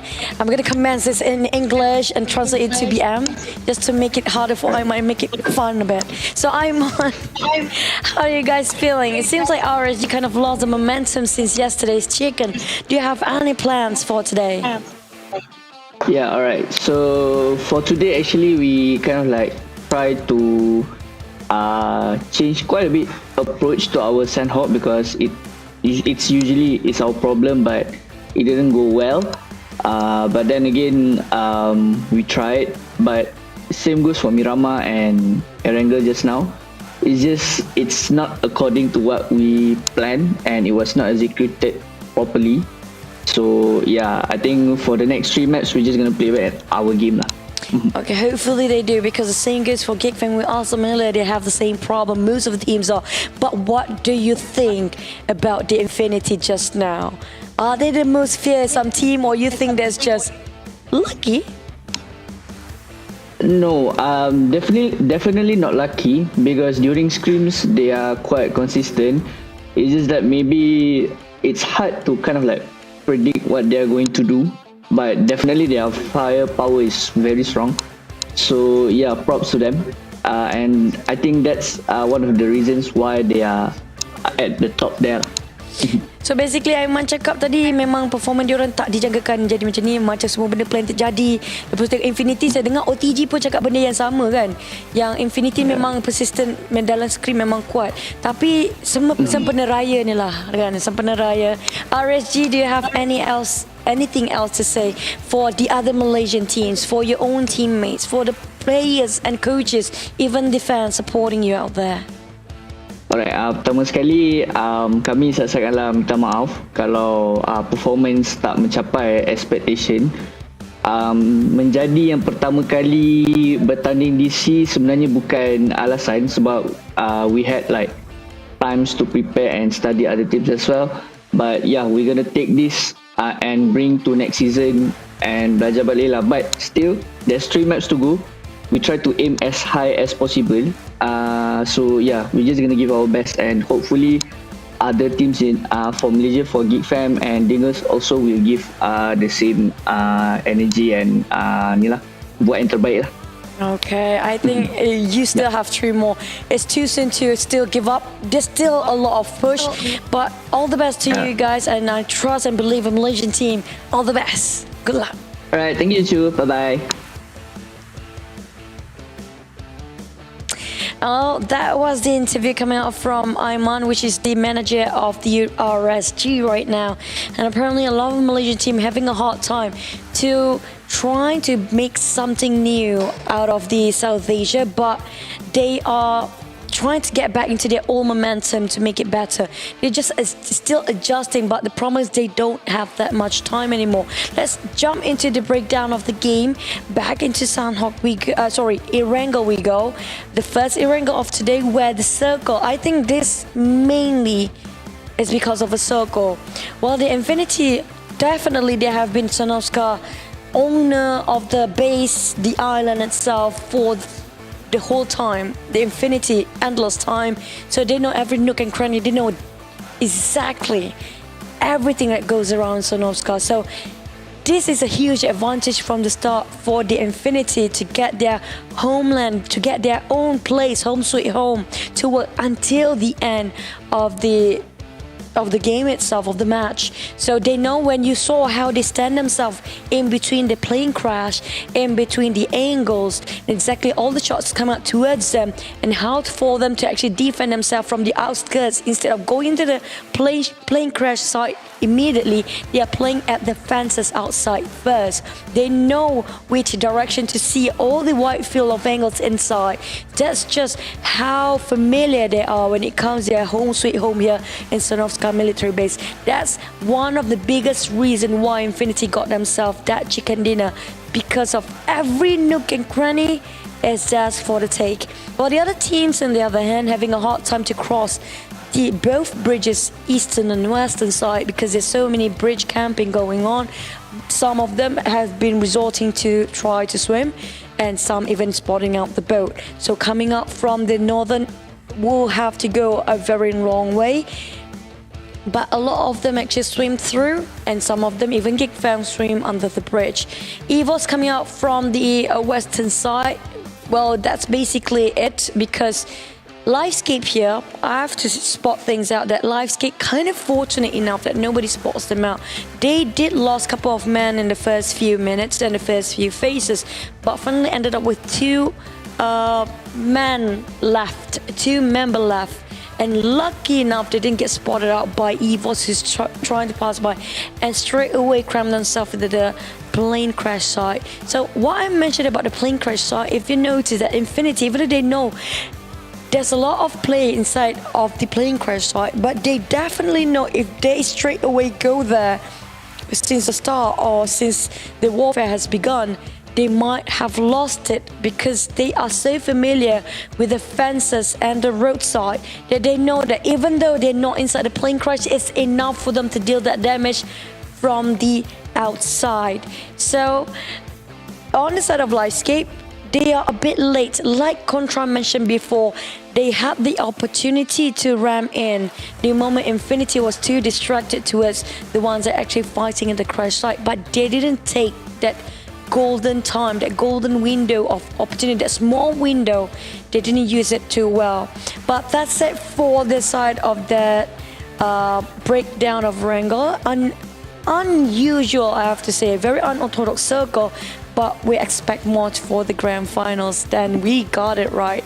But let's just go back into the caster's desk to see about the insights of their views about how mind-blowing the Erangel map was.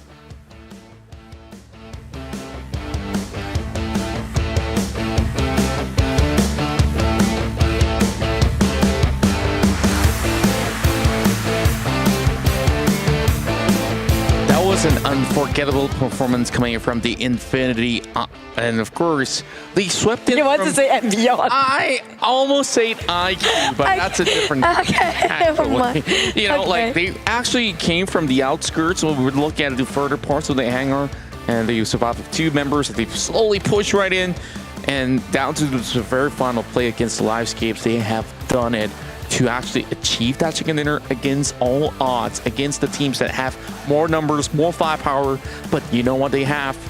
Those insane grenades. and the power of knowledge. They know Sonoska more than anybody else. It's theirs to take, it's their homeland, and they know which angle to look at to find themselves good position for defense and offense at the same time.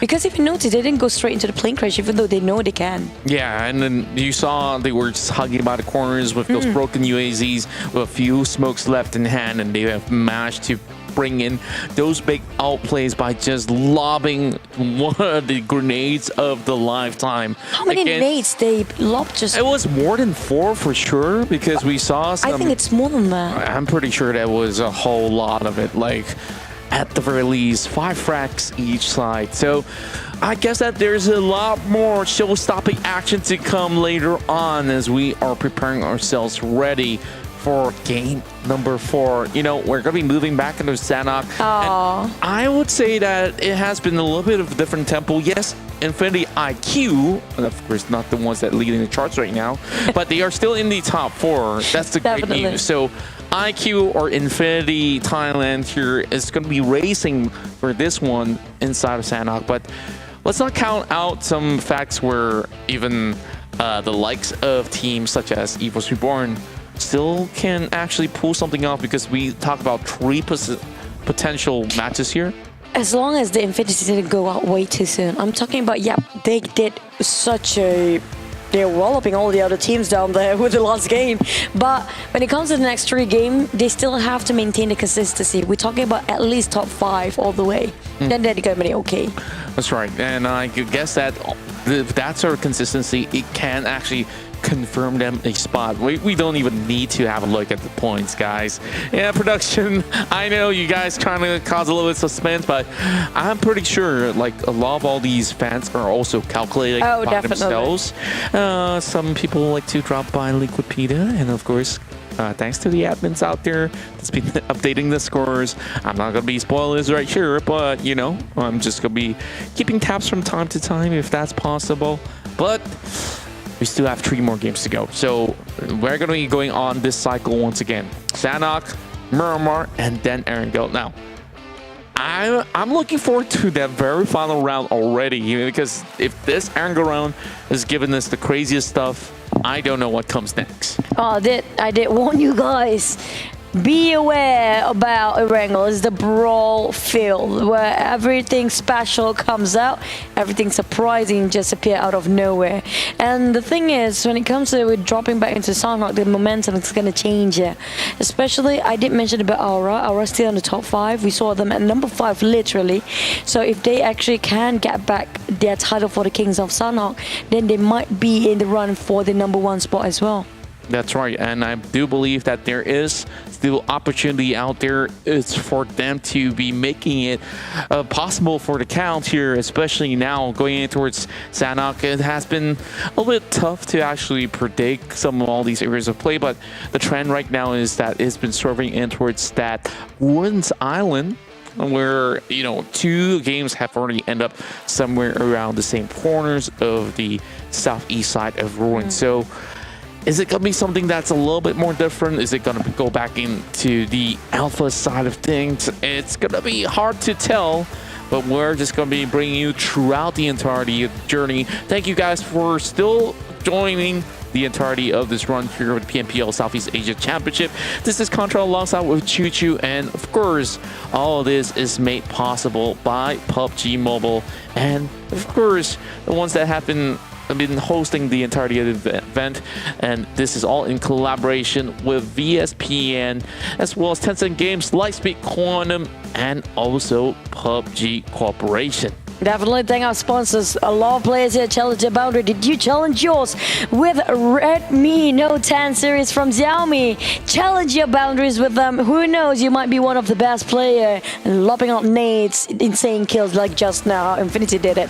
But back about their sponsors. Also, don't forget to watch all the live action. Catch it on Facebook or YouTube, which is going to be PUBG Mobile Malaysia. And also, we do know you love the bigger screen. What happened? You don't want to even miss one one pixel of shot. Be sure to watch it on WeTV. It's always more, bigger screen, bigger 4K, 2K, 8K, thousands of K down there with a lot of dramas and a lot of originals. Just catch a lot of new stuff in WeTV. That's right, and you guys got a code right down below. It's for you guys. The VIP is PMPL SEA MY. Just pop this code and redeem it on Jukes. So we are about to actually kick off our fourth game of the day, and that will be pretty much, if it were to actually count, I myself has lost count. So I guess this is game number 15.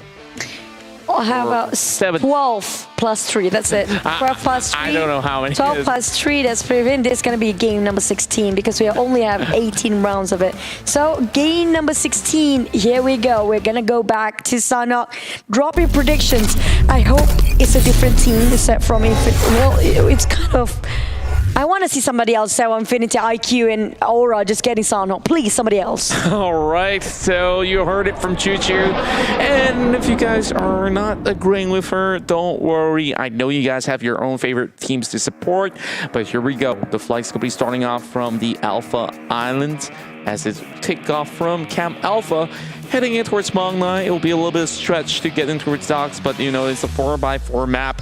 After all, it shouldn't be too much of a trouble for them to float all the way in towards Kampong or Cave, get some vehicles, rotate to wherever they want to be. Dingoz now immediately gets to secure the Alpha side for themselves. Infinity IQ up in Hatif. Meanwhile, Aura going down in towards Bantai as well as Ruins.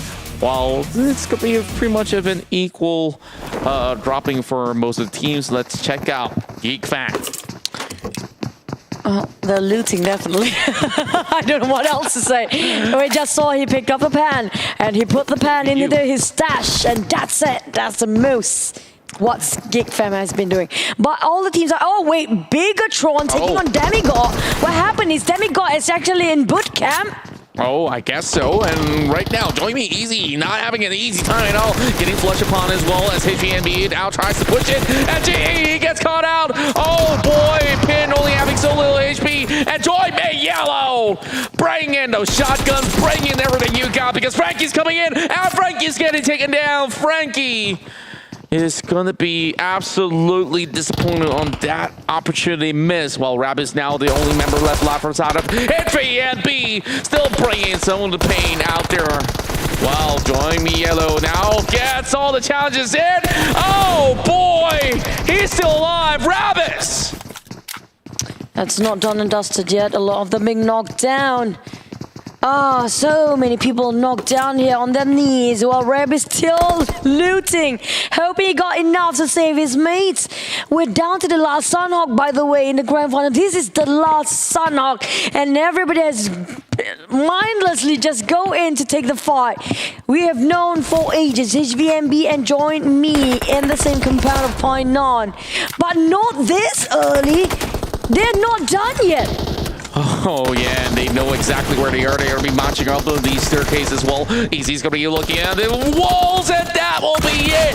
HVNB, they only got one kill, and you hear the rat-a-tat-tat on those crates. Yeah, JoinMe Yellow. They're infuriated. Oh, I'm surprised that I think one of Demigod's actually scouting of a boot camp where they got caught by Bigetron. But here comes a big view milestone. This is your tournament as well. Just a tiny bit more, then we can unlock the highest level, the permanent t-shirt season 2, exclusively in here only. Just share it, guys. We're almost there. That's right. And Small Boy just spying around, trying to actually catch some members of Valdus Esports out. Meanwhile, Geek Fam taking a little bit of dip, and I guess this is what QB and Co is going to be up to. Well, meanwhile, Rosie just going to be holding on towards that corner of the cliff all by himself, though. Might just be surprised by a bunch of geeks swimming across.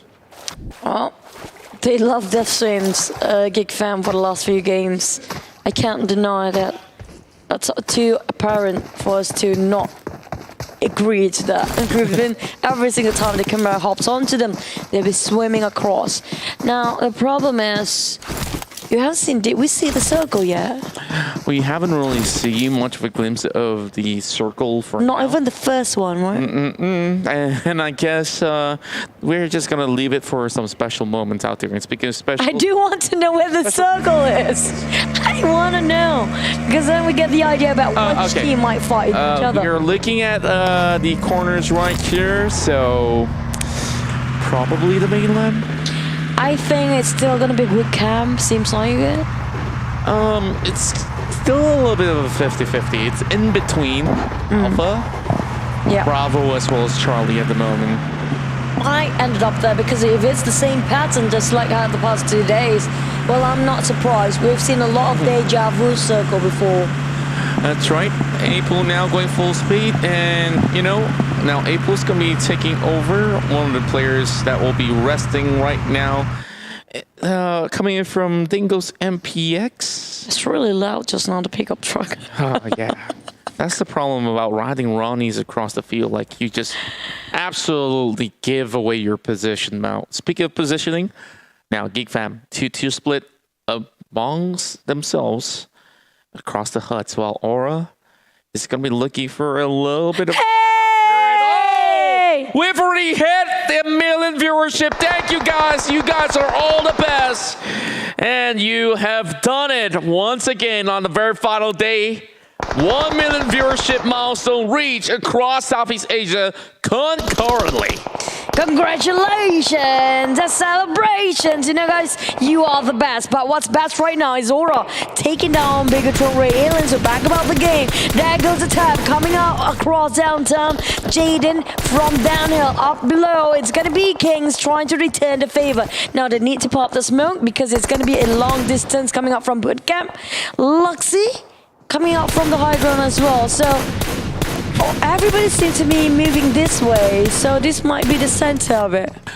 That's right. We're still guessing, huh? Yeah, it's still looking to be really tough for the side of Bigetron.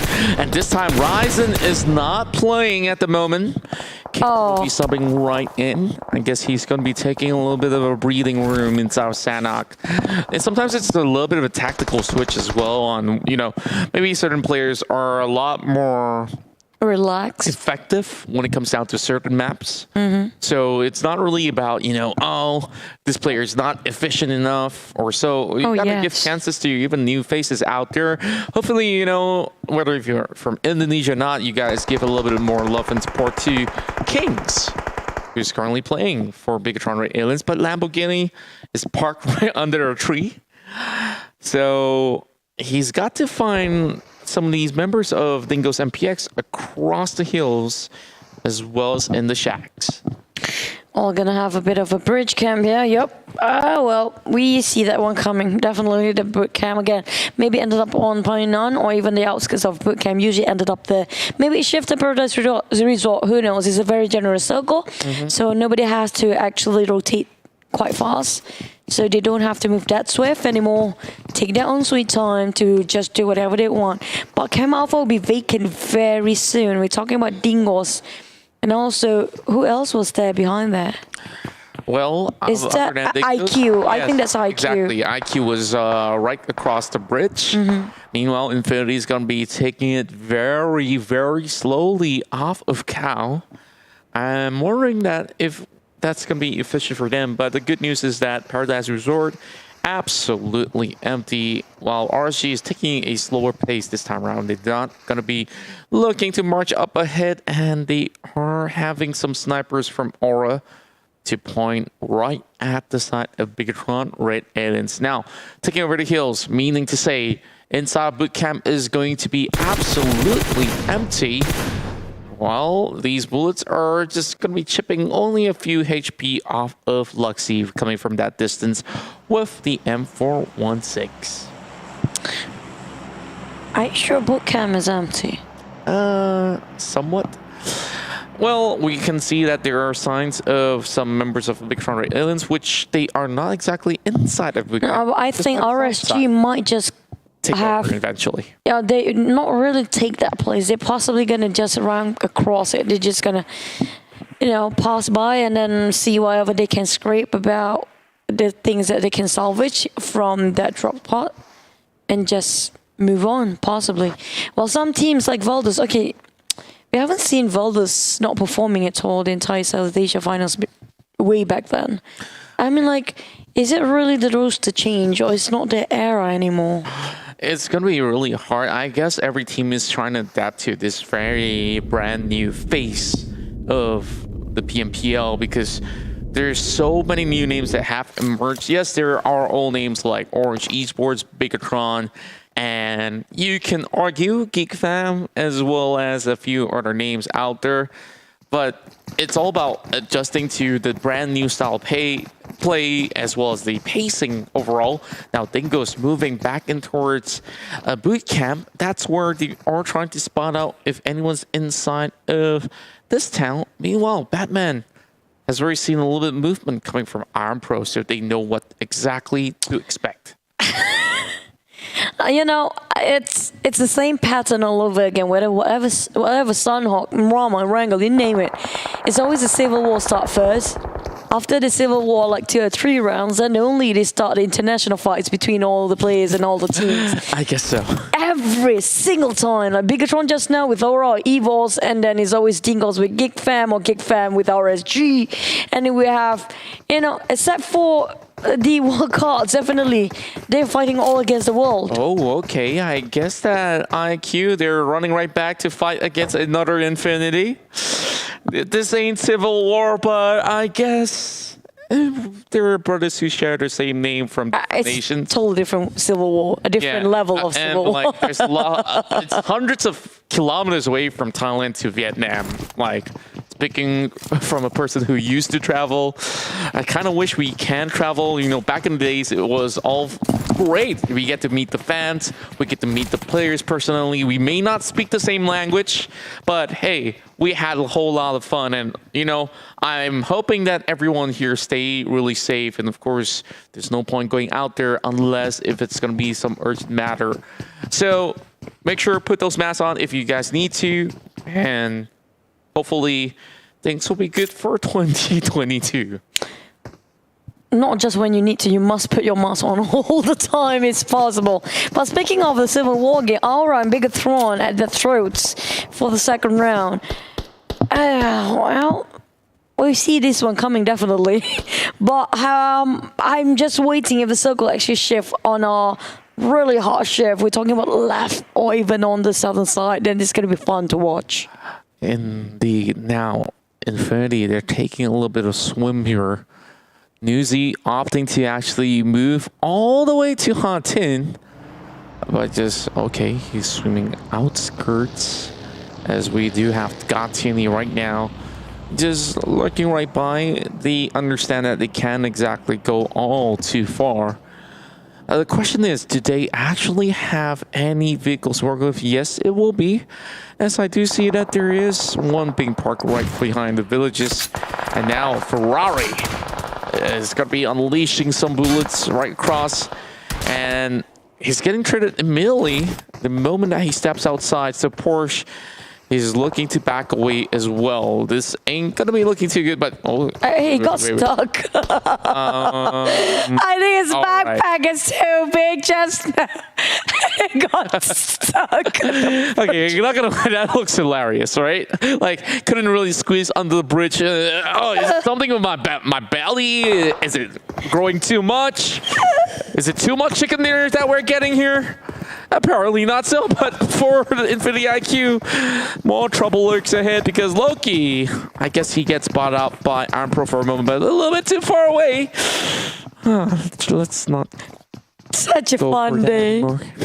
It's just such a fun day, full of surprises. Now, Demigod, they fought against Bigetron before. I think it's one of the scouts as Chi was down. Now it's down to Career to EMP, taking a fight against Eagle Esports. Head on and just around the corner. Hey, this is such a cheeky moment there. It's just, hey, bro, what's up, bro? Yeah, bro.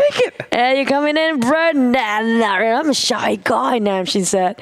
And now there you go. It's gonna be the love through the walls, like the ancient times of romance. Missed that opportunity though. Like he could have just taken it. I don't know, but I guess he's just gonna be kissing by the door.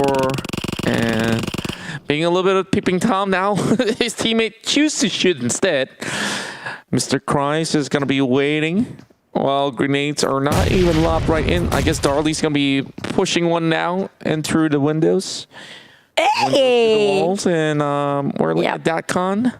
Namshin. This is where you at? The most shy fight ever the entire history of PUBG Mobile. Yeah. The most shy. Come on, finish the fight already.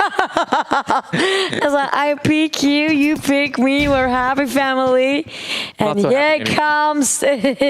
Blinded by love. Too much. Hey, come on, Namshin. Like, that's the third time he's passing over already. Namshin, you can do it, Namshin. Okay, let's just move over because there's nothing to be shown right there. Riff. He gets himself a little bit covered by the loot crate, but I guess it has already been looted up. Now, level 3 gears all over his hands, and he's got a QBZ.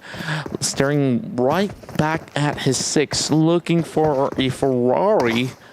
But, you know, you don't always get to pick your ride.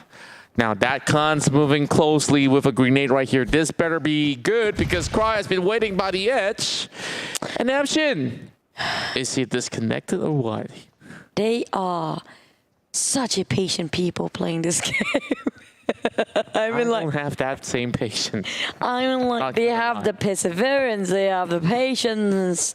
They are very shy men too. And I like shy men. I find them very, very adorable. Back about the Demigod. Start to preemptive bullet shots coming out from DatCon. And not connecting just yet. We have one more team joining in, which is going to be joining me later. This is he had so much time to have a little bit of graffiti right there. Small boy, he takes on EVOS Lizard. Face is going to be coming down as well. Members of EVOS Reborn, they're getting torn apart by RSG. Finally, some action going down in Sanhok. Oh, Demigods, finally the shyness has been broken. The silence, the ice-breaking moment. Eagle Esports tossing the Molotov, and it's going to be brutal the moment the silence has broken. Demigod, Wham, taking on one knockdown, taking on 2, finish it off straight away, playing around the corners. Namshin arrived, he got 1. Oh, decimated. That's going to be Demigod staying mortal as human beings now. Not a Frankenstein indeed, and I guess, like you said, the patience has its own virtues, as Namshin was the one to have closed out that fight after a stare down of what 5 minutes, but here comes EVOS. They trade right back. They managed to pin down Batman as it cuts over to the tree, but the problem is EVOS Reborn has already lost 2 members out there, and I guess situation gets a little bit more intense because EVOS, the moment that they get out of here, they have to climb those hills, and Valdus has been looking upon. RSG loses 1 more. RSG now stuck. Will be staying in the blue for a bit as Valdus making sure they're keeping the pressure on that side for some time now. Ruins. Just ruin everything those coming out from the mainland. Now imagine the choke point in the death bridge of Painan. We have JoinMe there. Definitely FaZe is there waiting. So the teams will be gatekeeping this coming up from the eastern side. Good luck. Have fun. RSG down. That was absolutely out in the open. I guess Voki had no clue whatsoever. He was just trying to move out of there, and he got taken down. So now down to TF as well as Microboy, who's going to be playing the waiting game right outside the zone, while DatCon's going to be able to bring down Maroon 5. MR5 now needing a little bit of pickup, and like I mentioned, time after time after time, we're getting the circle going in towards Ruins, so this is going to be looking pretty good for Livescape once more. Or Esports, no questions asked, and this time FaZe Clan also having the upper hand alongside with JoinMe. Getting the knock onto Kings and Orange. They've just arrived to the scene over in the far eastern side Oh boy, Bigetron Red Aliens, they are taking some shots, and Jada now goes in to pick up Iron Pro. And Valdus has arrived, taking one knock, and he's going to finish it off straight away, maybe. But Orange, no, the pixel shot is crazy coming up from Concept. That is just X-ray vision coming up from that guy. We didn't see that one coming. I thought it was the other round. It's like the other side of the house. Yeah, and wow, such sharp eyes to spot him down right below the village stilts, as I mentioned. And even since he does not dare to just cut through, I guess they need to smoke up. That's the first thing that they really need to do. And here comes the grenades, now being lobbed right in by Concept. I guess it's going to be a little bit short, but Goddard's going to be able to actually knock the member down off the side of Orange. Well, Sunsun has already hopped out of the vehicle already. Now he's going to be receiving a little bit of a blow. And oh my goodness, Martin with the damage. These guys, Valdus, they have the firepower. All they need is a bit more tactical, a bit more good formation to get that ranked. And Sunsun kind of cornered. And Valdus really going for the murderous intent here. There's not any mercy being shown. And Skynet has been gone and about. We have Sunsun still hoping to play. Is he playing the healing game? Because it's not that far off from the safe zone. Well, tapping. Eagle Esport waiting at Gate Game. Good luck. Those actually stuck on the bridge. Yeah, it's really hard to even take a swim right now. Snipes going to be able to find 6 as well. So Valdus, they're going in way too slow in towards the upcoming phase. And I don't think they can actually make it out, even though Martin could have actually secured a few extra kills out of the situation. Same goes to Sunsun, where he does have a total of 6 first aid kits initially. While Snoozy can be able to actually hunt down one. Same goes to Jaden here, picking one more kill, while Snoozy goes in to eliminate Microboy with a headshot now. It's going to be victorious here. They do hear all the shots coming in from the side of Eagle, while they are trying to break out some of the vehicles. And here comes MR5. He's going to be going for the spray as well, looking in towards the smoke, and he might just be able to catch all 4. And first, he's going to be going in for Darley. Now missing a few more blows, but no mercy. He's going to be able to keep away the rest of Geek Fam. There goes Molotovs being thrown multiple times. FaZe keeping them at bay. Eagles trying to advance, but denied entrance entirely by these guys. While Eagles still hoping around to just get the kills out of Valdus Esports. They are the ones that kind of stuck not in the safe zone just yet. We're talking about JoinMe already joined himself among the safe ones, but is it safe enough? Now, Datcon notices out on Kopai. He don't want to overpick himself. There's so many teams have to climb up the hills. The hill is the vintage point, but Bullshot knocked down first. Infinity is behind them. FaZe pinning down on Eagle, but they were stuck in 3-way war if they're not careful enough. Oh boy, now it's really down to Venturis. He's going to be making sure that he stays healthy before taking out Datcon. And now she's going to be going for the push as well. Here comes a little bit of nades now being lobbed right in. There will be a little bit more smokes here for coverage. Napshi now almost getting spotted out. He's going to be proning all across. His health bars is being chipped away. Victoria's now looking for Napshi, and it will finally get it. While the rest of them are replaying on the outskirts. Datcon is trying to actually heal himself out, playing body zone already. While the rest of JoinMe, they're moving right in. There goes EVOS Esports, 9 plays finished with only 1 kill. The next one to fall is going to be Orange Play with only 1 pointer out there. Jexy's going to be finding that Lamborghini, purple Lamborghini. Oh, here comes Tuni as well. This is scary. Infinity again, they got themselves that circle. 2 games in a row now. While the other team's still holding on to their wits. We're talking about Eagle and FaZe. JoinMe is still in the fray. While Infinity IQ is fighting the Infinity. Who's the original? Who knows? But right now, FaZe the one is actually struggling. Core point on the ground. So many Molotov been tossed. Nobody being barbecued yet, but a lot of knockdowns in between. Are still in play. JoinMe Yellow is going to be slowly getting a little bit more leverage by the corners of these ridges. Meanwhile, it will be Rosie down the ground. No Mercy has been able to actually spot out Loki as well. A little bit of traits here, but Aura, they have been able to actually stash up a total of 5 kills out there. Meanwhile, Porsche just creeping right in. Infinity IQ They're just trying to do whatever they can just to squeeze as much points as possible. Wow, this is looking to be Infinity TH here securing majority of the space in the upcoming phase. Not just that, the only compound there is they got it, they hog it, they dominated. And this might just be their round again. While Aura is too busy against JoinMe, pinning them down. Nobody is contesting the Infinity. While FaZe is playing the healing game, hoping to get a number top 3. But the circle shifted. Infinity, they have to move now. Aura finish on 4th. We're down to 2 teams. That's FaZe bowing down as well.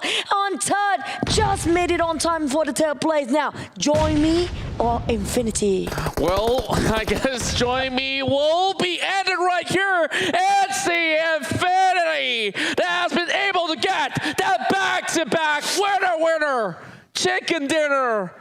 Oh boy, I think that we are gonna be having a champion being locked in if we get another consistent run for the Infinity. I can't. The puns are there. It's like, you know, you can make a sentence out of the team's names today. Join me to the Infinity and now beyond. Again, another chicken dinner for these guys. My God, there's no stopping once they got the momentum. These guys just bulldozing every single team there is and just flexing their biceps now. That's right, and they are looking so consistent. Remember the very first game that they played today, they matched a 2nd place finish inside Sanhok, and finally they managed to close it out against the likes of Aura and the rest of them. And this time, 2 chicken dinners in a row. That's already 30 points out of chicken dinners alone. We haven't even count those kills as of yet, and now we will do so as they secure a total of 5. Not as stellar as the previous game, but it's great enough. They're keeping the momentum. Yeah, the first team to get back-to-back chickens in a row.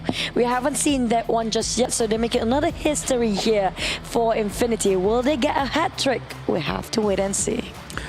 That's right, and the total healing of 923. Healing is important inside of Sanhok, especially when you see so many teams coming in from the outskirts here, and you know, the Infinity somehow has been able to pull through time and time and time again here to prove that they are one of the best teams that are coming from the region of Southeast Asia. They just have been quiet the first couple of days. Not that quiet, but not this loud before. And this is too loud for us. It just scares us.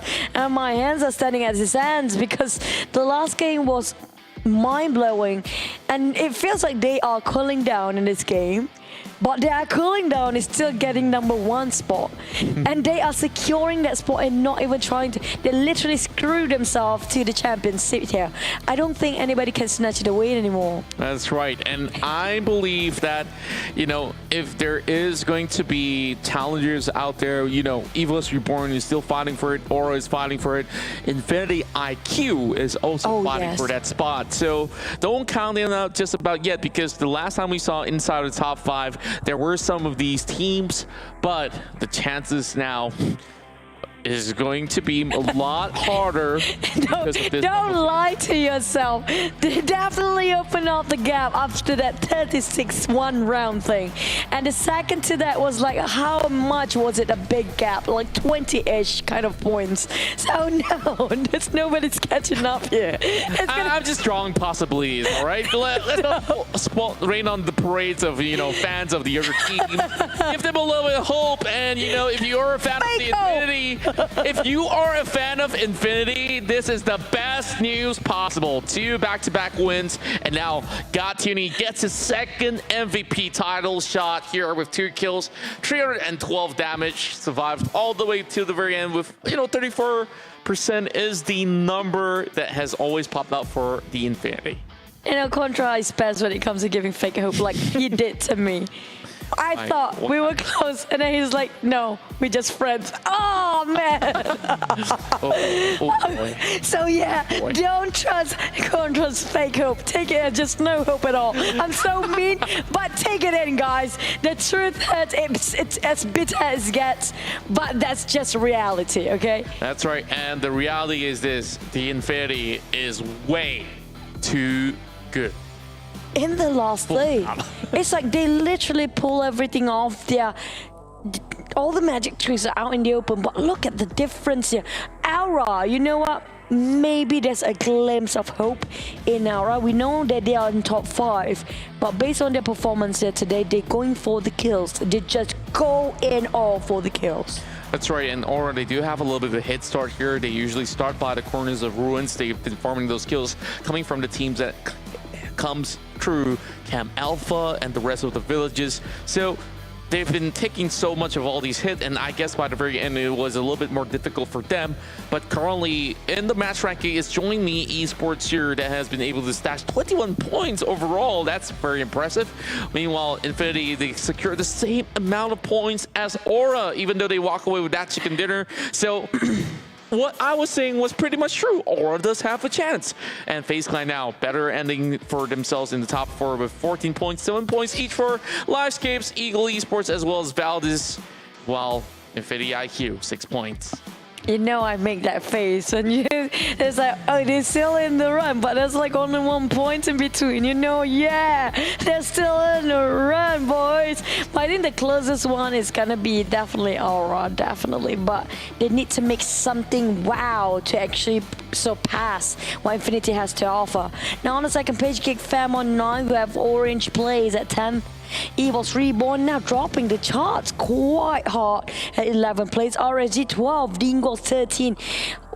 Bigetron Aliens, what happened? Now at 14, HVNB, 15, 16 Demigods. Well, speaking of Bigetron Aliens, they swap Ryzen. I guess it's not really just about the Ryzen effect. Like the way that they actually rotated, they went in towards the hills of Bootcamp over the southern side. And that's where they got clipped upon from every angle. But, you know, let's look at the overall rankings. They're not really unveiling. Yeah. That's the reason why I've been, you know, following with the program. But yeah, they are now knocked out of that area and into the top 5. 151 points, meaning the Infinity is right now in there to join with Livescapes. And Orange, they got 124 points. I think it's going to be a little bit too far of a contest for Orange Esports, unfortunately, but I gotta respect them. Yeah, because, you know, with 2 games, there's still a little bit of potential. I'm not counting them out. Anybody can pull off what Infinity did before. I mean, like, they can surprise us. We're down to 2 more games, not the final game. Even if it's the final game, they can score 30-ish, so it's not impossible there. But question is, how big of a gap between first and second place there is? Yeah, that is what I really want to find out. But look at the second page here. It's going to be Demigods here, 102, 101 for FaZe Clan. And FaZe Clan, you know, they're showing better performance overall for today. Not enough to catch to number 1, unfortunately. And Geek Fam comes in with 99 points, 95 for Eagle Esports. Valdus will be moving upwards as well. And so that's going to be 84 points, 80 points for Dingoz MPX. HVNB comes in at 79. And stagnant there, down to the bottom is RSG, 72 points. Oh man, the Malaysian teams are having it tough for this round, but here comes JoinMe Onyx as the most damage out there, 787 output with the longest travel. Infinity, they have nothing, endless of traveling with 9,144. It's so much fun to put the puns within the names. JoinMe also in the highest assist. JoinMe Onyx, he says, in my highest assist, he put himself twice in the board this time. If you're gonna go on Malaysian context instead of Mela, it's Mila. Join. It's like, imagine if like join Mila. If you join actually takes Mila in it, right? It's like, that's so confusing. I'm sorry, people. It's so just sorry. fun. We're just having a little bit fun, too much fun with that, but you know, I'm seeing too much of the Infinity for the past few games. They are looking astounding. Same goes to Aura right here. You can see Jaden as well as No Mercy putting a lot of damage. And it goes to show they have tied up the same amount of scores inside of this Sanhok battle. And it was JoinMe Yellow here that has been able to actually reap a lot of all these points to be securing a 21 overall. Now we have 52 kills inside of Sanhok with a total healing of 9,120. A bit lower than we expected it to be, and a 52 knockout. Meanwhile, we got double happiness, 88 trollables being used here alongside with 3 airdrops being looted, 9 total headshots, 12 total revives, and longest kill distance by Nguyen. Oh, we still want to see the 400 marks for the longest distance kill. Not yet. Maybe somebody will surprise us in the last two games, but we're down to 2 more, which are going to be Miramar and Erangel. Any in particular that you want to see in the next 2 maps? Yeah, I would really want to see a little bit more of a close fight between, you know, the teams that are right now sitting at the bottom side of the table. It does not mean that if you're under the leaderboards here that you're not really worth a shot at the title. You can actually go out there, prove to, you know, all the other top players that, hey, I can stand toe to toe with even the likes of Ryzen, Luxy, Duxy, and all of this kind of stuff. So Bigetron RA aliens now, they're not looking in their A form, but then again, now we might just see our new kings here as we have an interview here with the Infinity, I believe.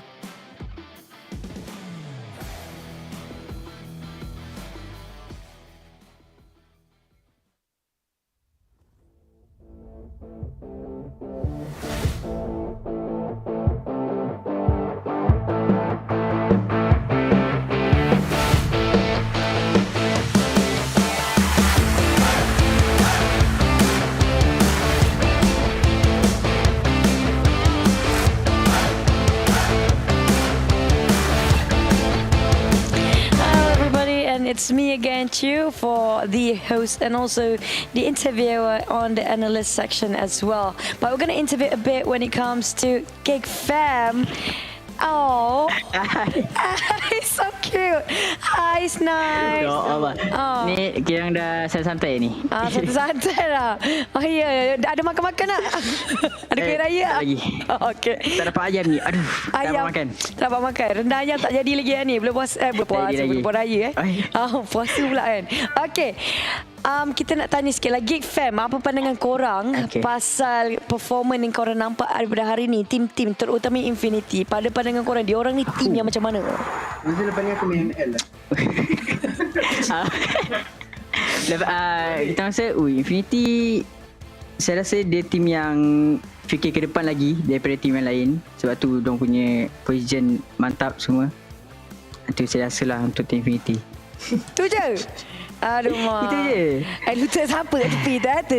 Betul kan sikit lutut anda? Lutut. Okay. Lepas tu saya nak tanya lah, apa yang terjadi kat Geek Fam sebenarnya? Sebab korang macam, sebelum ni kita nampak korang semangat sikit. Tiba-tiba korang macam nak cuba something baru. Tapi macam, kenapa tak buat yang lama je? Sebab kita orang rasa semua tim lele gameplay kan. Kita orang kena nak adapt tu agak lama lah. Sebabkan screen pun ada yang tak masuk, ada yang masuk. Itulah bagi saya. Salah kat screen ni. Salah screen ni. Tak salah kat screen. Siapa tak masuk? Okay. Saya minta masuk tu. Saya nak tanya Geek Fam lah. Korang rasa siapa yang champion? Ini last soalan saya. Siapa yang champion? Dan kalau lepas ini, korang punya plans apa lepas habis selesai Southeast Asia Grand Finals ni? Kita just siapa champion? First saya rasa Infinite dah champion dah. Dan dah champion dah bagi saya.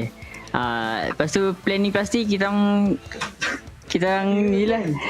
Dia tanya plan. Dia tanya plan. Kita training lah. Sama training. Service baik. Cari chemistry tu lagi. Itu plan dia macam ni nama ML lah. Dah tak tahan. ML Team B. Aduh, kelakarnya. Okay, thank you Snipe. Thank you QB. Good luck, all the best. Boleh lagi 2 game. Come on guys, semangat. Okay, boleh ni. Kita buat service baik. Bye-bye. Oh my god, he's so adorable for Snipe. He's such a cute guy. But you know what? They tried their best. They up to the point like, we're just gonna do what we can. Someone like QB is like, I'm so done with this game, up to the point that he doesn't know what else to do. But what's more important right now, we're gonna jump into the breakdowns of what happened in last Sanhok for the Grand Final South Asia.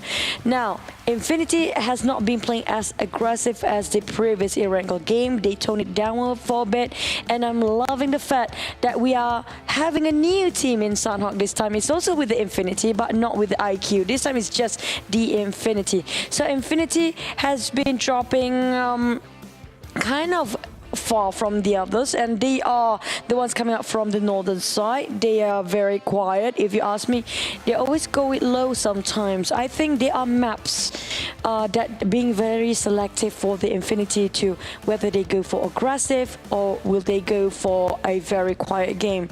In case of Sanhok, they're gonna go for the quiet game. Coming up from the furthest north up, they're passing along Haltins and then just gonna go on looting at first, taking their own sweet time to get into the circle because they do know this circle is unpredictable.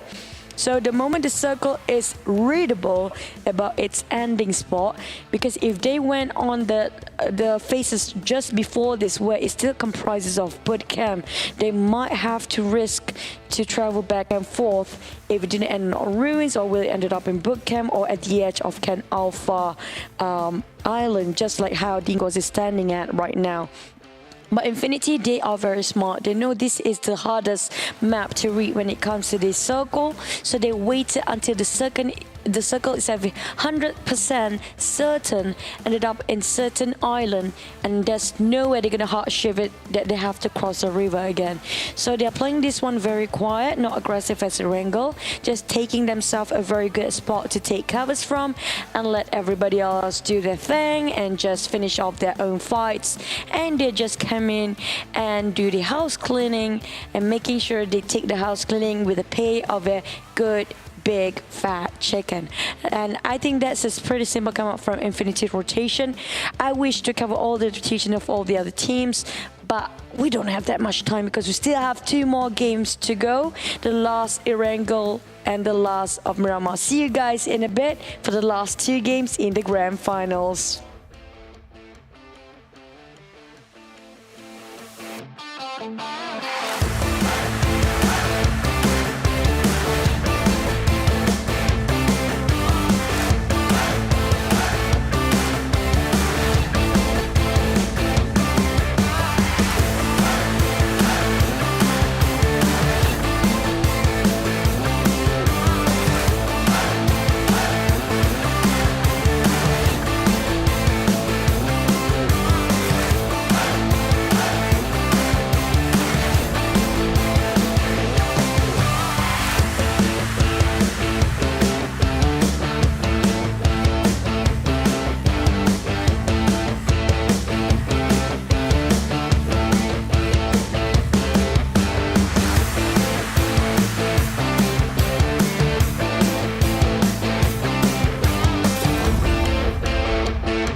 Welcome back to the PUBG Mobile Pro League Southeast Asia Season 3 of the Grand Finals. My name is Contra, this is Choo Choo, and you know, we're only down to few remaining games left. It's gonna be the penultimate round right now as we'll be heading in towards Miramar. But of course, all this is hosted by PUBG Mobile, co-organized by VSP, and alongside with, of course, the likes of Tencent Games, PUBG Corporation, as well as Lightspeed and Quantum Studios.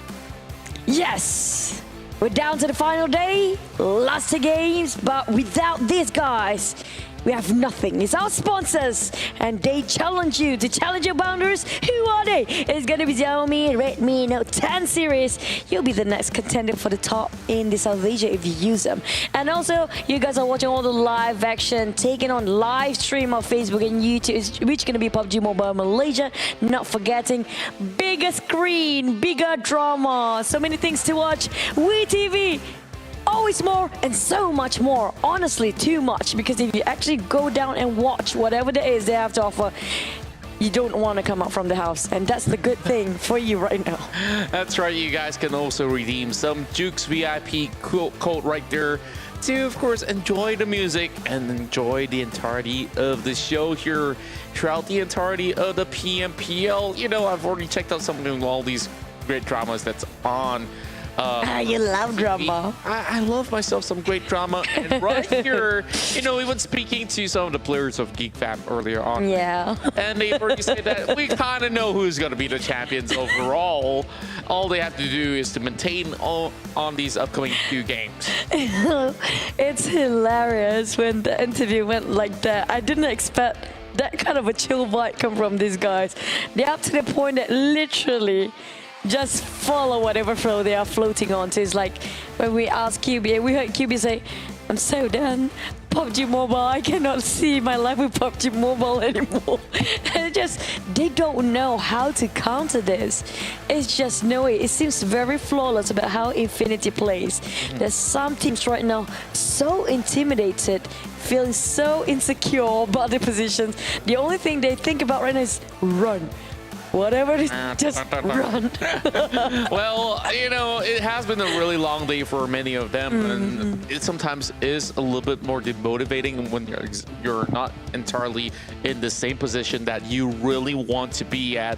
Everybody's looking for that title, but there can only be one champion overall to represent Southeast Asia. And, you know, the great news is that whoever wins this will secure it for Season 4 onwards to fight for that spot in the PUBG Mobile Global Championship, which will happen eventually down the months to come. But of course, you guys can keep yourself updated by just following PUBG Mobile's Facebook page as well as every other social platform. Now, 2 more games, and we saw in that list there was Livescape, there was Infinity IQ, and also EVOS Reborn at first, but things are starting to take shape already because there's Aura and undoubtedly the Infinity Thailand. I think like when we questioned some of the players from Malaysia, they did mention about it's kind of confirmed. It seems to them it's confirmed that the teams are getting the championship is Infinity, but I still think, oh, fake hope here comes. Aura still can do it if they can pull something off just like how Infinity did, because it's not impossible. It's still not impossible. Because the last match we saw Aura, they managed to tie the same amount of points alongside with the Infinity with 20 points. So if, say, Aura gets one chicken dinner right here, the game will be blown wide open to actually secure it by the very end. So that's the sort of possibility that we are looking to calculate because, well, technically it's been 2 games that we don't really receive the score. We can only predict with rough measures on how this is going to get closely. As for Infinity IQ, it's a little bit tougher for them because we saw them, they get themselves into it. Yeah, top 4 in the consistent basis, but they don't always come up with high volume of kills as compared to either Aura or even Infinity IQ. I mean, Yeah, Infinity Livescape. TH. And I mean, like, Livescape is more aggressive when it comes to the gameplay, but they don't really care about much when it comes to positioning, getting them top 3. They just go for the kills all the way.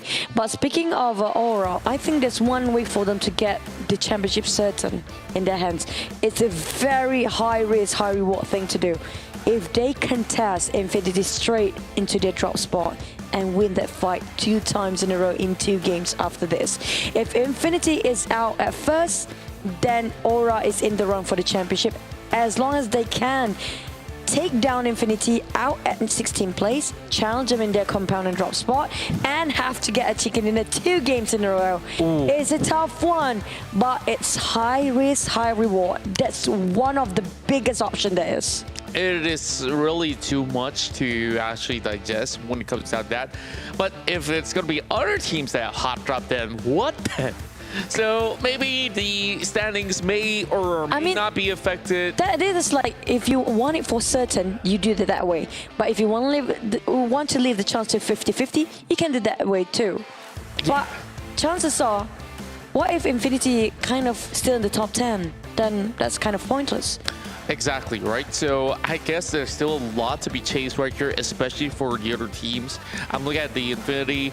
They're set into a very comfortable spot already at the very least. So it doesn't really matter right now if they get a hot drop or not. And in cases of hot drops, we even see those close quarter combat sometimes. Even if the trades go 50-50, 2 kills apiece, and then they just disengage, you can still consider it. You're still hiccuping. That's cute. Bless you. And speaking of which, I mean, like, this is Aura's call. Do they want this so bad, up to the point that they're willing to risk the double-edged sword, that they might have that kill entirety of Infinity if they chance straight away from the dark spot, or they might actually giving themselves as the sacrifice towards Infinity if they lost that fight. Yeah. And it just making it more points for Infinity. It's up to their call. If they really want to go for that championship, if they're willing to risk it, why not? Why leave it to chance? If you can eliminate them at 16th spot and you can still get that chicken. That's right. So it's really down to the final games to actually decide who will be crowned as the brand new champions of Southeast Asia this time around. I believe that we're getting ourselves ready for this penultimate flight and towards Miramar. And the last Miramar battle, we've already seen that EVOS Reborn, they've managed to take 1 win over here to actually solidify themselves into place. But they're currently still within the top 5, but it doesn't really mean that, oh, if they were to be, getting any lesser points, they'll be lesser favored. You see, if they were to get 1 chicken dinner and maybe the next one, just a big fat maybe, there are chances where even teams like EVOS Reborn could actually make a resurgent comeback into the very end. That's a lot of teams' names in between. I'm just giving possibilities, right? I mean, like, that's the funny part. I mean, like, the names of the teams here today, we can make a sentence, a full sentence out of it, which is fun to put as a pun. You know what? They should make it as a fun game next season to put I'm going to name myself Infinity Got Punny. And I say, join me. I mean, like, I'm loving the team's name. They're getting more creative every single season, every single year. But drop your predictions. We want to know what you think at home. And congratulations again for reaching the 1 million sick CCV, picking it out. And you guys are awesome. We're getting ourselves permanent t-shirt of season 2, in-game item. Hey, we got all 3 items now. That's right. It's all free thanks to you guys who have been tuning in from all across the globe and also throughout Southeast Asia. You all are MVPs at heart. So remember, in the future, there's going to be even more tournaments to come. So let's get ourselves ready to rumble inside of the Desert Dunes of Miramar for match number 5, day number 3 in the PMPL Southeast Asia Championship. Here we go. It has been a blast throughout the entirety of the 2021 circuit thus far. This time, it's going to be a similar flight pattern coming from Los Higos all the way up to Doria Ahumada. Well, definitely some teams will drop quite early. We do know they are very nearby their hotspot. This is a very generous fight for splitting the map equally into two. They can reach wherever they fancy for most of these teams. But question is it worthwhile to drop where they want to be when the circle is not favoring them? And watch out for the Infinity. Do they have to contest with another teams that might want to bring them down? Well, I'm not really too certain as we are currently looking at the Infinity. They're going to be flowing their way across and towards the corners of Monte Nuevo. So that's where FaZe Clan is going to be moving about as well. So there are a little bit of the chance that it may be such a certain place, but then again, FaZe Clan, they do favor themselves. Maybe a drop in towards Power Grid as well, as we can see FaZe Clan members are being scattered all across. Meanwhile, Geek Fam, Dingoz, they're going in towards the northern end, and this time it's going to be looking to be a little bit different, and it could end up somewhere between the Quarter Fields, Picado, or even Chumachera. So we're going to be starting off here Infinity. They're picking up those vehicles, and they're ready to move. Straight away on a minivan and a very peaceful day. They're not even having Logan to drop spot yet. But here goes straight into a pickup truck. How convenient. The moment he drops out of nowhere and news is still in the air. Goodness me. These guys really taking their own sweet grandfather's time to actually land on the land. While QB, well, he's just playing his best. Here comes a pick view as Monsters. Congratulations, guys, again. We'll unlock the permanent set and it's all yours to be taken, and this is your tournament as well. Thank you for sticking with us all the way since the league of day one. That's right, you guys are the very best, and you know, keep tuning in to all these esports action. Remember, there's going to be a whole lot more to come, and just a little bit of a reminder for those of you guys who are currently residing in Malaysia, there's also going to be the PMNC that's going to be happening within the next month. So make sure you sign up with your squad, and you can also win the token for your PMPL voice pack on discount. So just check that all out. Dingoz, they're just slowly looting through Crystal Valley. You know, they were the champions of the league for Malaysia, and they started this really aggressive meta, but I'm not seeing enough of that aggressiveness throughout the Southeast Asian bout here. I don't really feel like they are at their most comfortable spot as of yet, and they're still trying to look for the best formula alongside with RSG. No, I think most of the teams here, it's not that they don't have the potential. Definitely they have the skills. They are the best of the best in their own respective country finals and regions. They have lapped the South Asia Grand Finals into their heads way too much. And it messed up their head quite a lot. And it's all down to the mind games, really, when it comes to this kind of esports, PUBG mobile competition and competitive mode. It's all down to the mindset and mind games. How strong are you when it comes to your mental health? How strong are you to your confidence level and your wits? Can you turn things around? Can you adapt to the environment? That's what really matters for these guys. Indeed, and for Sung, one of the philosophers globally, or ages ago, have said that the biggest enemies is indeed yourself. If you can overcome that, that will be you going against all odds. And of course, now with the FaZe circle going pretty much on the northern parts of the map, we're really looking at a few teams such as Demigod now taking the northern side of the hills alongside with Geek Fam in South Cabrera. But then again, it's going to be a member that's going to be scouting up ahead. FaZe Clan now spots out Aura on rotation. And we mentioned about how they need to be. Now Rosie, they're getting clips out of this FaZe Clan member. And thank goodness Rosie survives. No, that's a crash, huh? That was a flying moment of death there. He almost overexposed himself for Rosie. Luckily, he gets away, but nothing can stop him from looting now, can he? He's right on top of a mountain, doesn't have that much loot, especially his utility is not that much to work with. He does only have a couple of band-aids there. And the moment he uses his bandage, it's the end of it. FaZe is actually at tails of Rosie, of Aura. Now Corpai is scouting over this area. I think there's nobody else except for the scouters on both teams. And Rosie now getting spotted by Corpai once again, but it's going to be hard angles to land those blows. Dixie now going to be unleashing this clip. Immediately gets traded right back by Corpai. 1-for-1, but no mercy. He's going to be going in for the rescue as well. Shark's going to be coming in for the flank, and I'm not too certain whether or not can they actually make it out here. Now that is a bad lob of grenade. Okay, my friend, no mercy's got to move out for a little bit. Jaden now with a better toss is going to be giving a little bit of cover. Now Maroon 5 is going to be covered inside of the smokes as Corpai needing to actually lend a hand to get him back on track.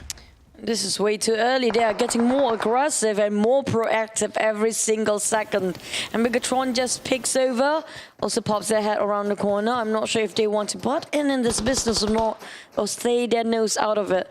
Here comes Jaden, trying to scout and relay back the information towards the team, but slowly Bigetron is crouching upon them. It's around Power Grid right now, and Aura on their knees. It's going to be Bigetron arriving with finishing off Liquid getting the first block. Who is playing? Well, definitely it's not Ryzen again. They're just going to swapping in till the end of the day here today. That's right, Jaden now going to be having a little bit of a difficult time moving out and about as Dixie is just giving him a little bit more smokes to work with. Liquid just going for the taps. And like you said, you know, Ryzen, maybe he's still not really feeling it thus far. And Jaden just tries to reposition. Meanwhile, Zux is going to be dropping in that grenade. Jix is going to be taken down there by Corpai. It's a three-way warfare, and FaZe Clan is now going to be able to actually dominate that part of the hill. Rosie gets taken down as well by Corpai X.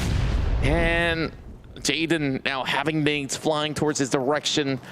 Meanwhile, Bigetron takes a little bit of a reverse gear, and Corpai secures a kill. Rabies is Rabies. I'm not sure he infected himself with rabies or not, but apparently he dropped himself on the ground. I'm not sure if he's being ambushed, but definitely there's some sort of shots coming out from Infinity. They are playing aggressive for Miramar. When it's Sanhok, they're playing very quiet, so they are very selective when it comes to which map to go all out. That's right. Now we have some stats coming in from Kim as well. 6 total assists, 1 heal. I don't think that's the number. And 18.9% contribution to the team. Corpai is going to be able to actually get the impact of Aiden. And I believe Aura right now has been crushed. Goodbye, #1 spot. There you go. Hard truth been spoken. That's the end of the tunnel of the fake hope. Wow, man. Well, I was hoping some good contenders coming out from #1. But you know what? We're still looking at #2 and 3. That's a couple of thousand, 5,000 difference between second and third place. That's quite a lot. And FaZe back for MR5. We're going with them in the 14. Scout things out. This is going to be them playing the high ground, trying to find where are Bigetron. So Bigetron split into a 1-2-1 formation for now. And we're looking at Luxy going to pair up with Liquid, while King's going in solo at the back, playing as a support maybe.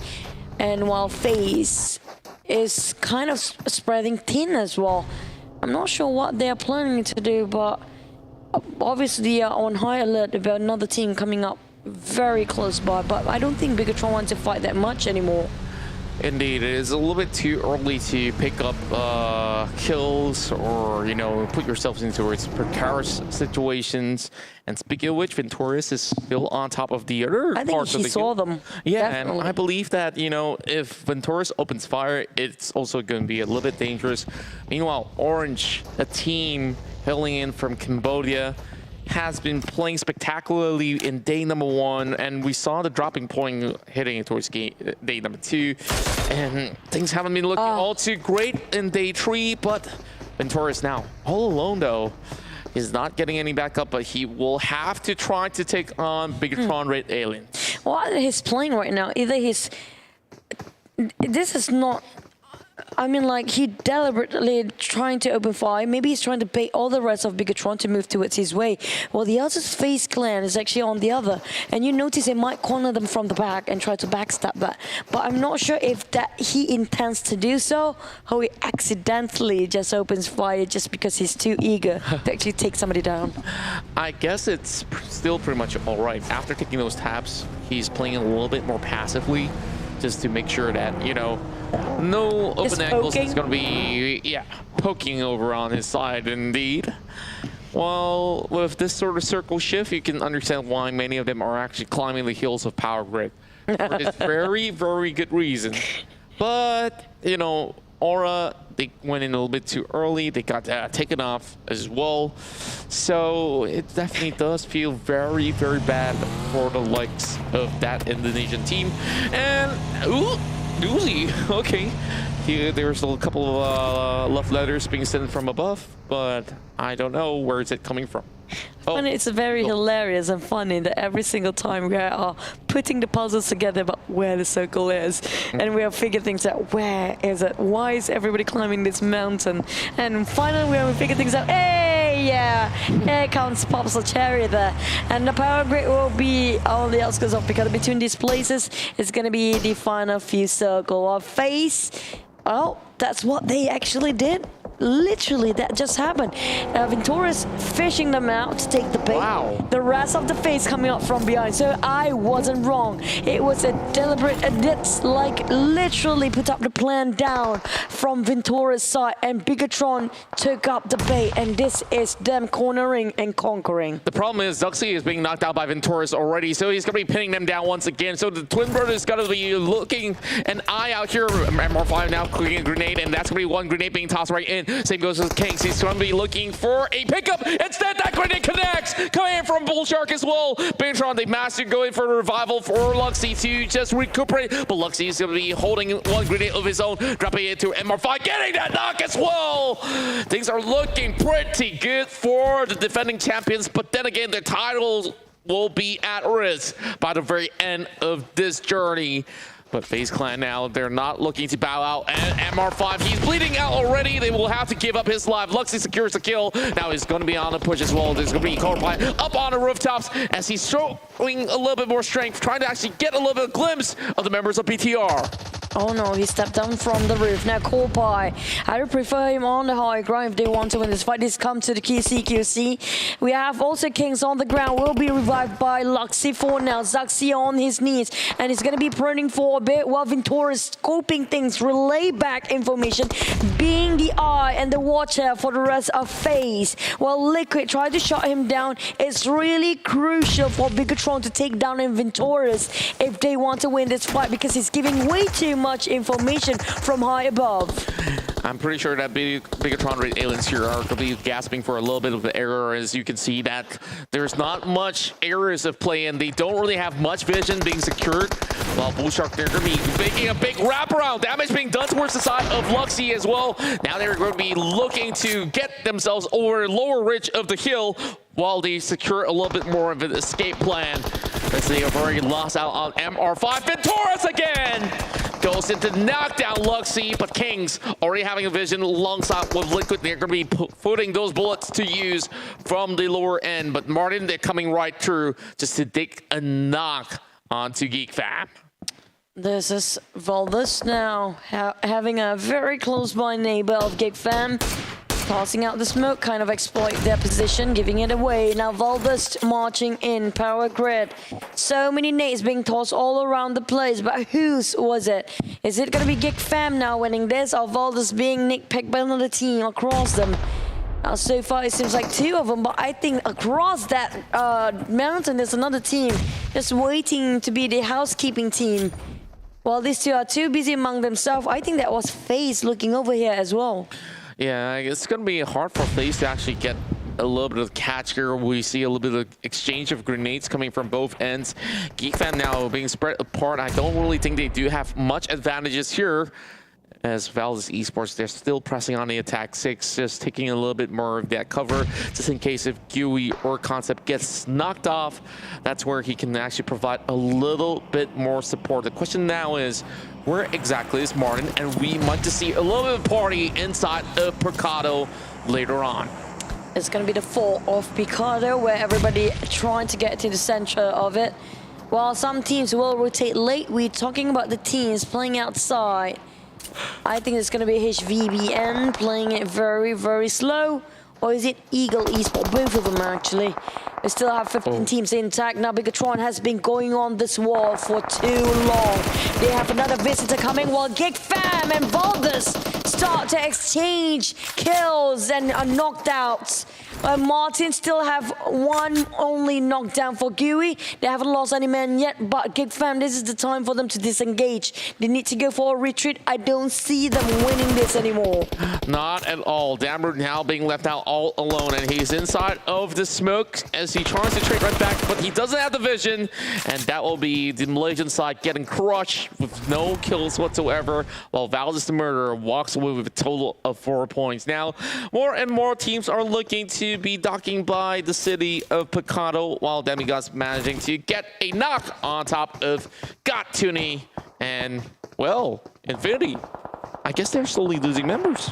I saw Valdus bomb himself for 6, so I don't even know how to say how I feel about that. But I think there are some accidents prone to happen here and there. It's pretty normal. Back towards Infinity, they start to pop the smoke, maybe try to cross that road to make sure they got themselves a more solid compound to work with, maybe coming up from behind to fight against RSG, Infinity IQ, also Orange plays. Infinity, one of the sneakiest yet so witty. Nobody can see their plans through, but they are losing one man first. It's going to be Tani being finished off straight away.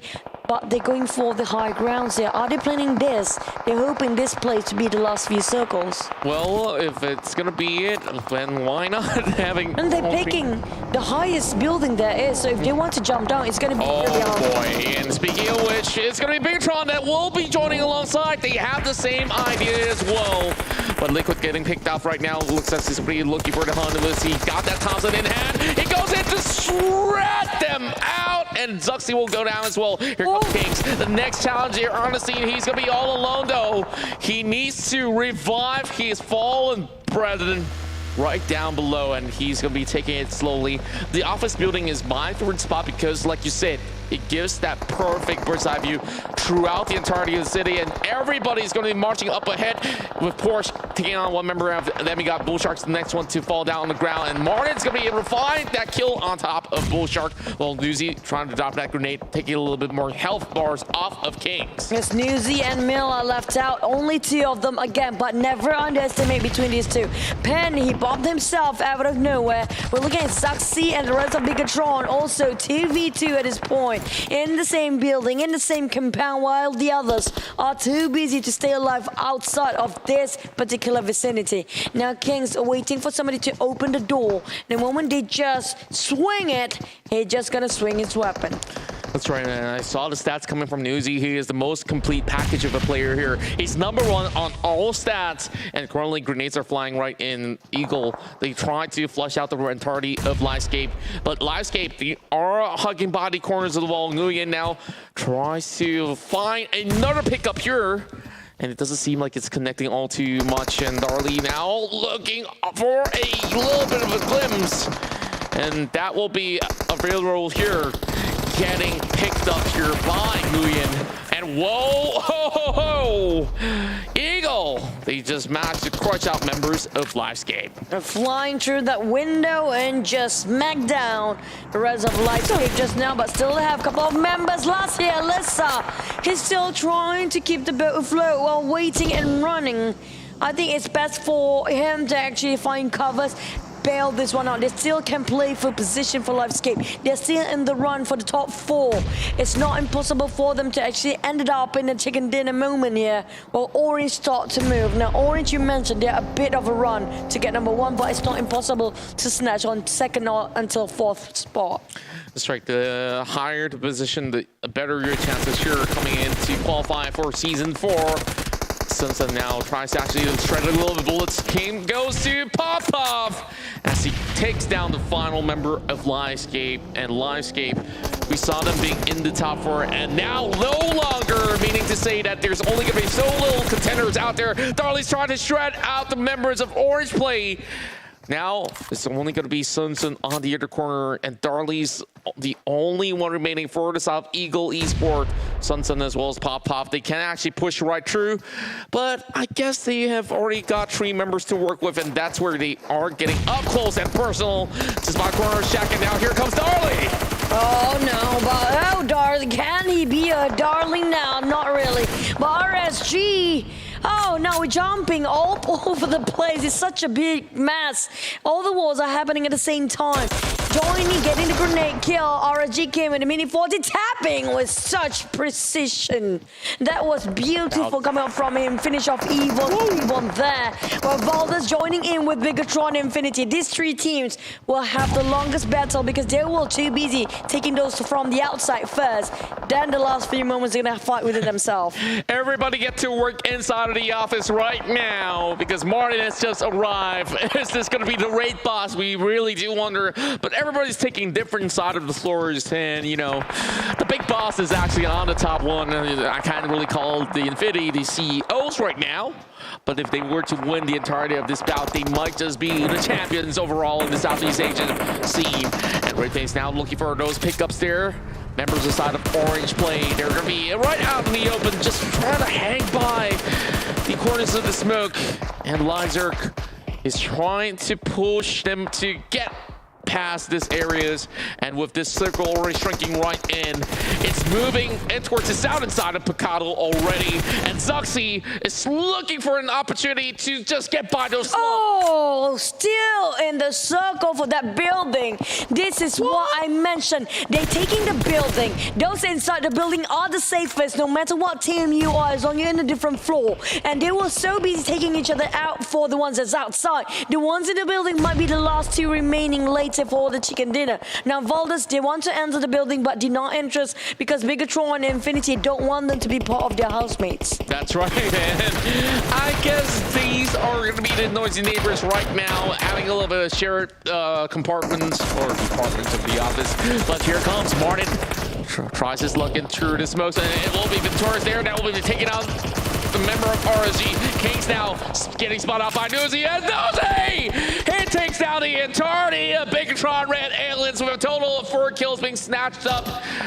This is the downfall of the defending champions, while EVOS Reborn, they're going to be having the ledges here as they hang on to those hills and having that perfect spot to just scout by. And they're just behind the blue zone. Orange Play. Just sad. Look at how they bleed out and dying. And even Martin don't have the heart to shoot them right now.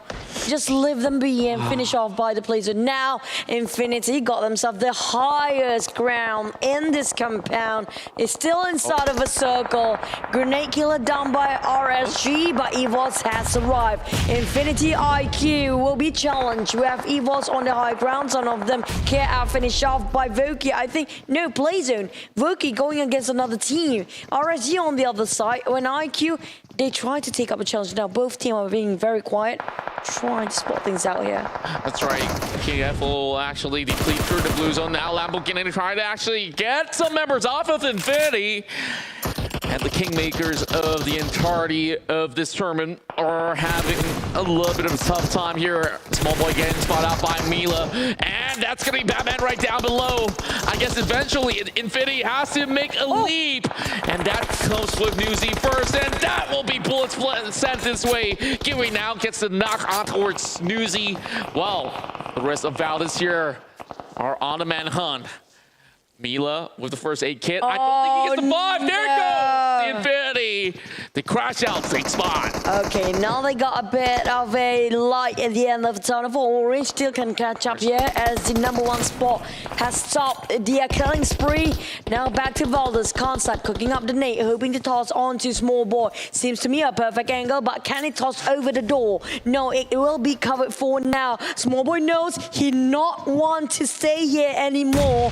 It's on And Wise eventually stay stuck there. Well, they will revive Batman. Valdus 3v3 Evoke being revived as well. This is the rush hour for Valdus. But can RSG have enough time to reset here? You know what's interesting to note for a fact is that the circle was where EVOS Reborn was holding initially up on those hills. They were the ones that climbed downwards, and now Orange Esports, they are taking over the entirety of the zone. No other teams are actually across the corner. I guess Orange Play, they will have the last laugh if nobody spots them out. But the problem right now is that inside of the city, there is turmoil and everybody tries to get right outside.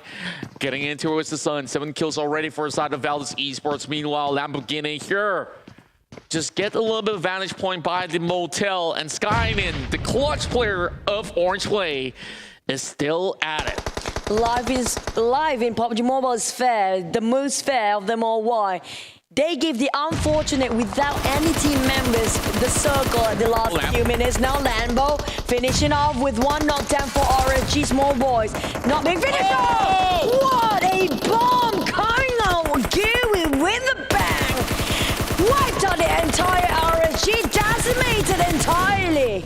And look at the rest of IQ. They're fighting for the tournament lives here, and they're hoping to actually make the cut to be crowned as champions here. FaZe now will have his life depleted, and that leaves only very few members for the side of EVOS Reborn. There goes Orange as well. And now it's between Valdus, IQ, as well as Micro Boy all alone. Porch needs to climb up of that roof as well. Valdus Esports with a total of 11 kills. This is looking great of a chance for them to secure this big fat chicken dinner. Hot. The blue closing in, it's burning, and also a lot of Molotovs in an open area. Now Concept cannot stay put. He's edgy, he's jumpy, he's really snappy, because now they are the last member. Will this finally be the first chicken for Valdus? IQ still going for the top 2, playing the healing game. Valdus finally ending it with 1 chicken the entire tournament. Welcome back into the last 2 games of the grand finals, Valdus Esports.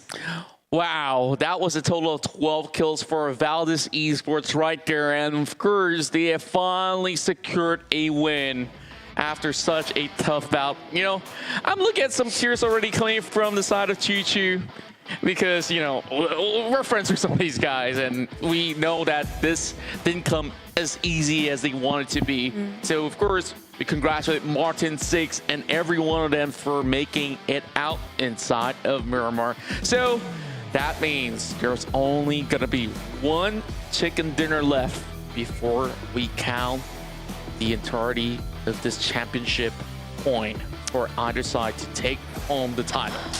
Oh, they really needed it. For the teams actually on the second page, including Valdus, they need this chicken more than anybody else, because they need the statement. They need to tell themselves they deserve to be here. They want to be. They used to be one of the most fearsome, most fierce team, most respected out there. And now they just came back, and it's a bit too late. Well, I guess at the very least, they've made their appearance significant throughout the Southeast Asia Championship over here, securing a chicken dinner at the very final day in the penultimate round, and there's only going to be 1 chicken dinner left overall. So we're going to be looking at some of the stats eventually, and well, the thing about this is that we saw so many of all these top teams, like even the Bigetron RA having to struggle to face off against even Valdus. It goes to show that, you know, old rivalries do remain, but there's all these new kids on the block here just showing off the hunger, and the Infinity is one of those guys out there. This is the 12 kills that have been achieved by Valdus Esports with a total damage of 2,158. Oh man, that damage is quite high if you look at it. 12 kills in total. Do you think they can change a lot of stuff if they can get back-to-back that kind of performance with chicken dinner as well? Unfortunately for Valdus, the last maybe top 5? Top 5 is still going to be a little bit of a stretch, because we saw back in page number 2, that's where they were actually sitting around like what 13th place or 12th placement. So it's still a little bit of a far-fetched call for us to say that, oh, Valdus is going to be marching up in towards the top 5, but we are liking what we are seeing, and on a good run, this is how Valdus actually looks like. We missed them. We missed them a lot. We missed this coming up from these guys, and just, you know, there's so many new bloods coming in this time. It's just so hard for them to keep up and adapt, and they even question themselves. You can see how they play. They are very hesitant, not like how they used to. And so many teams are having the same spot as well. So we're hoping the teams, down to the last Erangel game, that was the last Miramar, and taken by Valdus Esports. And I'm loving the fact that at least there's some sort of light. I don't know, Aura's kind of dropped way early on, so Infinity is still leading off the chart maybe. That's right. I believe that the Infinity here, they have gotten quite a number of all those kills out there. Newsy really shredding down names after names, taking them down. But this time, we got ourselves a brand new MVP, and this will be Concept's debut as the MVP for this round, because he has done a crock ton of damage right there with 554 all by himself to secure 5 points out there for Valdus Esports. I just wish I can see them more. You know, it's very sad to see at the last 2 games. Finally, they got that tempo. Finally, they had got that balance between the kill and also the position. But sadly, it's not enough games to be played. We're down to the final Erangel. And Valdus, if you can't keep up, it's still a lot to wage here. We're talking about them can swap places. You know, every single spot that we've seen when it comes to the prize pool, every single one is different. Here comes the kill and damage stats. That's right, and we already talked about the highest one being Valdus Esports here that has managed to get a total of 15 points with the chicken dinner.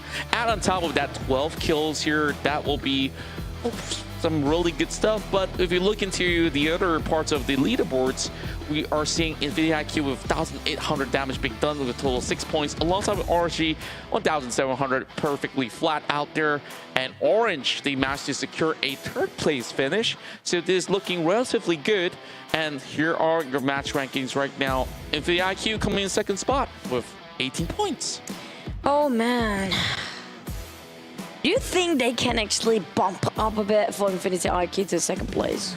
I believe it's the chance. That's a chance, because when it comes to 3rd and 2nd place, it's not big of a gap. But when it comes to the 1st and 2nd, I think there's sort of a 20-ish marks in between, 20-ish points. Yeah, and if we look at the sort of the changes here, Infinity Thailand has gotten 8, so they do have maybe like what, a 10-point advantage.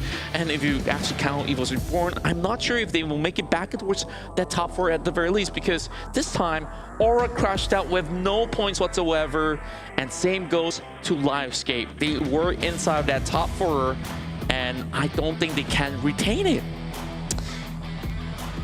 They cannot afford having this kind of performance for the last one. Now there's no room for a mistake for the top 5, because it's going to be a huge risk for them. It's still the same 4 teams: Infinity IQ, EVOS Reborn bumping up.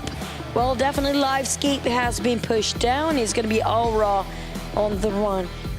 Funny thing is, why do I feel they are putting this as a sequence of 1, 2, 3, 4? I feel the same as well for some reason. Definitely. It might not be. Unless if they put Infinity in the middle, then it's kind of hard to guess. Now, you know what? You guys spoil it for us as well. I'm thinking that maybe Aura is still kind of like... Nah. Hey, Aura got kicked out quite early. So I think it's going to be Infinity. I think they got still maintained as top 3 all the way and got quite decent amount of kills.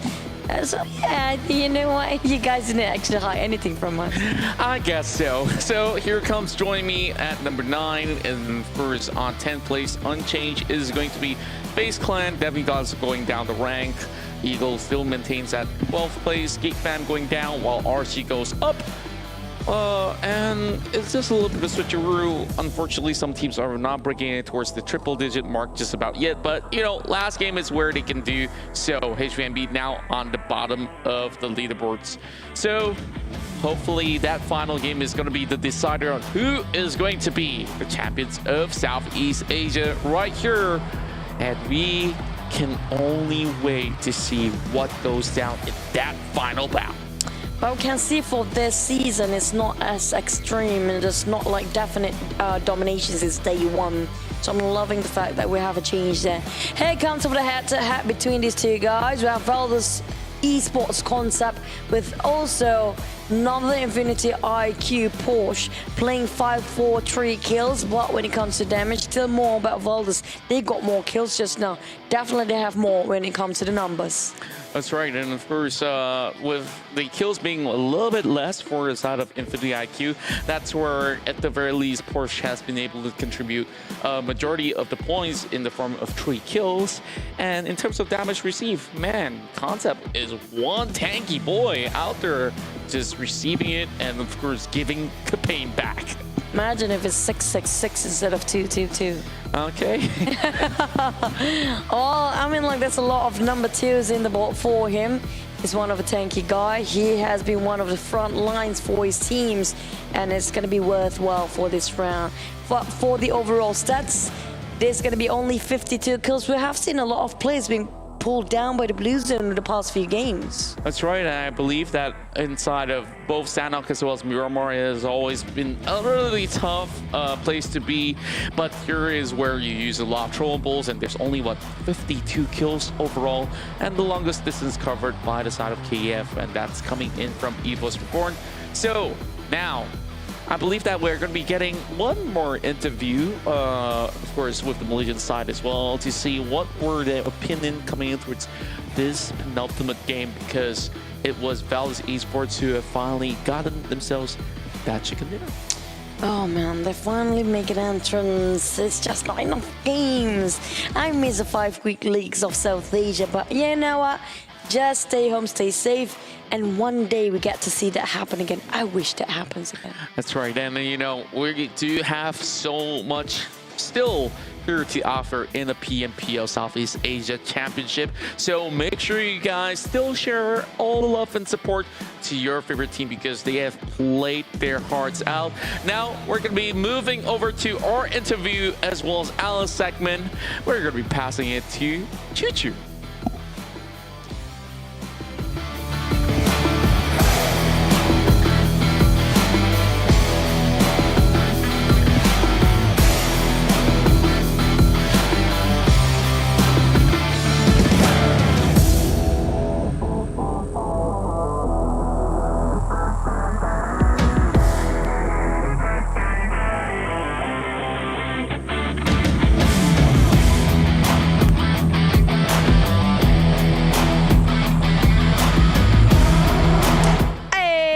Flying all over the place. I'm so fast when it comes to switching my stations, but here I am again. This is Choo Choo.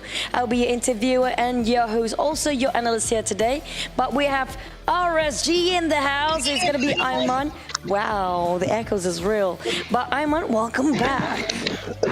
Hello, hello. Can you hear me clearly? Yes, I can hear you very clearly. Okay. The sexy voice of yours, marvelous. So thank you again for joining us, Aiman. I do want to know your insights and know about your opinions when it comes to South Asia Grand Finals here for this season. What do you think about it as a manager on the side of RSG? Alright, so ni kali pertama kita orang dekat SEA, and actually not just us, banyak tim yang baru yang kita boleh tengok dekat top of the league. Banyak juga tim yang baru dekat atas.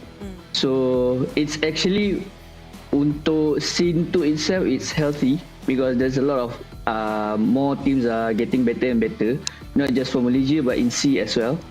So that's why kita tengok banyak lah. It's not that it's really close lah, kita boleh cakap.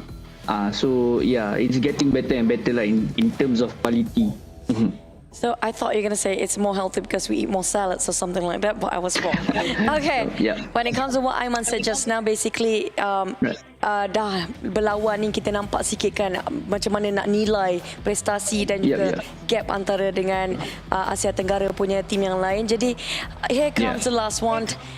What are your plans after this for RSG once you're done with the PMPL South Asia Grand Finals? And are you guys going to celebrate? And you know what? Shout out for all the teams that participating this time. Yeah, not so much. I mean like for us, of course, untuk season depan akan ada banyak benda yang kita perlu baiki. We're gonna go jump straight into training, of course. Yeah, tomorrow is gonna be like rest day for these 3 days, and maybe we'll see. We're gonna get into training as soon as possible, definitely. Wow. Shout out for any teams, for all the teams this time. Your shout outs. Yeah, first of all, terima kasih pada semua team yang compete untuk Southeast Asia kali ni. You guys give a very good fight and give a very good lesson experience to us. So hopefully we're gonna see you again in SEA Final Season 4.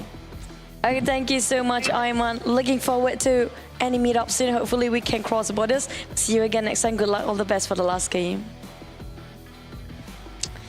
So that's it from the side of RSG. So basically they are also having, you know, getting in the experience, soaking it in, and just learn from the best of the best in South Asia.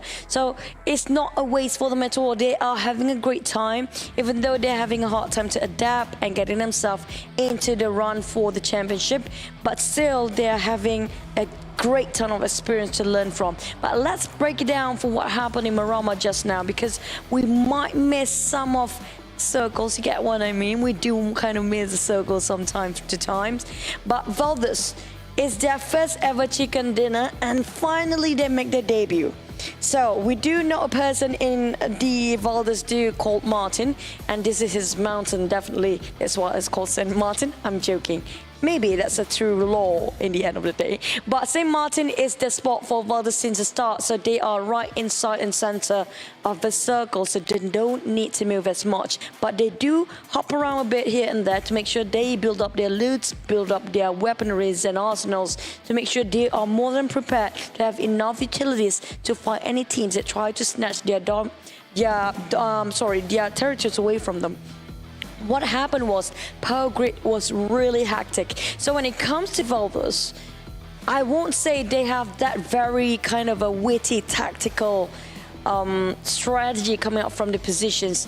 They are more of a firepower brigade. They're more into the fighting. They're more into just bulldozing all the teams to make sure they got to their objectives, and that's what they have been doing. I remember them trying to flush out the rest of Bigetron, and also one more team, if I'm not mistaken, it was D Infinity, who is actually at the #1 spot and still is, if I'm not mistaken.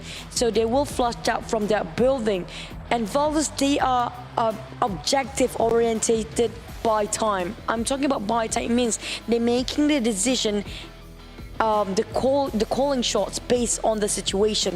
For example, okay, we need the spot where Bigetron are and is, so they will try to get that spot and try to wipe up and force the team that taking the vicinity and flush them out and stay there for a bit, waiting for the good time to rotate, and they repeat the same process over and over again, and hence they got themselves quite a lot of number of kills in their hands, and they try to do the same thing again in the building, the highest office building that is for Bigetron and also Infinity were sitting at since the start of the moment. So the moment they got themselves that place that they want to be in, and they know they have to cut across from that compound to get into the center of the circle, they pretty much secure everything at. And what they have been lacking all this while is actually this, making sure they are at the point and direction where they only have to focus on one direction only. This means that they always being ambushed from right, left, center and behind, and that kind of getting them sandwiched in between so many teams. But this time they got it right. They make sure nobody else coming up from behind. They have to focus on what's only in front. They know which team to take down first, and they make sure that objectives will be successful without any fail, and hence finally landing their first ever chicken dinner. We've been waiting this for such a long time, but there's all left It's just one more game, which is going to be Erangel. We have one more game to go, and you guys to stick with us. Let's just straight fly back into the caster's desk. Here we go.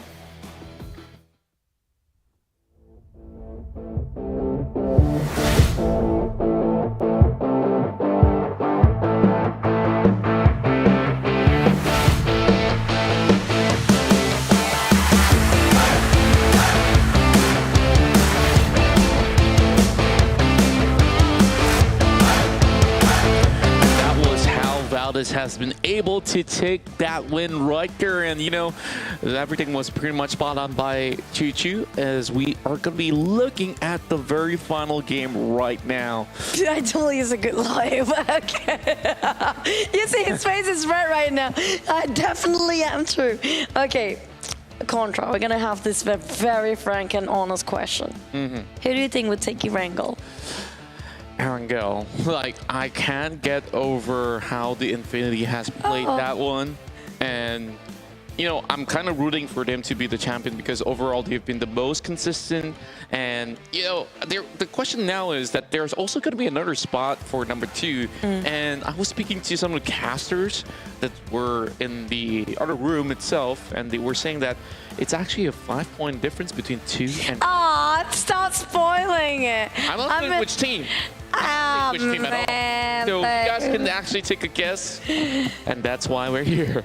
Oh, guys. Thank you, spoilers. I swear I don't want to go a movie if you ever ask me, or even I don't want to ask you because you might spoil the movies for me. But you know what? But it's good to know there's only 5 points. Imagine it's only 1 point later on, because it's not that we're already at the end of all games. We still have one more game to go. And the gap still can be closed. Plus, Infinity, I think it's going to be nightmare for the teams that actually fought against them in the last Erangel map. But here comes the final Erangel map. Will be another nightmare for the other teams, but it was really a good dream for us. It's like dreams come true, definitely. That's right. So it's really down to this final standoff. Which team out of the 16 will be walking away with that chicken dinner? Is it still going to be your favorite team out there? It doesn't matter if they're standing at 1 or number 16. Make sure you show them some love because they have played so many tremendous amount of matches overall. And we're going 18 over 18 here. And this very last one, you know. Hey, you counted right. Yay! Finally, right? So, Choo Choo, so many of all these days done and dusted. Now it's all the way here in the last hoorah. And it is, of course, not time to say goodbye just about yet, because we still got this very final flight. So, judging from what we have already said and done, which team have impressed you the most, other than, you know, the Infinity that we talked a lot about? I have to say, I'm loving the fact we have so many good teams this time. Infinity IQ, definitely. Orange, always. They didn't qualify last time. Look at them coming back here. And JoinMe Yellow. I'm loving how they're so happy with the colors. Kind of remind me of purple team last time. Purple mood? Yeah, purple mood. I kind of miss Zooms as well. Zooms now is the coach for the team after, you know, playing for so many years already. And we still remember his signature smile out there. And this time, with so many of all these new names, I really do enjoy watching FaZe Clan. Like, I understand why you're a big fan of them as well. We saw how Ventorious as well as Bullshock and Rez actually plotted that attack against not only the likes of Bigetron, they were also in charge of putting down Aura Esports early on, alongside with Valdus The Murder. And I remember Bullshot, we met him in a different country back then. And then he was like, oh yeah, I'm going to go for pro now. He was just literally like a KOL, just somebody in PUBG Mobile as an influencer. That's right. So he jumps into like PUBG Mobile Pro, and he did it. Yeah. He made it. I mean, like, these guys, they know what they're doing. You know, as long as you have that passion, this is cliche coming out from the live, but as long as you want to do something, you have the passion, right, go for it. That's right. And, you know, whether you want to be a caster or so, feel free, sign it up. And, of course, take my spot. Just kidding. You know. Take my spot. Not like this, Chichi. We will, of course, want you to be here. You know, what I'm trying to say is that if you guys have the passion and have what it takes when it comes down to skill, the precision, and the drive to win, sign up for the upcoming championship here, because for the Malaysian PUBG Mobile National Championship, it is already open for registration. Just go ahead, head in towards the website to find out a whole lot more. If you're from all the other regions out there, just go ahead, check out PUBG Mobile's website, just to make sure you guys got the registration down as well. I swear, Cloud, you brainwashed me entirely, because when we say a whole new, I was gonna say a whole new world. You know, he brainwashed me through Disney songs. But yep, definitely true. PMNC registration already open, which gonna lead to PMPL Season 4. Now you have the chance, it's given to you straight on the plate, and all you need is to feed yourself to be better, train more. Because all these guys we mentioned about RSG, we have Geek Fam, and also Dingoz, when being asked, they all have the same answer. What are you gonna do once PMPL South Asia Finals done? Training, back to training, because they know now how much gap they have to close and what's the difference between them and the best tier team in South Asia. Now they get to experience it, they know what to fill in the gap, and they cannot wait, eager to actually go back into their training. That's right, and you know, there's so many things to actually be brought upon as well. Not only the training, what other preparations out there is necessary to become champions out in the Southeast Asian Championship here. You know, the last time we last spoke to the Infinity, Party Pat has been able to really get a lot of questions out of the team, and I really want to see later on, you know. I love the interview. Yeah, I really do love all this interview coming from different parts of the world. I kind of wish that we will be actually getting one that's going to be for the final interview later on. There's a spoiler bit. Yep, we might. But you know what? I'm liking the fact also the Infinity, they can speak multilingual as well. So have you heard about Logan's interview back then? Yeah. I'm like, oh my God, it sounds, I'm like, oh, I understand every single thing this time. He speaks from his heart. I'm liking the fact that we can get the insight of the player, the IGL, even on the side of Patty, like the other regions casters, what they are thinking. You know, there are some casters we know for such a long time. Example, Tung TT with the voice pack. We're definitely going to try to get your voice pack later on just because we missed you. And also some of the Indonesian casters, Wolfie and Pasta, shouting out for you guys. We miss you as well. Like, we've known this guy for such a long time. We kind of get the idea how they think. But we want to know the new casters or the casters that just joined in this season as well. Yeah, I imagine we can get to see them in their interviews. Exactly. So I really want to, of course, hear all of your thoughts as well. Go ahead, give us some feedbacks down on the comment section right down below. What you guys want to get and what you guys want to see a whole lot more in the upcoming seasons or so. Because, you know, there's always more, just like WeTV. Yeah. More than enough, it's always more. And you know, and that's kind of interesting. You guys can drop in the comment section below, like example, what do you want to have for next season in the grand finals, or even the, you know, the contents upcoming, like what kind of games do you want the players to play, what kind of ideas do you have for PUBG Mobile to have for skins even. I mean, like, okay, skins, there's so many tons of ideas, but when it comes to like contents, what do you want to see from the players down there? That's right. And, you know, we had so many of all these funds and games. Now, of course, everything has to be very much compliant to the laws as well as the standard operating procedures of, you know, each respective country, of how we actually battle against the same common enemy. Hey, I kind of, for next season C, right? I do want them to try play a game. It's okay, we shout this out first for the final game. Go ahead. This is going to be the very final game of the PUBG Mobile Pro League Southeast Asia Championship. Let me hear you guys down in the comments right down below. Who will take the very final win? We're starting this off from Primas, heading all the way to Kameshki for our very final round. This is the last time you see all these top 16 teams here. And currently, we are looking at the overall rankings inside Erangel, and Infinity has the most points here. And this is where we are going to be seeing who will take the last chicken dinner here.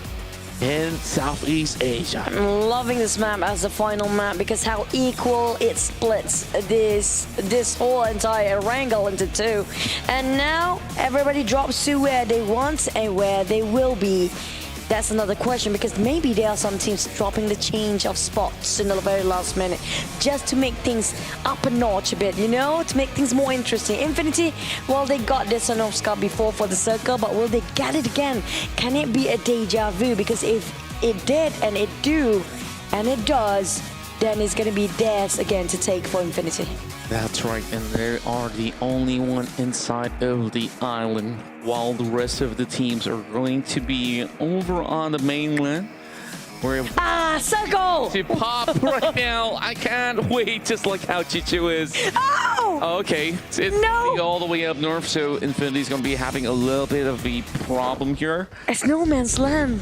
I mean, there's still a bit of room for other teams out there who's looking to stop by into 70 and such. Concept now takes on RSG Small Boy. How did Valdus actually clip onto RSG? Because Valdus usually drops inside Rozak.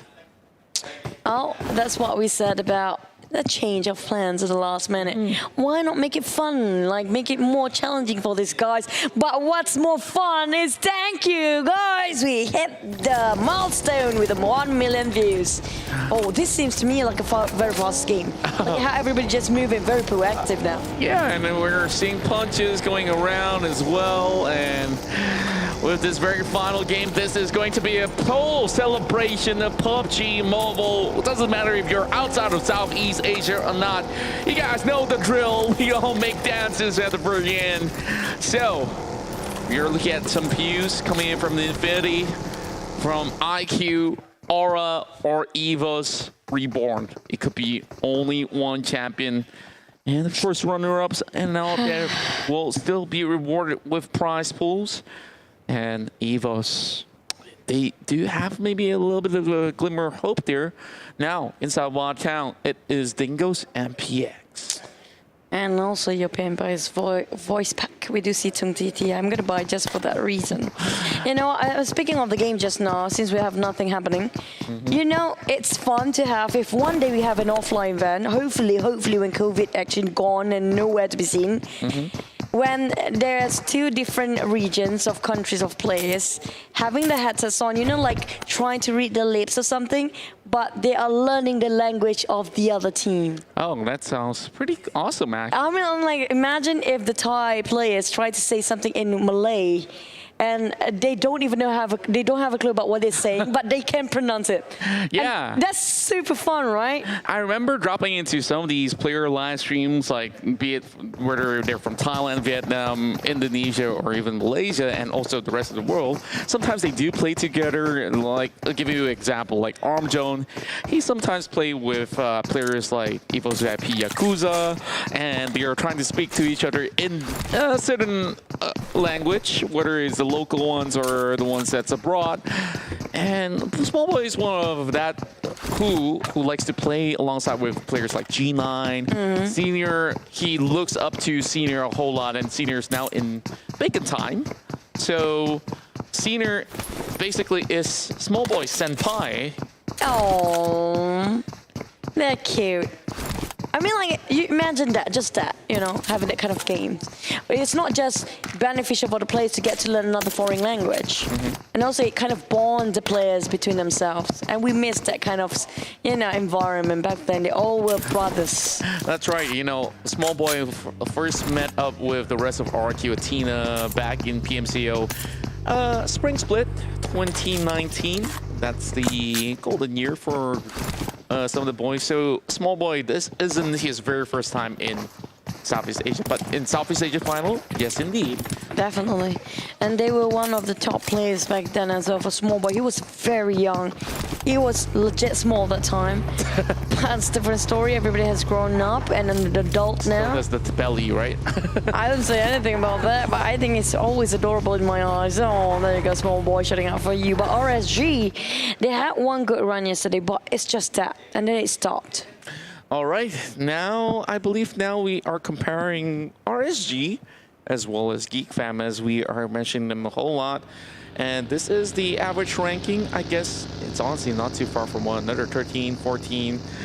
The difference is the number of kills that Geek Fam actually gets. Geek Fam is a lot more aggressive.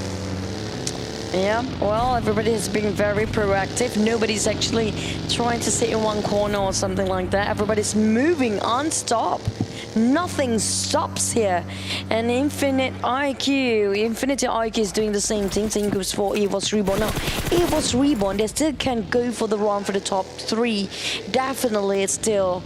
And if they can get a lot of kill, while RSG trying to deny the movability of Loki. It's a lot of bumping car moments there. Oh boy, they're actually chasing right in, and they know Loki is quite low on HP. He fumbles his vehicle. Okay, he's still kind of safe. And the rest of Infinity IQ is going to be providing the same amount of cover, but Voki is looking for Ferrari as he's driving that big machine. Yeah, a lot of swag all across, but RSG, they want to actually take the fight head on. Just out of curiosity, to ask a very random question here. Have you seen any vehicles inside of this game actually appears in reality? In reality, I believe I've seen replicas.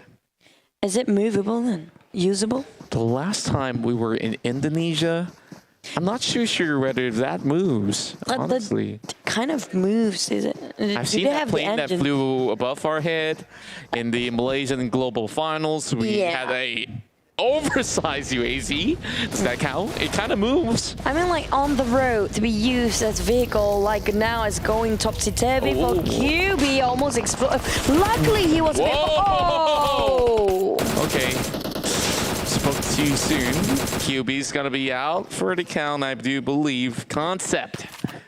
Not giving them much room, but you know, Geek Fam can still actually fight on. This is gonna be a little bit of a small mini water town. That's gonna be all the way right down below Stalber, and QB could possibly just go AFK from here. QB, this is a good run, but unfortunately none of the teammates will actually help him out. They don't have that much smokes, if I'm not mistaken. Still in an early phase of the game where they still try hop from one compound to the other just to get their utilities. Now, there you go. Finish up with a DP28, if I'm not mistaken, by Concept. Now, RSG taking this compound. They have been chasing the tails of Infinity IQ for a long time, especially Small Boy. He's really persistent, really crazy for kills. When he's turning his vision onto one team, he cannot stop chasing. Am I wrong? Am I wrong? You are actually right. There you go. So there is no wrong in that. While every other team moving up in towards the northern side, FaZe Clan is not left. Joker pole right now, and Demigod's gonna be coming right by the edges there. Infinity taking the slowest pace to get past in towards the island, and for very good reasons, because they are about to march in towards Pachinki, and there's still a lot of room left. But if you're looking towards the insides of the upcoming phase, many of the teams are over the northern section. EVOS Reborn is on the south side, so Infinity might just actually bump to those tires. And FaZe Clan, right now, look at the bridges as they are trying to actually plan them down. Bullshark won't be able to clip them off, but doing just about enough damage. A pizza gun has to get a change for a bit, and no, you know the recoil is kind of hard to control from that distance. If you can't shoot that, I'm like full respect, bro. Really respecting that. And Eagle Esports, on the other hand, spotting out Voki, now attracted way too much attention on the side of RSG. Infinity IQ before Eagle Esports now, maybe even join me in the yellow land of the JoinMe team.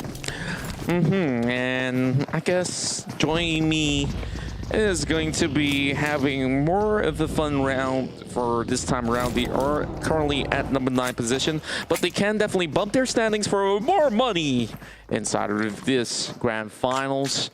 So Martin, he's going to be having a little bit of the red dot sign in hand for his AKM, but Geek Fam, they've already suffered enough casualties, but they're still facing off against Valdus Esports right now. And I always want to say Valdus The Murder. And I guess, you know, Thai side will still, you know, don't mind about this same name that we usually called them back then? I remember way different name back then, though. Illuminate. Yeah, but it was when they were at their peak and illuminating the whole scene of PUBG Mobile. It's a different, very different Valdus now. Back to 6, trying to pin down on Geek Fam. They are getting that momentum for now. Based on the last performance, they're on a roll. They're trying to go as aggressive as they can, pushing out a big statement out in the open, making sure they can finish this at least with a bang. They might get a very, very late start, but they're making sure they end it quite well. But this is going to be a double-edged sword they're playing. If Valdus make one step wrong, overstays themselves, one team who seems to me is hunting around the corner is RSG, will caught up to them. And I guess that Geek Fam just have to play this one very defensively. Out of packs of meds, I guess Snipes can contribute one first aid kit, and that's pretty much about it, as they are just proning inside. So this is still going to be very hard for Valdus Esports to push right in. Infinity has already got their way past some of all these areas. I believe they are on those hills where school usually would be, as they are still taking it slowly. Many of them are actually using this vehicle skin for their Dacia, and I understand why, because it looks exactly like a coupe. You know what? I have another idea for PUBG Mobile. Here goes PUBG Mobile, $1 million idea for you. You know, maybe one of the, like for example, like one of the biggest town, like Pochinki example, right? Where they have one paint shop to change the skin of your vehicle. Hey, that sounds pretty cool, but you need somebody to work on those paint jobs, and I don't really know who's exactly in for that. But oh, we're going back to school, guys, for the final bout here in Erangel. Good news for some of the teams that have not left, and that will be Dingoz MPX that are just by the edge of it. So I guess they're just going to be making a slight U-turn. Some of the teams here will be going for a fight, and Aura, they will have Rosie already pulled down by bullets. April now trying to shred them off. JC on the other side of the corner as well. Oh man, Aura is going to be having a lot of tough times here, and the flank has begun. Aura, the moment they lost their momentum in the last 2 games, this is risky for Aura to stay at bay. And now Dingoz making sure they can... Oh, a flying car in 2021. There you go, folks. Roadhog at the edge of a circle, but they have to go and ref. They will get knocked down. No mercy. The moment you turn your back onto him, he will be at his best. And now Jaxi trying to clear out the houses. And this is going to be him flushing out one member of Dingoz, which is going to be able with the help of Jaden. Jaden on the second floor, dodging out the grenades. That's really close. Bring around the corners. April really gritting his teeth there. Yeah, and he definitely has to hold on real tightly. Riff kind of committed a big mistake right there by chasing right in. No Mercy goes in for an easy pickup. Now, Dingoz are separated. They could have actually hold on towards Rozak easily, but instead they want to pick up this fight against Aura, which might actually give a couple of pointers away to this Indonesian Titan. Dixie is getting ready, and oh, Demigod! Gonna be pulling those bullets of the P28 from across, and April eventually gets knocked down, coming in from J-Beam. And Dixie securing those kills. That's the first one for Aura Esports, and Demigod still having Cry here to just get those bullets flying from across the sky. Cheeky guy. Playing such a such a distance on a tower, such a long range of fire, and just not making sure they push their faces in front of the enemies to just kill still away. But it's very, very neat and ingenious at this point to kill still. But Aura finally shushed out Demigod from their vicinity just now, and now they're gonna jump straight into the party where the rest of Dingoz are. Same gaze for Infinity IQ. Welcome them with open arms now. Is it gonna be the arms of death or arms of welcoming? Definitely arms of grenades. They're coming up from porch. Well, Infinity IQ still keeping the pressure on, including the blue zone coming in to help them as well. Well, Porsche has to actually abandon some of all these vehicles, but thank goodness there is still a couple of those years to work around if they really need to do a little bit of a hard shift. And yes, they will be on those wheels to cut back in towards the southern side instead. Now, again, Demigods, they are going to be looking to pick up a few kills in the form of Dingoz MPX, because this is going to be the battle across those hills. And oh boy, I'm looking at Infinity here, getting some really good grounds alongside with EVOS. BTR has already got some corners here, and FaZe Clan, they got shredded up. Venturas are having so little HP, but Bullshark stops that party across, and now it's down to Logan. Logan does take down Bullshark as well. Infinity, they are looking to secure those kills. Cleans up shop, and FaZe Clan says goodbye. And we've seen another of them in the total of 18 rounds. A first one to bow down, and we thank you, FaZe Clan, for this season. Hope to see you more in the future. But it's going to be Infinity Triumph for now. That switch between the FPS and TPP, sorry, FPP and TPP, such a very swift switch between those guys, and making sure they didn't whiff any bullet. That's what's crazy. They didn't waste any at all. Heaps of bullets coming up this way for HVNB, taking on Aura. Now, Aura still have to run, but they cannot bow down way too early. Yeah, Aura, they have already got a little bit of a pressure going on for them. Now, RG is going to be holding in towards this compound here where they are already inside of the circle. All they have to do is just defend, and now we see Zuxi taking out Sane OP. And Bigetron, they've got some great walls for cover. Not for Snipes though. He is going to be having so many of these bullets flying his way, even from his likes of Eagle, and that will be it. Geek Fam says goodbye at 15. How that he shot that from across the window. A very small space just now from Bigetron. But back to its Infinity. It's going to be not beyond yet as Demigod coming out from behind, creeping in. And Infinity playing around the slopes of Hill of Skulls. They're just playing at the edge of a circle. They want this championship so badly. They're still playing it super safe, playing it slow, but at the same time trying to get more kills. They got 5 in the bag, while Kim trying to scout a peekaboo. There you go. Tap it out. Come on, Kim. He got almost there. Not connecting entirely, but still chuck out quite a number of HP from Bigetron. That's right. I guess he's a little bit of a shoulder shot on towards Luxy, so it's not going to be too much of a damage. Or maybe that's just a level 3 helmet that he's wearing right there. Oh, what? UMP 6x scope, and Marty actually knocks him down. Wow, what a spray control coming out of that player of Valdus Esports. Now, Puff is going to be having a few tosses overhead, and JoinMe Yellow is not going to give them any sort of a good time, as that will be a grenade kill. Puff still pretty much alive. Joseph now repositions. Astro's going to be picking them off. The wildcard side is having a war of their own, and easy. He tries to go in for a peek. He does get the knock on towards Puff, and this is where Astro needs to shine. And this will be it. We say goodbye to Orange Esports as well. Thank you for the show so far, as they have been phenomenal 14th place finish inside of Erangel. Still a very solid run from them this season. I have to give credits for that. I'm loving how they improvise and progress so much. Now back to it, the Philippine.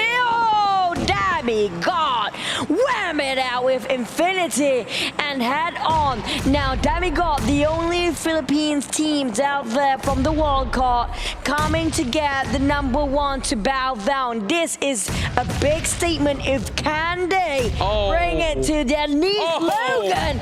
Goodbye. It's gonna be Wham finishing off with a kill. That's the grenade killer on the side of Demigod. They're down to 2 men now. Again, Newsy and Mela. Newsy and Mela, you saw them actually shine the brightest when they earned lethal tactic to just take that chicken dinner by the very end of the previous Erangel run. Now instead, Infinity, they're looking for a new home, and oh boy, Newsy's right now in the open. He's trying to open up a couple of all these smokes. HVNB right down below, JD as well, right and towards the corners of those trees. Kim, he tries to go in for the pick, and Zuxy's gonna be able to find one through his crosshair. Now Kim tries his very best, but Macroboy's gonna be able to look for Snaky. Concept's gonna be the next one to fall as well.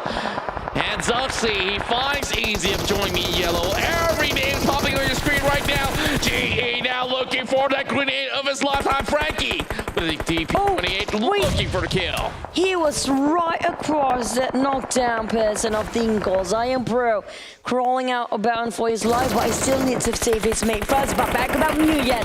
Eagle Esports now taking a fight against RSG within the smoke. Once it's dissipated, the dust settle. It'll be a huge war, a more massive one to up to come. Now Kim trying to pin down on HVNB. They lost one member, which is Small Boy, who's been too persistent when it comes to chasing enemies. But Infinity still managed to finish off Dingoz down straight away. 2 men, but definitely have a huge firepower for Snoozy and also Mela.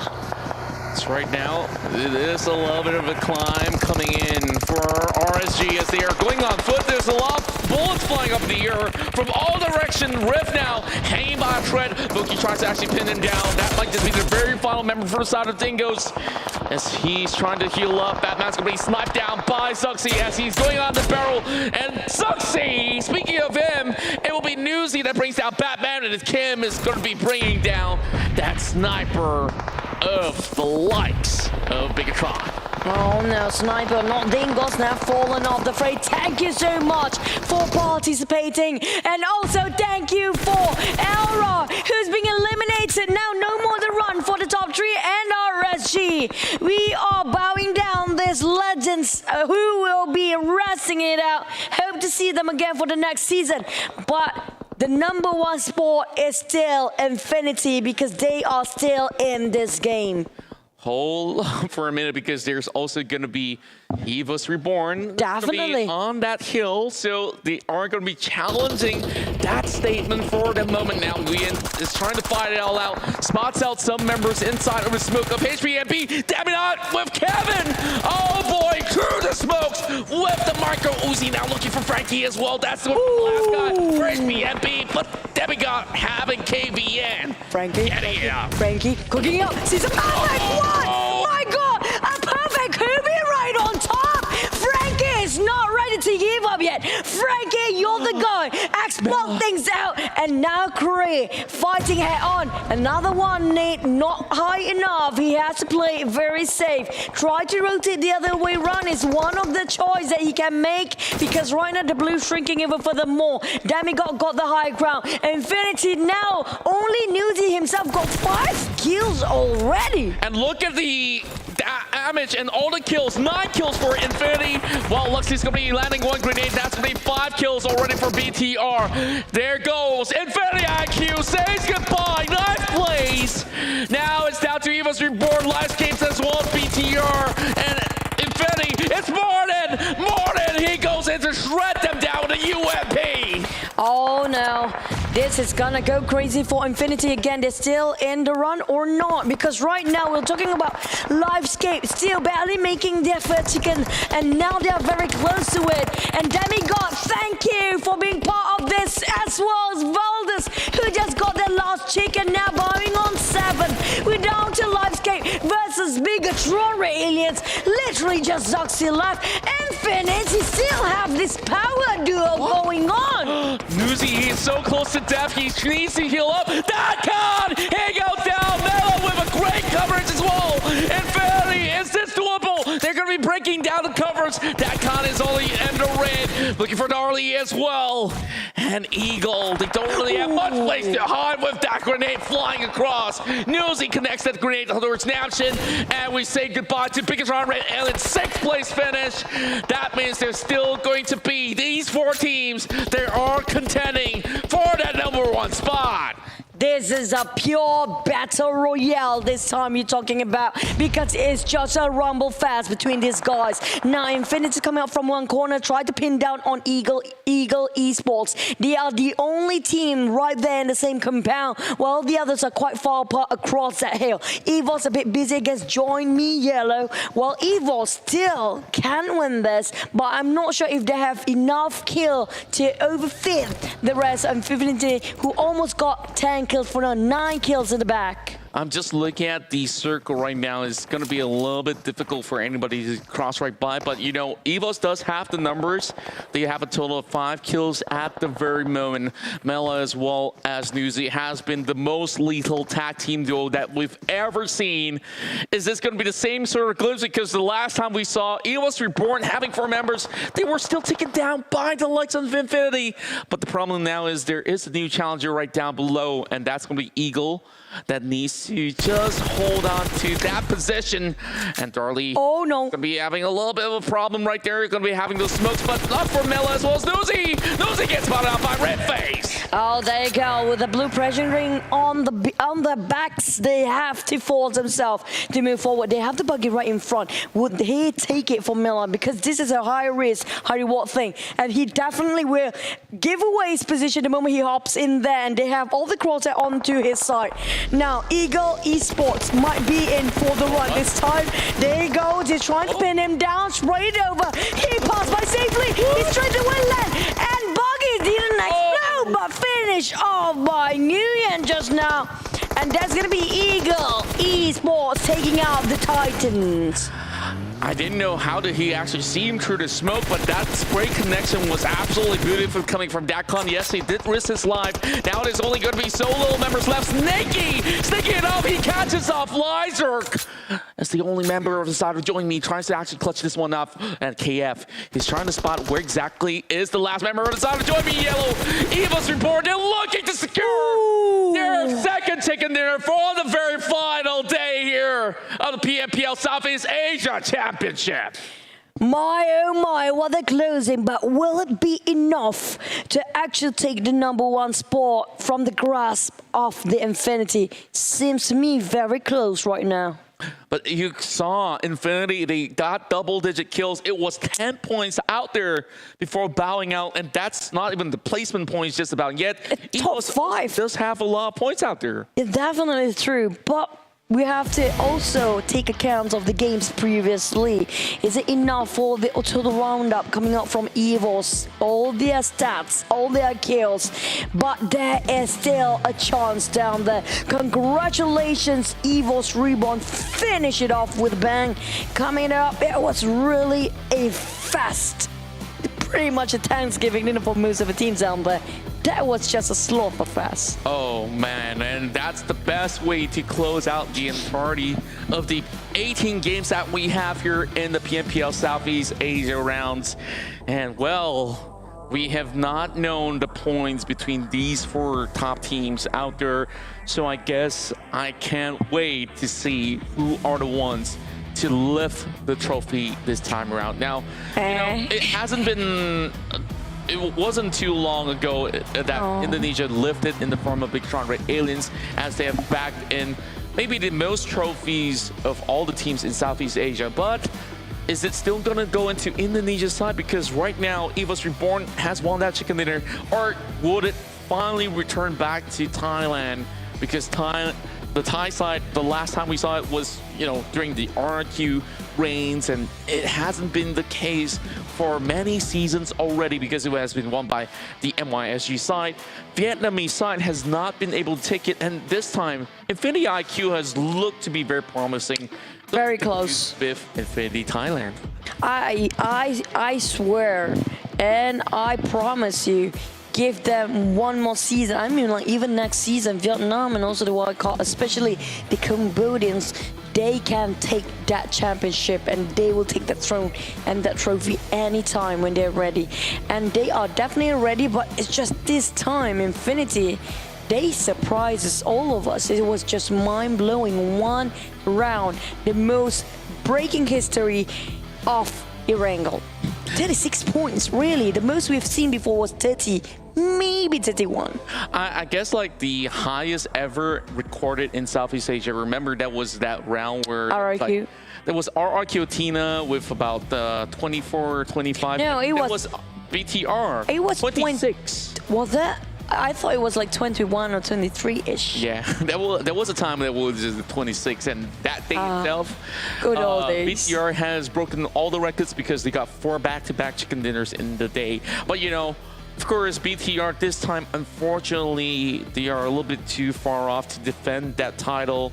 But hey, it was still a really good run out there, and we've seen a debut of new players joining the ranks in the form of King, Liquid, yes, on and off. Back then, Liquid used to be from NFT, he went to Ion, and finally into Bigetron RA Aliens. You know what, before we can announce the champion and everyone else, that's all their rankings, I still want to thank every teams in every region, RSG, Geek Fam, and Dingoz MPX from Malaysia, Indonesia, Livescape, Aura Esports, EVOS Reborn, Thailand, FaZe Clan, The Infinity, Valdus Esport, Vietnam HVNB, Eagle Esport, Infinity, IK, and all the wildcards. But wait for it, this is your champion. I think this is pretty much very obvious. We've been trying not to say it for far too long, but the Infinity is way too hard to be chased up upon, as they will be the ones to take back the trophy into Thailand. And you know, they have been the most consistent, and Snoozy, Mela, every one of their members out there has been the shining star of the show. This is the talent, like literally the legacy has been born again and it's coming back into Thailand. They starting with a new legacy back then from Araki Athena, jumping into Bigetron RA Aliens. Oh boy, seems like we got a care package that dropped right in. These are your brand new champions of the PMPL Southeast Asia. They just left their seat because they are running to hug each other, celebrate. Well, there you go. Look at that, so cute. Literally, they rush towards each other and just find themselves. You guys, you are my family. They just cannot believe this. And you can see the trophies are right above their heads. The Infinity are your brand new champions of PMPL Southeast Asia Championship. Infinity and beyond. They went beyond and they got the trophy because they went beyond. It was insane. It was out of the world place. And this is just Infinity giving back to the Thailands the legacy they have been starting off back then before, jumping around the Indonesian, back to MYSG, now flipping it back to Thais. That's right. So we'll see who will be the next ones to be challenging the Infinity in the upcoming season of the PMPL Southeast Asia Championship. And we're still going to be having all of these country finals to see who will be the representative out there. And remember, you guys could also be the one. Make sure you guys sign up for your respective country leagues itself. And, you know, it has been a long journey for all these players, and finally they have made their mark. And I am so thankful that we get to cast this all together and witness it all unfold. Yeah, it's gonna be very, how do I say it? It's one of my best memorabilia, and it's good that actually having this with you, starting off with you and ending off with you. I'm talking about way back then until now, but it has been a journey for all of us too. That's right. And, you know, it has been quite the journey out there. So we will also have this glorious moment to be celebrating with our grand champions, the Infinity of Thailand. Now, I believe that there's going to be a lot of questions to be popped right there for the boys of Thailand. Let's see what we have here with the interview.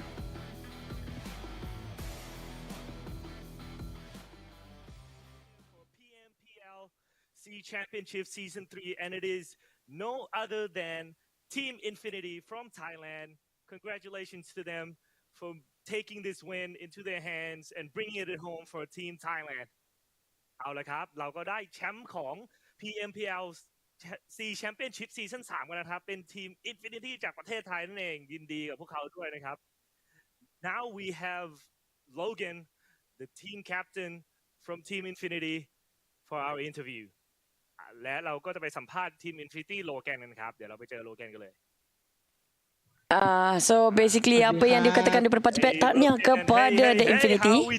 Dan itu dia kita punya Logan. Dia merupakan IGL kepada Infinity yang merupakan champion juga. Party pack menandakan apa khabar champion. Ya, tapi itulah saya tak boleh faham pula yang ni. Macam mana kau tahu? Tunggu dulu. Kita tunggu kejap. All right, a little bit of bragging there, and Logan expressed that they're very happy, very stoked with the performance, taking the champion home to Thailand once again. Very well done from them. I have to ask, what were your expectations coming into this tournament, and how did you do compared to that? Logan ครับเข้ามาในทัวร์นี้เนี่ยมีความคาดหวังว่ายังไงบ้างกับการแข่งขันในครั้งนี้แล้วผลที่ออกมาเป็นยังไง So tadi apa yang dikatakan daripada party pack dan juga daripada translasinya, Infinity sangat happy dan mereka agak sedikit orang kata time ni lah nak show off kan. Kita orang hebat begitulah rasanya lebih kurang. Tapi mereka sangat-sangat gembira dan sudah pasti sangat bersyukur dan mereka memang sangat lega kerana telah pun bahir dan dapat mendapatkan kemenangan ini dan sekarang kita menunggu pada soalan seterusnya. Okay. So coming into this tournament, the first expectation surprisingly is to have fun, and that's the theme from them, right? Always having fun, playing for the fun, but also winning the tournament was one of their goals, and they did achieve that indeed, taking the win once again. And also they said that they were expecting to do well in this tournament, coming in third in the finals of Thailand and second in the league, so they were expecting to do very well coming in anyways. All right, Logan, any last words to the fans at home? Sebenarnya The Infinity tidak sangkakan yang mereka boleh mendapatkan kejuaraan ini. Mereka mendapatkan tempat ketiga di dalam Liga, tempat kedua dalam Grand Finals di dalam Thailand, dan mereka cuba nak have fun sahaja, tapi mereka nampak peluang untuk dapatkan nombor satu dan mereka cuba untuk terbaik untuk dapatkannya. And now they got the champion back to Thailand. Thank you, Logan, for the interview. Thank you so much for such a great performance, such an awesome tournament from you guys. Great performance for bringing the champion back home to Thailand. และนี่ก็คือโลแกนนะครับขอบคุณมากสำหรับบทสัมภาษณ์สุดท้ายนี้ของโลแกนแล้วเราก็จะจบทัวร์นาเมนต์นี้ลงด้วยแชมเปี้ยนของเรานะฮะ Team Infinity Logan นะครับผมเอาละครับขอบคุณครับ Tapi itulah yang dikatakan terima kasih kerana memberi semula kejuaraan ini kepada tim Amerika dan juga Thailand. Dan tanya lagi sekali kepada Infinity dan itu saja daripada mereka. To summarize the tournament for us. Well, yeah, they were expected to be performing well, and they did perform well, but didn't expect to have the championship. But they at least have fun with the bunny ears. That's Logan, and he's really cute and adorable when it comes to his interviews. That's right, and we see it's such a progression, right? Third place in the league in Thailand. In the grand finals of Thailand, they were on second place, and finally on number 1 spot in the Southeast Asia finals. So it does not mean that you get hard stuck forever on that sort of position or you faulted lower.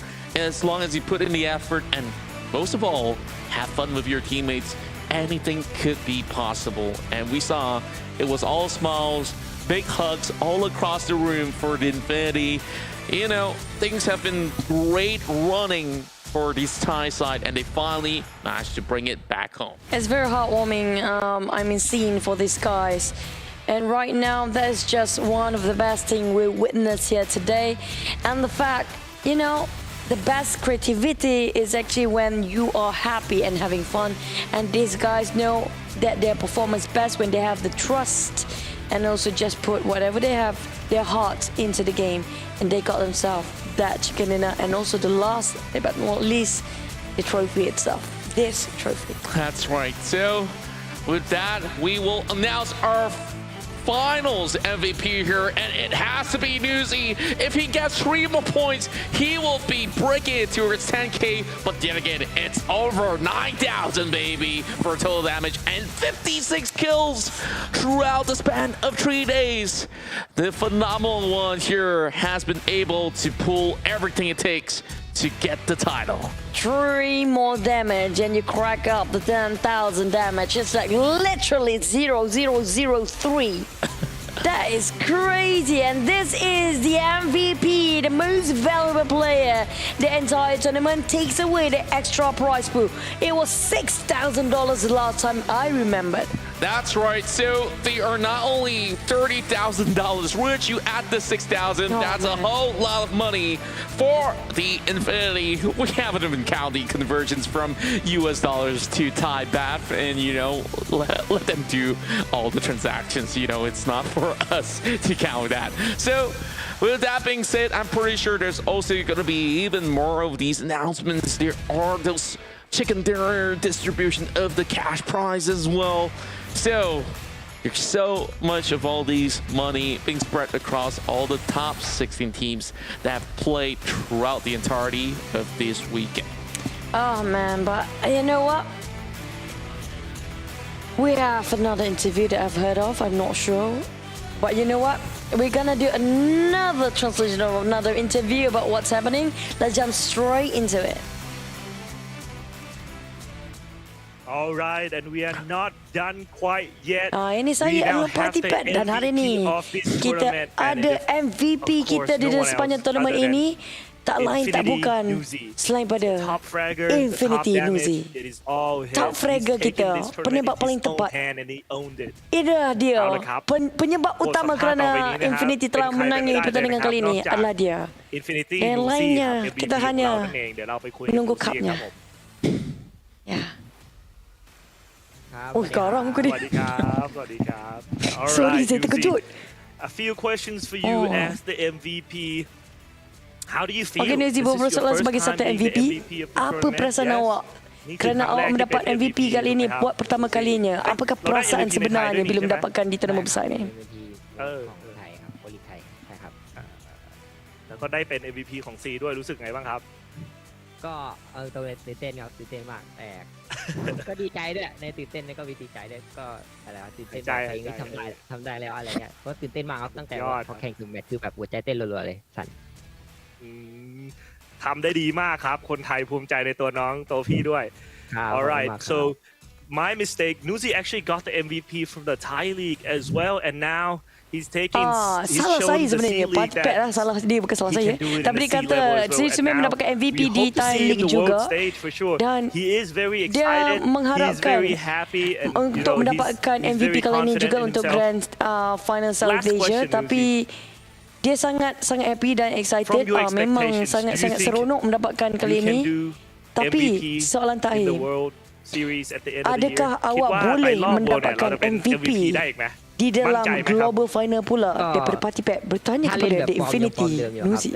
กำลังใจดีจากทุกคนอะไรเงี้ยครับก็คิดว่าอาจจะระเบิดฟอร์มในรอบโลกอีกทีนะครับ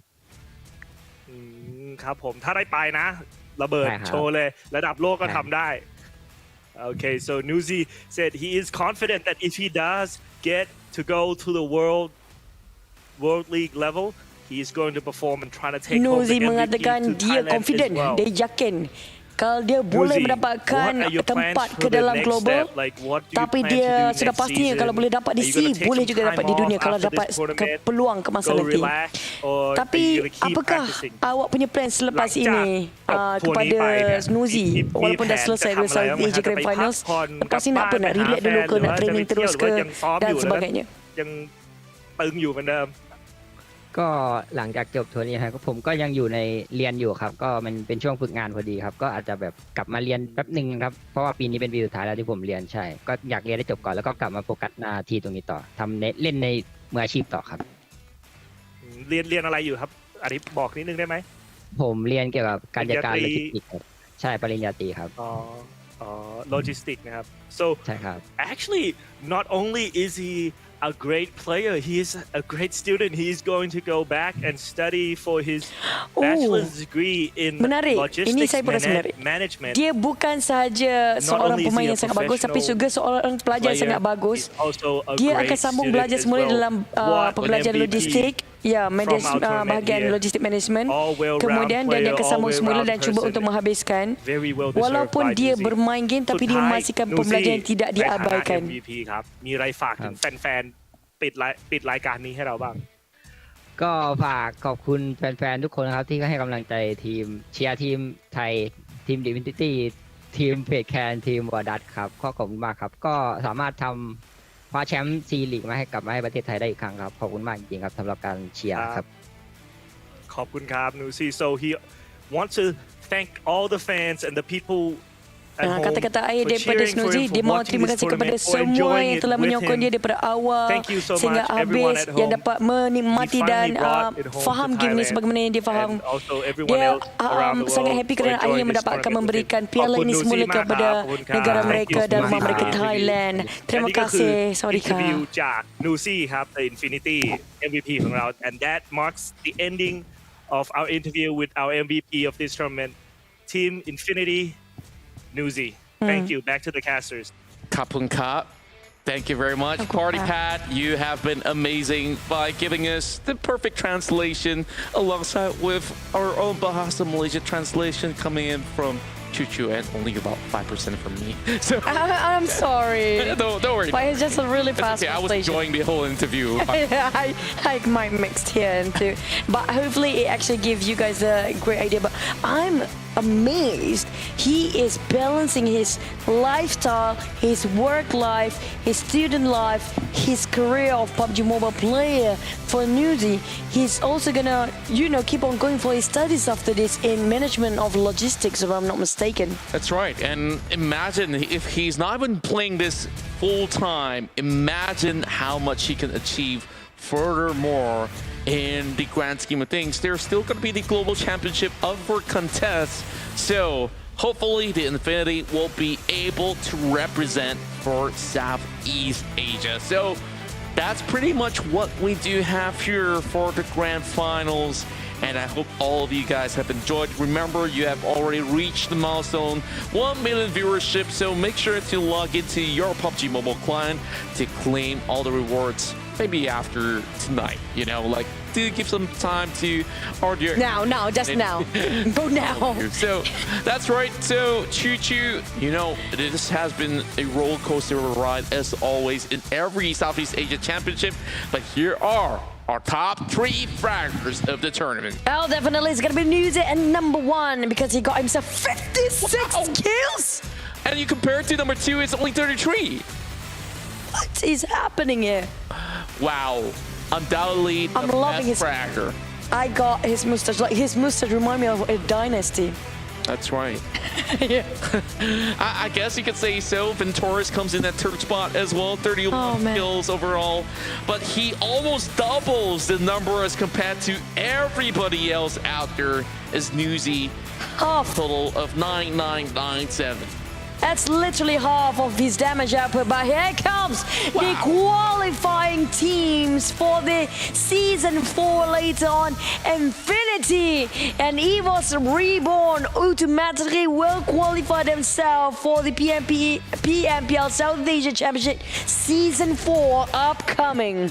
That's right. So congratulations not only to PMPL Thai side, also extending the congratulations to PMPL Indonesia because EVOS Reborn has done it with that very final chicken dinner, and that has been the difference here. So yes, we've seen EVOS Reborn being the champions of the league, but on the grand finals of Indonesia, that was them falling down, but they have been able to rise back up once more. True champion spirit being shown. I'm glad I casted this. Thank you so much for all our casters as well. Especially Contra. Thank you for Circlow on the BM side. We have also Amy Mama, Jay, and it's also OTG along the way. And we have also Kyril, the new blood coming in, our top cast. You guys have been amazing, and Sultan as well. You know what? This has been a journey. First day, it was Indonesia's day. Second day, the Vietnamese and the wildcards like Cambodia's and also Demigod has risen.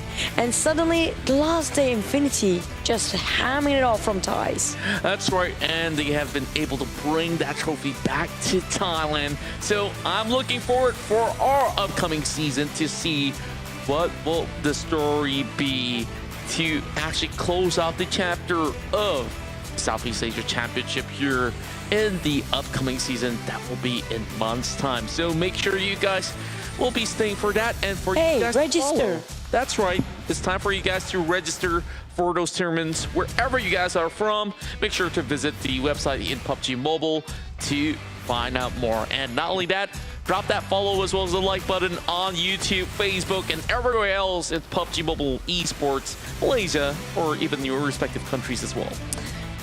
For my side, I'm very attached and I'm thanking him from all the bottom of my heart. Those are actually joining us, the English casters from the Europe even, who actually watch us from across, and those actually sticking with us in the English or whatever stream of the channel of languages you guys been into. Thank you for sticking with us the entirety of grand finals or even in the league itself. You guys are the best. I cannot thank you enough. And also, I'm not sure if I'll be around next season. Who knows? Maybe not. Hopefully so. I'll definitely be seeing you from time to time. Hopefully it's not the last, Any but of all these chances out. we never know. We never know. But if it's my last, thank you guys for the whole time journey. But Contra, I'm loving the fact that I get to cast this also with you. It has been a splendid day. Likewise, it has been an awesome day so far. And you know, not only do we want to thank all the fans, we want to thank all our organizers, our sponsors. Starting things off, all of this is hosted by PUBG Mobile, organized by VSPN, and not forgetting Tencent Games, PUBG Corporation, as well as Lightspeed and Quantum. And also, we do have our partners involved. Yep, definitely challenge your boundaries because these guys did that and they are insane. Challenge your boundary with the Xiaomi Redmi Note 10 series and also catch everything, all the updates. PMNC, PMPL Season 4, 6, 7, 8, 9, 10 in the future.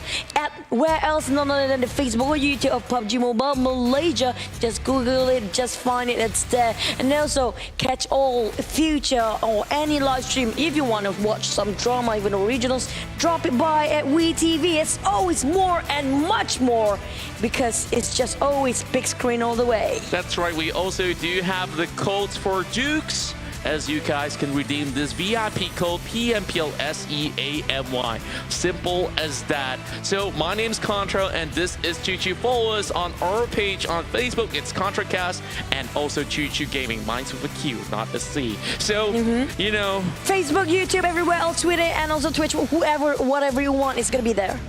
That's right. So I believe we have all come to an end, and this is where we have to say goodbye. And a whole lot of love to you guys. You guys have been awesome. So do take care, stay safe, and we'll see you in the next show. Maybe not me. I don't know. Bye! Take love good care. you. We love you guys.